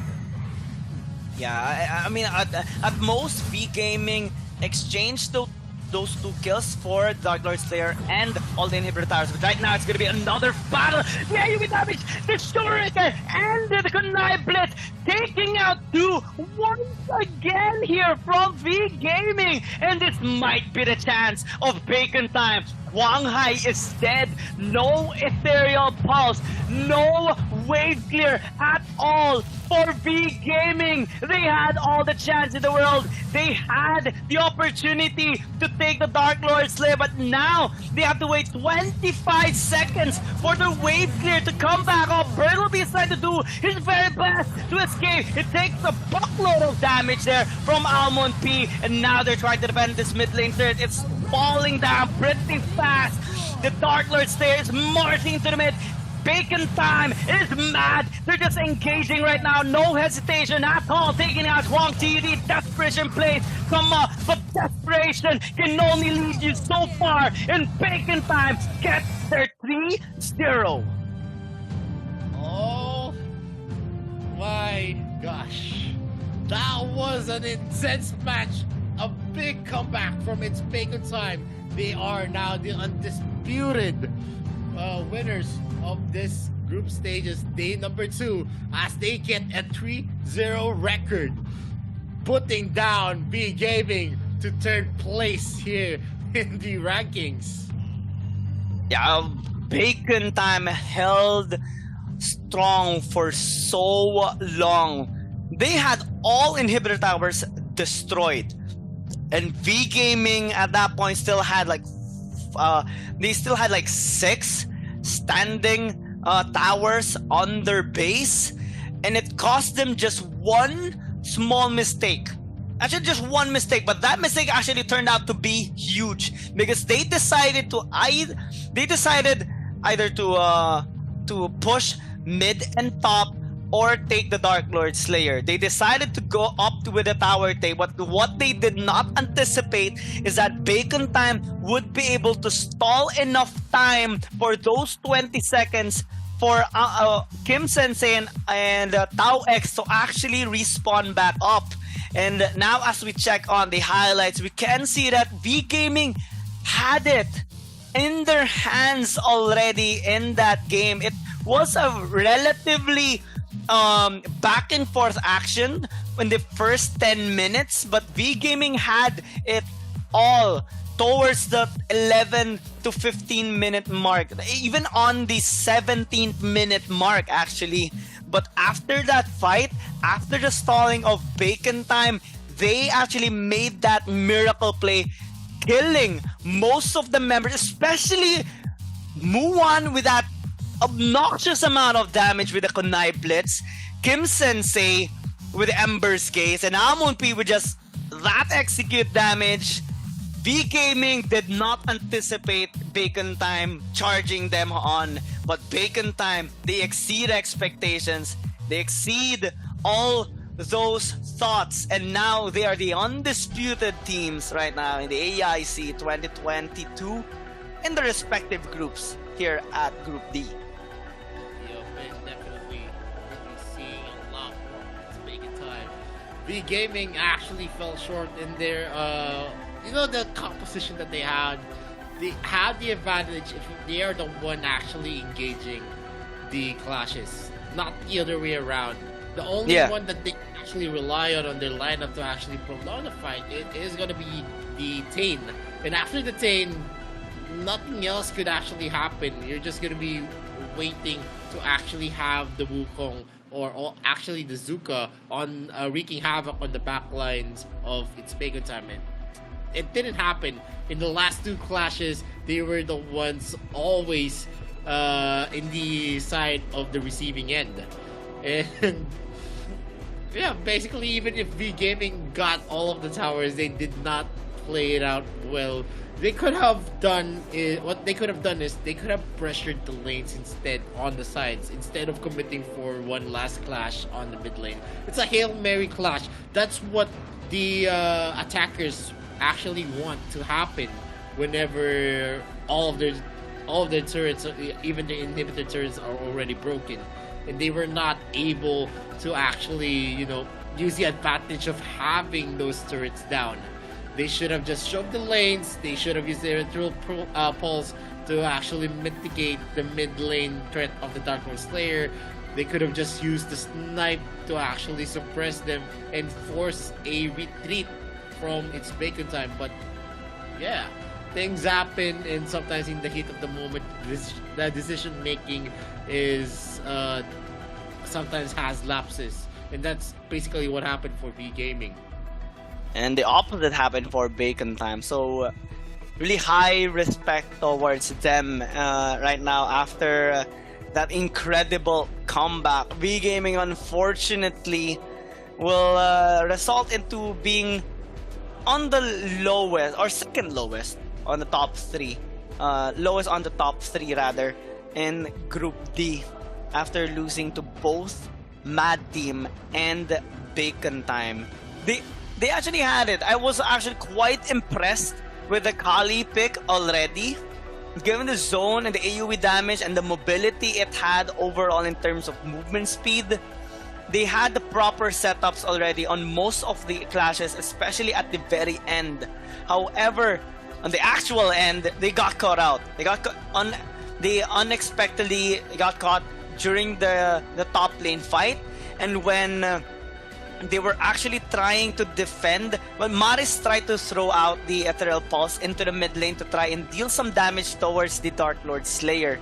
However, what V-Game did not anticipate is the quick response by Bacon Time. They were actually waiting for that Ethereal Pulse to be used onto the Dark Lord Slayer, and when they saw it being used, that was their go time to fully commit and killing Maris. That was their key. It took a long planning, but also in that impulse, it's quite impressive on how these strong players managed to craft their strategies in just a short amount of time.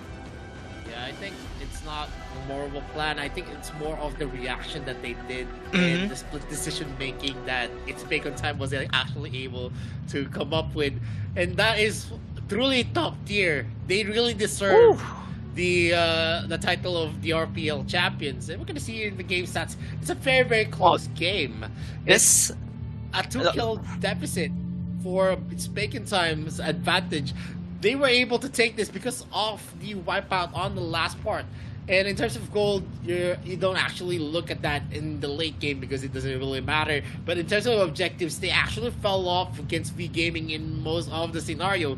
And that's a big thing because it's a very big comeback when It's Bacon Time actually got the Dark Lord Slayer. They were able to actually formulate a strategy for themselves. They were able to choke the lanes effectively and forcing out a clash for V Gaming. Once Mars was out of the picture, it was just easy pickings for It's Bacon Time. They did not have enough firepower to go for the defense. And one of the reasons is when you don't have a lot of magic damage, that's going to be a big problem for anyone. Because you can see here on the screen, 213k damage coming in from Mars. That's very substantial. That's a very big bulk.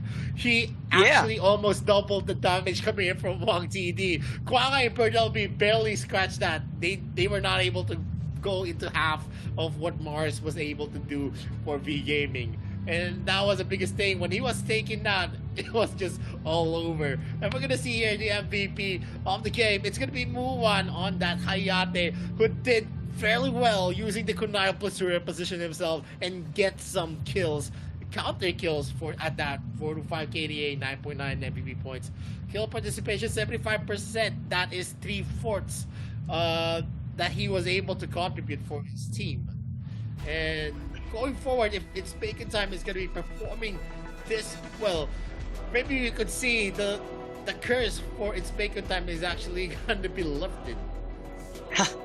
And V Gaming kinda is experiencing some curse right now, kind of reminiscent on AIC 2021. Let's see how they are going to be handling it here on out. But what a good side of this is that we can finally announce the top 3 teams in all the groups. So for Group A, we have Talon Esports, Team Flash, Nova Esports. Group B, we have Saigon Phantom, Valencia CF Esports, and one team. Group C, we have Bikertopia Esports, Dewa United, and a dope team. Group D, we have Bacon Time, Mad Team, and V Gaming. I'm so excited to what we are going to be seeing in our next phases, in the group stage, in the knockout stage. Later on, these teams are going to be pushed to their limits for sure. Yup, definitely pushed to the limits. It's it's a very exciting day. We still have 2 days of the group stages. The next 2 following days, we're going to be seeing this 3 teams per group actually face each other in a best of 2. So we're going to see a lot more of this stuff. There's going to be a global ban and pick. So definitely, there's still a lot of picks in those. Maybe we're going to see Superman, we're going to see Raz, and maybe we're going to see other heroes that we haven't seen just yet here in the AIC 2022. Yeah, and I'm really impressed in all the games that we have seen today. We're proud of the teams that made it through the next phase of the group stages, and well, for the teams that weren't able to maintain playing here in the AIC 2022 for Influence, Rage, and Next Ruya. We're hoping to see a big improvement on them and growth on the players for their next performance. Because some teams rise, some teams fall, but one thing is for sure, the love for the game will always remain. Yeah, I really love that saying. Yeah, love for the game. It's just if you want to put in the effort, you need to have that love of the game that you're always gonna be aspiring to be the best in terms of the pro esports scene, not just be the best for yourself, for your teammates as well.